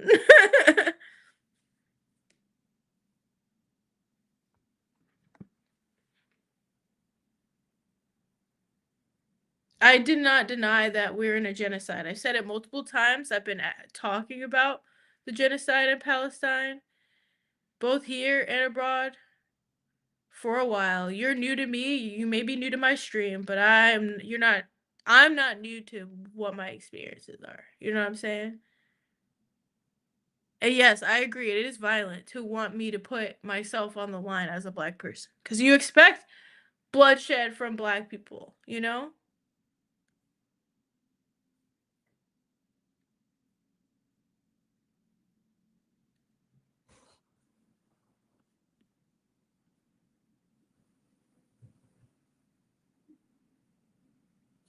Yeah, empathy is essential. And me being empathetic and understanding where people come from is how I articulate my experience. People like what I have to say, right?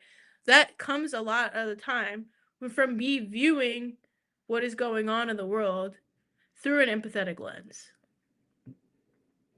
And that includes me understanding the grief black liberals and Democrats have right now, despite them being in a delusional cult. You know what I'm saying? Like, I understand the grief and the rage they have.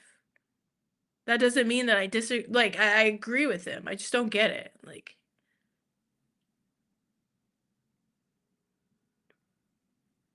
I think all the presidents have been on some unforgivable fuck shit. Like, the first 5 presidents were all slave owners. Like, America in its inception has been negative. Like that's just how it is.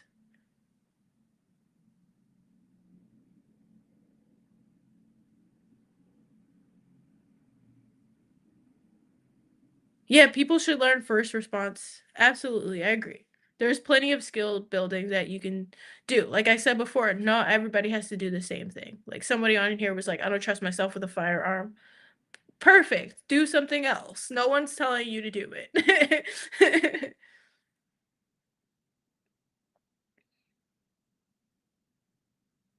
Yeah, well, I'm a millennial, and I think Gen Z, like I was saying before, I said this like maybe an hour ago. Gen Z was hidden from a lot of isms because of the perceived progression that Obama gave you. Y'all grew up in a world where the president was black, so you didn't really understand. Not no fault of your own either. It's the fault of the people ahead of you. Try to use this as a propaganda tool to show us that we can make it in that position and that we've made it, period, like as in we don't have to do anything else.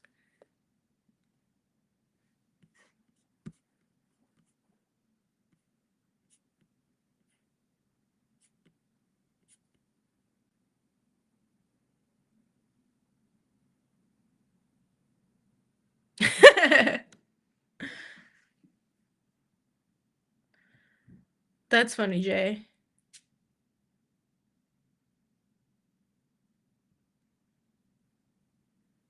Right.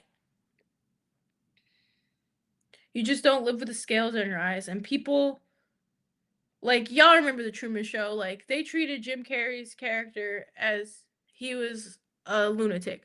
But I saw a theory recently that was like, he knew the whole time that he was in a simulation and he was just trying to get out. And I want to rewatch it with that mindset. Cause like that's kind of how I feel sometimes.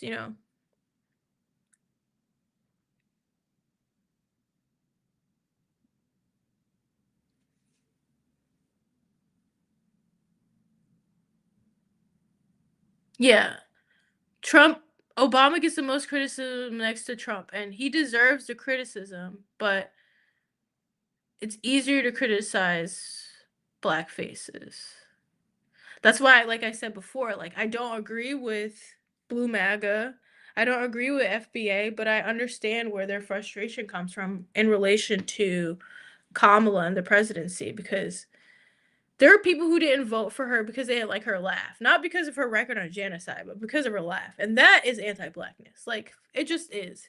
Um and Blue MAGA wants you to put aside her record of genocide because they're like, you like Joe Biden. What's wrong with you didn't have a problem with it when it was Joe Biden? And they have a point to that. But again, why like I asked this before, like I would not want the first woman president, and I don't even believe in presidents, but I wouldn't want the first black woman president for her legacy to be that she signed off bombs to be dropped in Gaza. You know what I'm saying? Like I'm okay with that not being a part of what I have to deal with for the next fucking 50 years.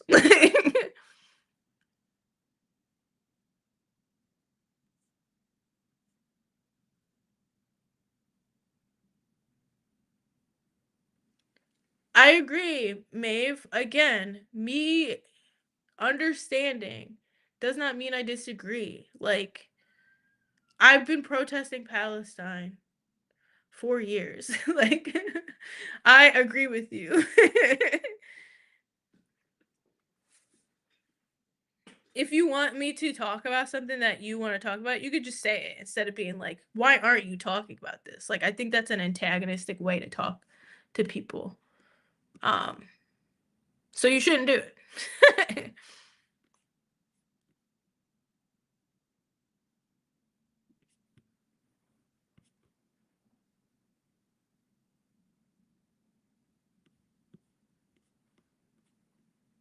Right. I voted for Cornel West. Also, I did a swap with my friend, and I also volunteered for Cornel West. He was my candidate.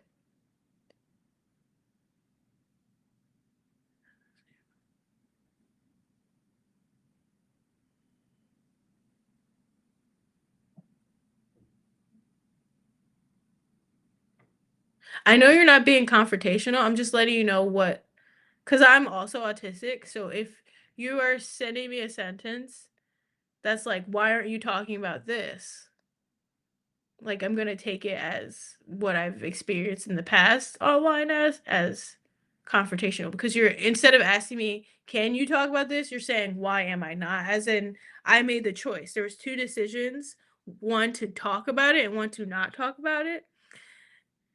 And then not talking about it means that I chose not to talk about it. So I feel like that's just, it's an antagonistic way of engaging with people. If you don't want to do that, you should be a little bit more particular and say, can you, could you know, or just bring up the point you'd like to say, or I wanted to talk about this, or I'm thinking this, instead of being like, why aren't you talking about this like you did before, saying that I was like erasing voices, which is like how when I'm talking about my own experience.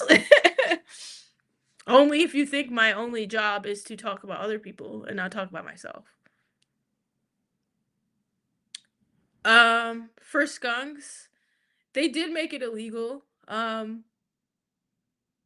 Like, that's why I think people need to understand Black history. Like, my ancestors could not vote. So it does matter.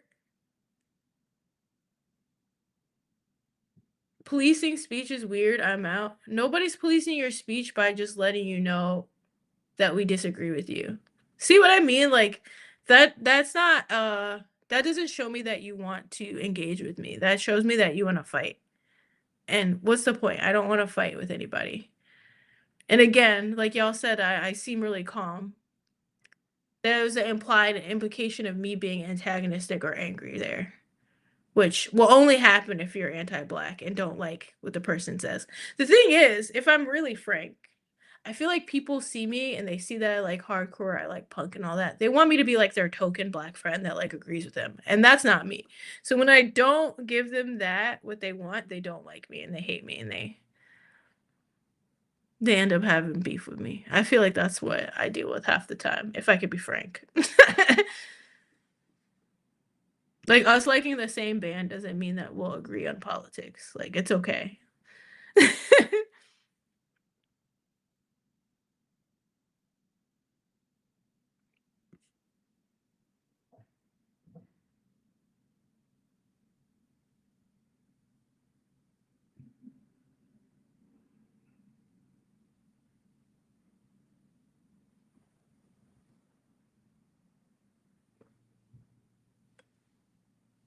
For sure. I'll definitely make it soon.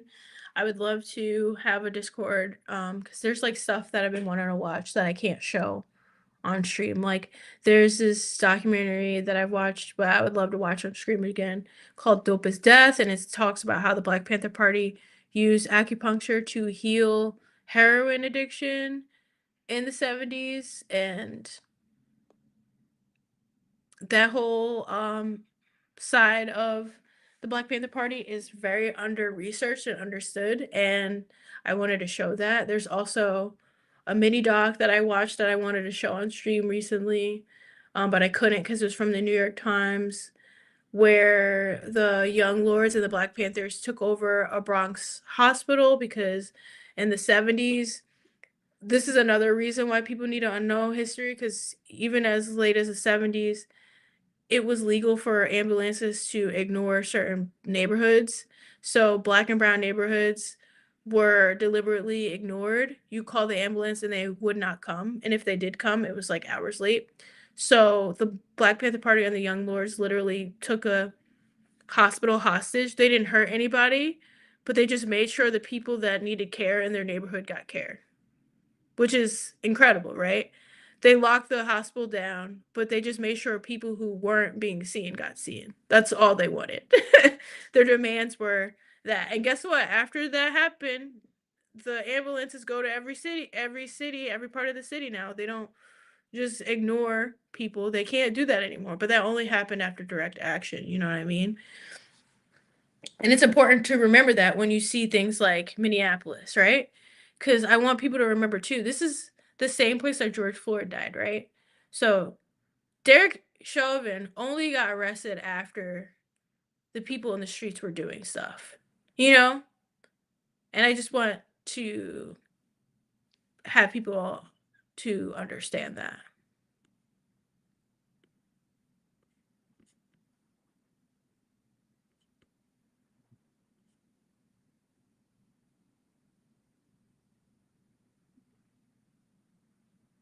Yeah, I mean, the No Kings protest was just a parade because they want to, like, the object of the Democratic Party is to quell dissent. They know that we are angry, so they use them as a funnel to suppress real working power and working liberation.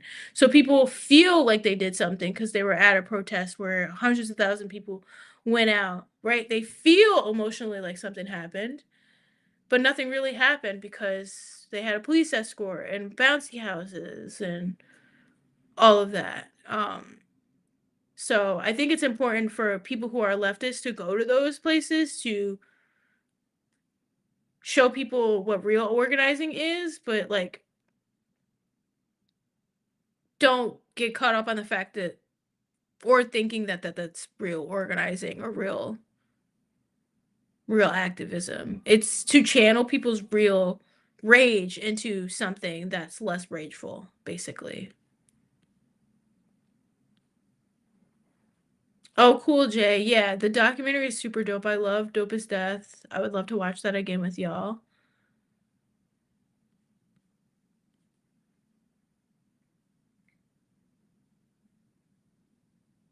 Right, Raven. Exactly. Exactly. During the crack epidemic, ambulances were forbidden to come into certain neighborhoods. Absolutely. Absolutely. Absolutely. And that's a through line I want people to recognize and understand as well, right? If ambulances were allowed to come to black neighborhoods during the crack epidemic, that's the same tactic they use in Gaza.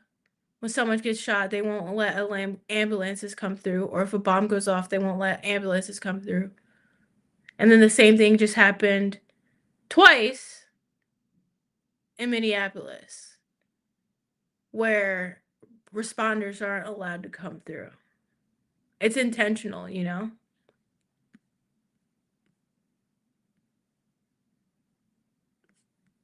And yes, Jilly Bean, you're so right. This was a precursor to the Patient Bill of Rights. And people don't know that. People don't understand or know that the Brown Berets, uh, the Black Panther Party, the Young Lords, the Weather Underground, the student protesters at Kent and other places, they were the reason why we got the concessions that we did receive.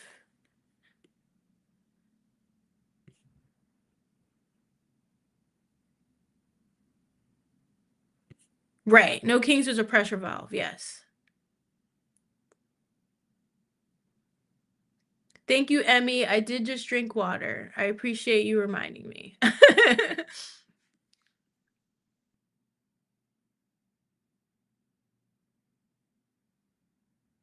Yeah, Germ. He's talking about people becoming aroused because he would have an issue with it. Like people are shocked that like Trumpers and Second Amendment people are like, "Oh, he had a gun," talking about Alex, and it's like the same reason why Chuck Schumer doesn't want anybody to do anything is the same reason why people on the right have an issue with people on the left who have guns because they know that that means something would come to them. They don't want you to organize because they know that that means somebody someday will come to them. Like he does that because he's trying to protect himself.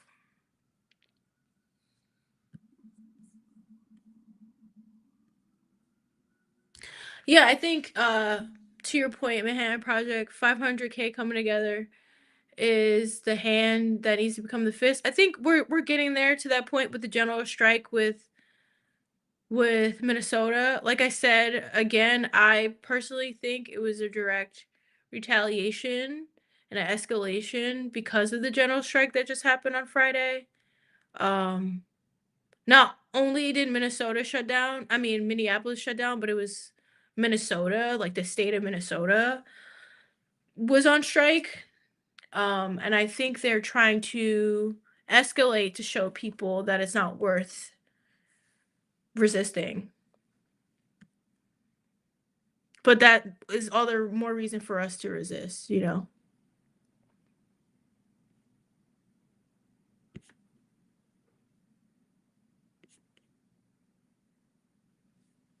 Bye, Autumn B. I'll see you later.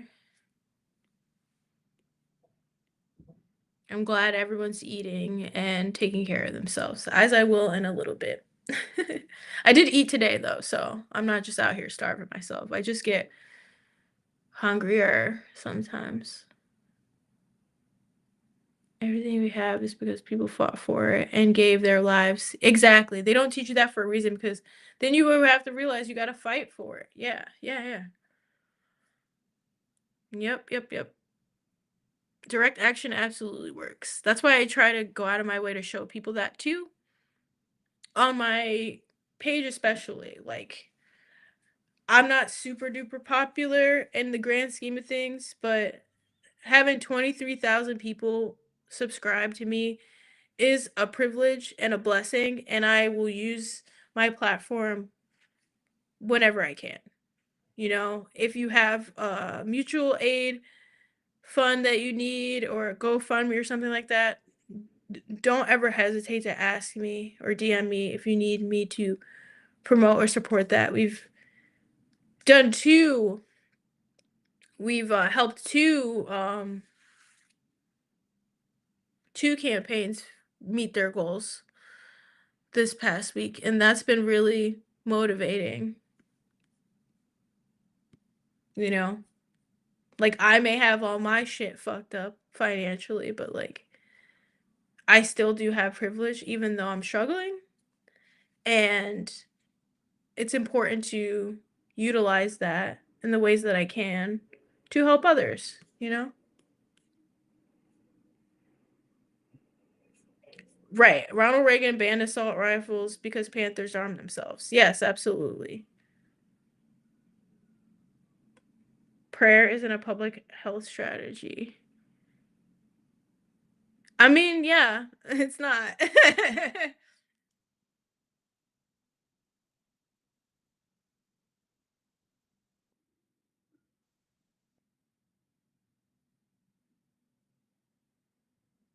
Yes, Raven. It's not super cold, but it's definitely colder than it's been. Like, this is our first proper winter in New York in a while.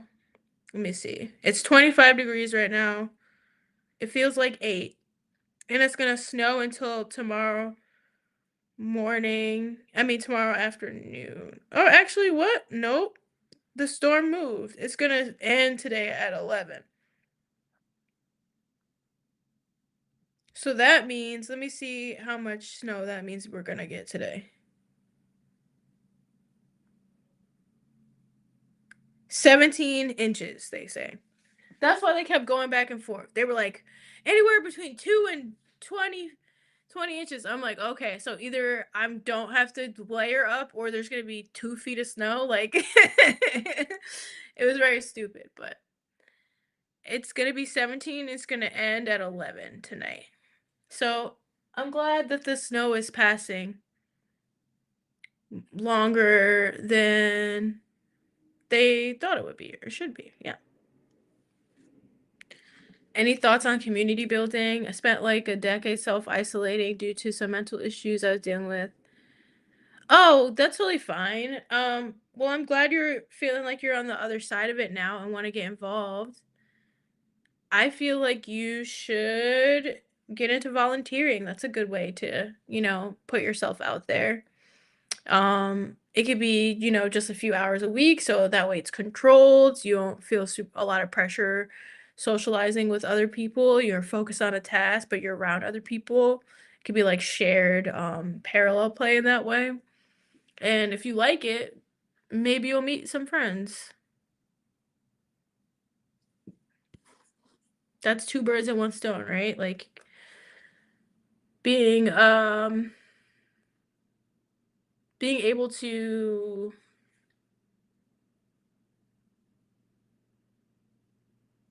what's it called?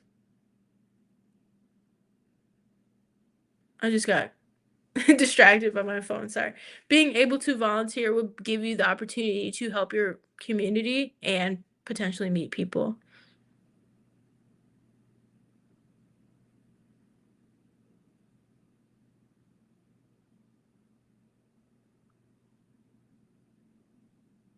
Oh, I see what you're talking about. The pink Power Ranger lady. Yeah. Yeah, she's an anarchist and like I go back and forth with it, right? Because right now as it stands, AI is controlled by white supremacists. So that makes it an inherently bad thing.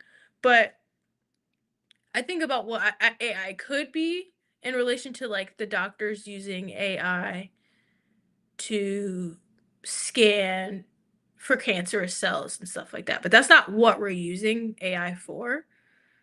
But that's why I go back and forth with it. But I also go back and forth with it with this story with the pink Power Ranger lady. Her infiltrating the Nazi website, using AI to find out these people's information and doxing them.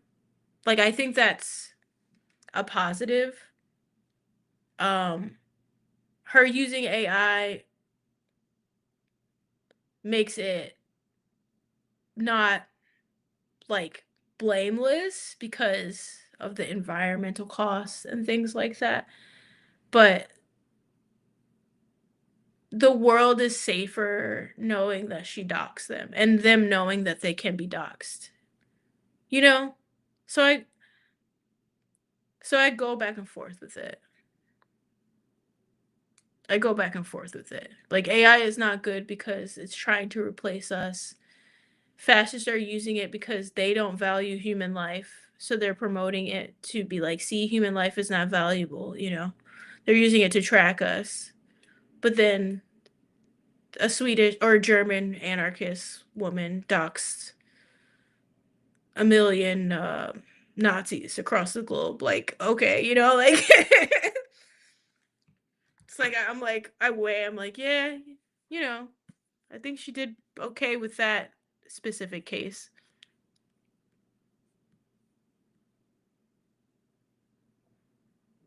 But it's destroying the planet, you know, so we have to find ways to battle our enemies and our oppressors without destroying the planet. Um, so that's why I go back and forth with that particular story. I'm like, it's badass that she did that. Um, but what about the water? You know?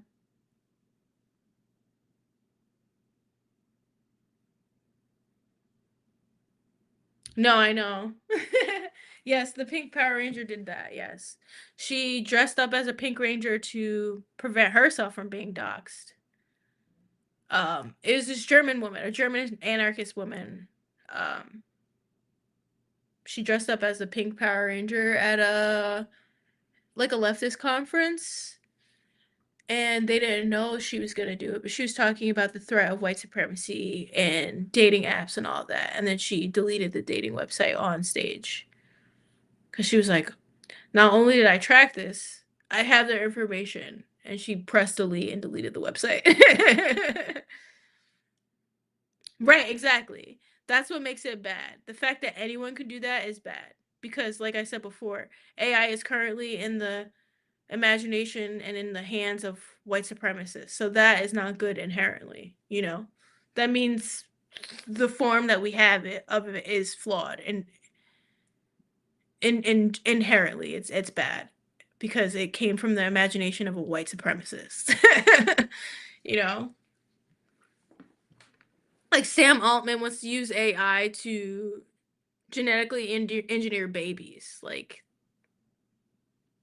that's Dr. Evil shit, you know? Like we should not live in a world where people do that, but I try to rationalize it in a sense where it's like if we're gonna live in this world where people do that,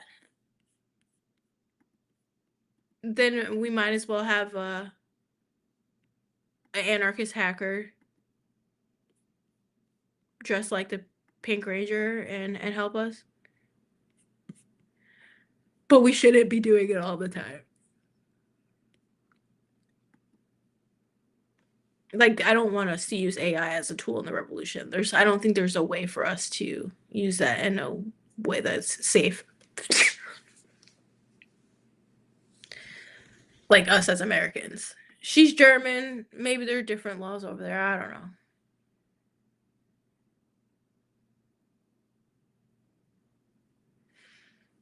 And I don't even see AI music or art being made as just for fun and being a friend that it's like hi. Yes, yes. They're doing it to replace people. I worked in advertising for a little bit and they at first, I mean, I'll be honest. I was honest about this before previously. I used to use AI. I used to be an advocate for AI because in advertising, they promoted it as like the next big thing for several years. For several years. Post COVID, they're like uh talking about it as an accessibility tool, which is what that's how the propaganda got me. They're like, disabled people can use AI to help with their administrative tasks or, the cancer screening thing. They went in a lot with that when they were talking to us about it. But being in advertising and being an art director, which means an artist who creates ideas for these commercials, these brands or whatever, I'm like the concept there. I quickly realized they were using that as justification for underpaying us and undervaluing us because they're like, you should be able to make more ideas, more concept. You should be able to do more because now you have this robot tool, It undermines the value of creativity by being like, oh, this robot can do it.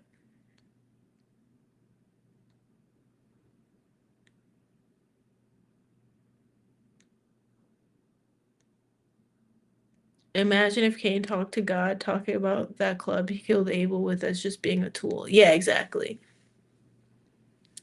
Yeah, like it's a tool, yes, but it's a tool for harm. So that's why I advocate against using it, even though there is some like if you think on a rational level, there are some means for good for AI, but the bad outweighs the good.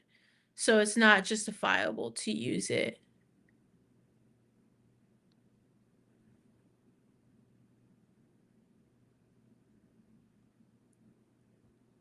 You can run an LLM and stuff on your gaming PC. That's about as safe as you can get.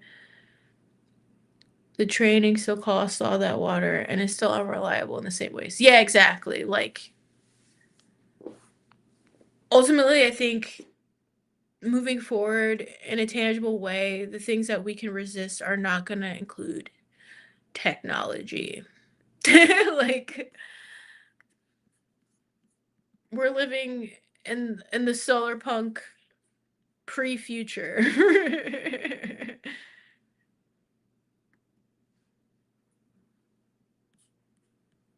It's the pre-future.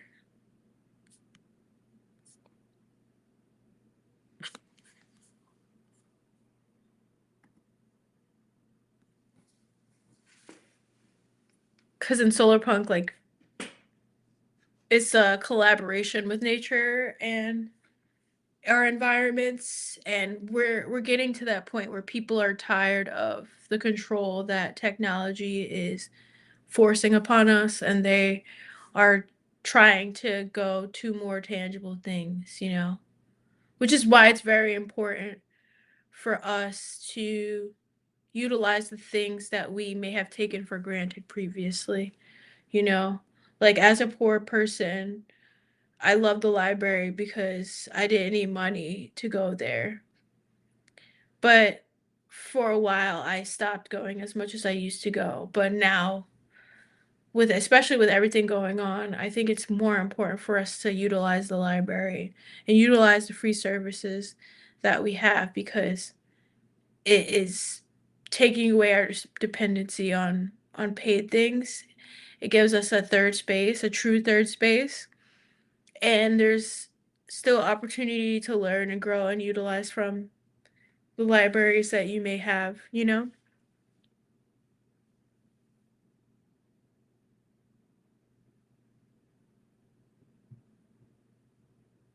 Right, yeah. AI would be a good concept if we lived in an equal universe that, cared about sustainability and white supremacy, but we don't. So I don't think it's worth it to use anymore.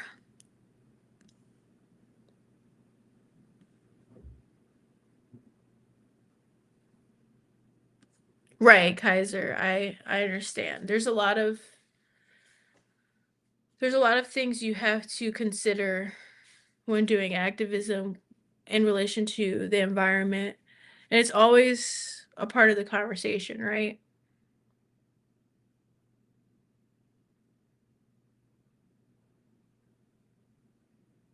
Right, Manhattan Project. Like they promoted AI as this thing that could do all these things, but what I'm learning, the more I learn about Sam Altman especially, is that it's very much like Catch Me If You Can, or like that lady who was doing I forget her name right now, but she was a scammer too. She did like the blood testing company or whatever. They're so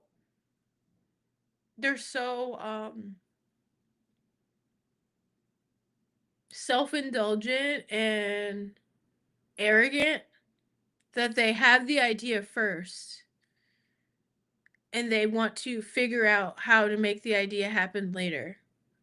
So, a lot of the things that they say, and this happens in advertising all the time, by the way, guys. It's all mostly bullshit a lot of the time. They'll sell you the idea and then try to figure out how to make it happen later. Yes, I believe Sam Altman's sister. I forget her name right now, but I believe her. Her family also disowned her because she's been honest about what has going on with her.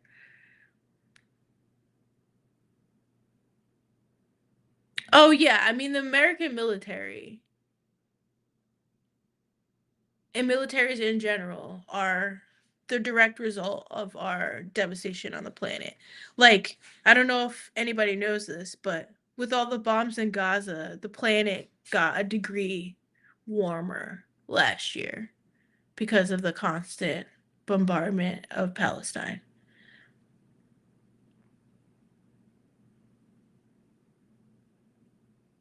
Yeah, I mean, Manhattan Project, I meant in general. That's why I said like utilize all that the library has to offer because it's not just books. Like in New York, there's audiobooks, there's DVDs, there's CDs, there's classes, there's archiving, there's printmaking, there's art classes at New York public libraries. They let you meet at the library. Like if you had a mutual aid organization, for instance, you could ask them, can we meet here? Or just do it de facto, like, hey, we're gonna meet here. Um, but it's best to ask them because sometimes they have conference rooms or separate rooms so you can like talk. But yeah, the library has more than just books. Yeah.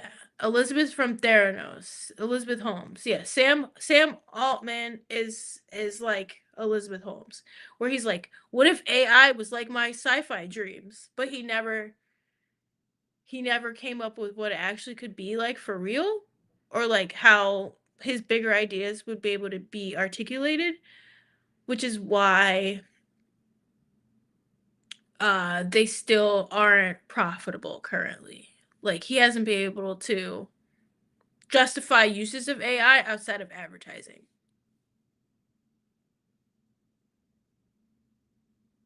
Yes, Jilly Bean. Thank you for reminding me that. I forgot about that. I had a friend who uh rented an instrument from the library. Yes, some libraries have DJ equipment. Some libraries have guitars and keyboards and you can rent it and go. Some libraries let you rent photography and filming equipment. So if you wanted to start your own YouTube channel or do your own stuff, you can go there. You don't have to go buy a camera.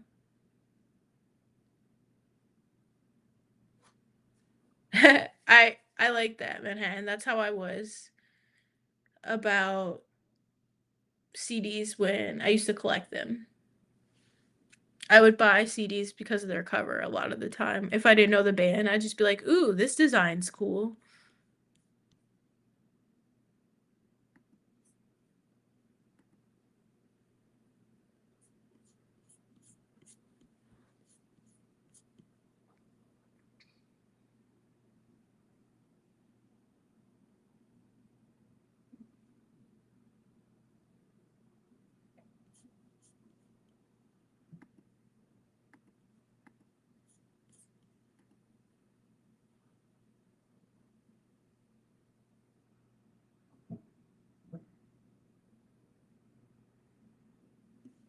That's really cool that you can get Wi-Fi from the library in Seattle. That's pretty dope. That's pretty dope.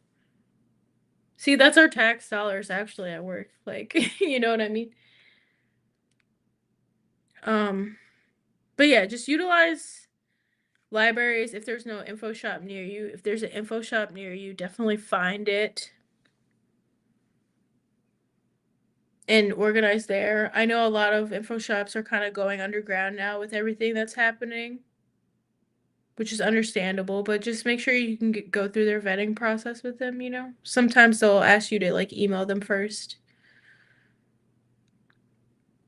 and they won't give you the address until you email them or, just have to know someone, but it's important for us to utilize what we can right now to build more things. Even when we were talking about growing food, some libraries have seed libraries where you can literally get seeds from the library and start your own garden from the seeds that they have at the library. And I don't know about you, but people who keep their seeds usually have good seeds. Because that's why they're keeping them. They're like, ooh, this is a good heirloom tomato. I'm gonna keep all the seeds from that tomato because I like how it tasted.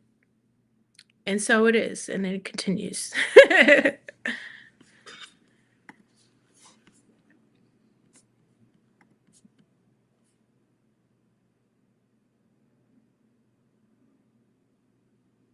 But yeah, y'all gave me some ideas. I'll definitely paint and talk politics on here. I would love to do that. I would love to start a Discord, so I'm gonna do that soon. We're almost about to hit the 5 hour mark, so I might not might, I'm gonna go eat. I feel it. I feel it coming. My hanger. But I don't know. I appreciate y'all talking to me. My camera died, so I appreciate y'all switching to a different camera with me. I appreciate y'all bearing with the chat log being lagged because it wasn't showing up at first for like the first 2-3 hours. I appreciate y'all seeing me as a human being and not taking me as like this irrational rager, which I am not, you know.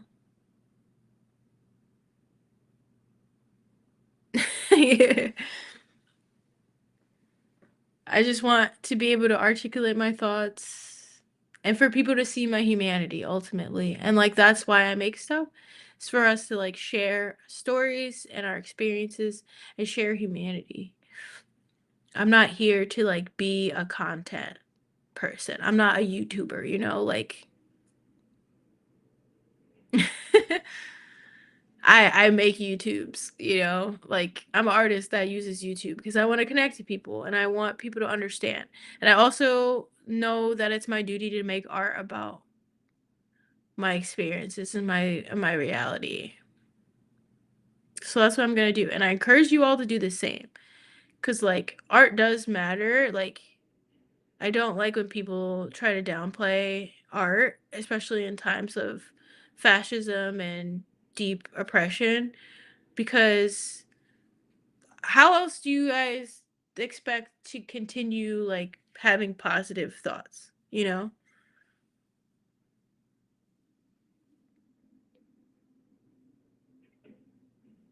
How else do y'all expect to continue to be positive and continue struggling without the joy of creation or imagining the world in a different way, you know? I don't know. That's where I'm at with it. Make art, stay dangerous. I love y'all. I appreciate talking to you too, Tyree. One love, Joe. Thank you for watching the stream, Sleeping Worlds. Yeah, I'll let you know, Jay, when I make the Discord.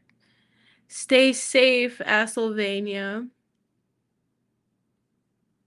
Thank you to the triple zeros, I'll say. Bye, Ali. I hope everyone can get what they need. I'm grateful to you all too.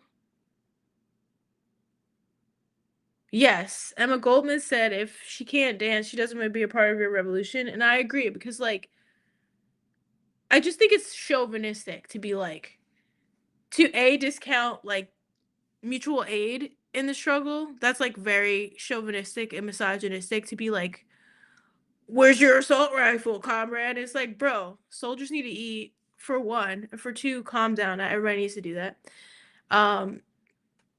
And like to restore yourself, to sustain yourself in activism, you have to have joy.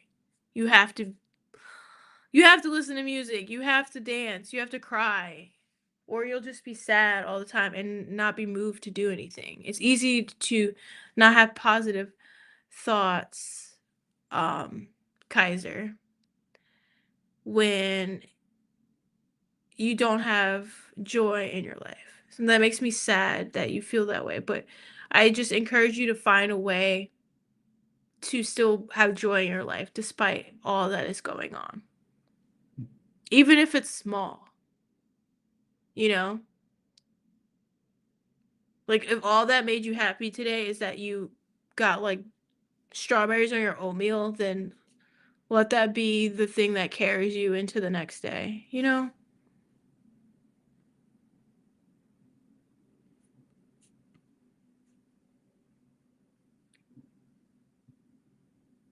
Right, not everyone should get a rifle. Like, but that was me just making another communist joke cuz that's what they be on.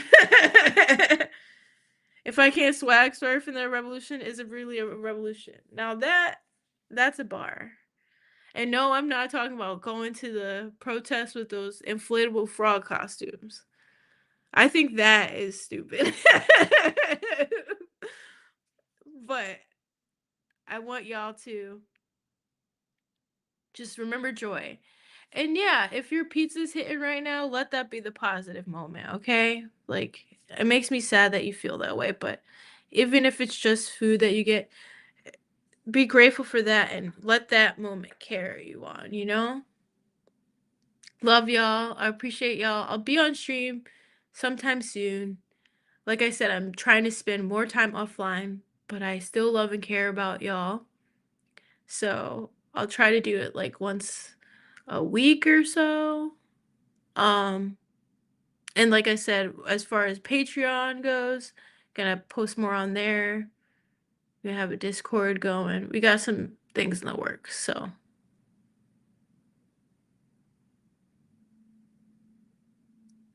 that will be a part of the plan. I love everybody, sending everybody peace, and I'll see y'all later. If you didn't eat or drink like me in the last 5 hours, get your ass up and get some food.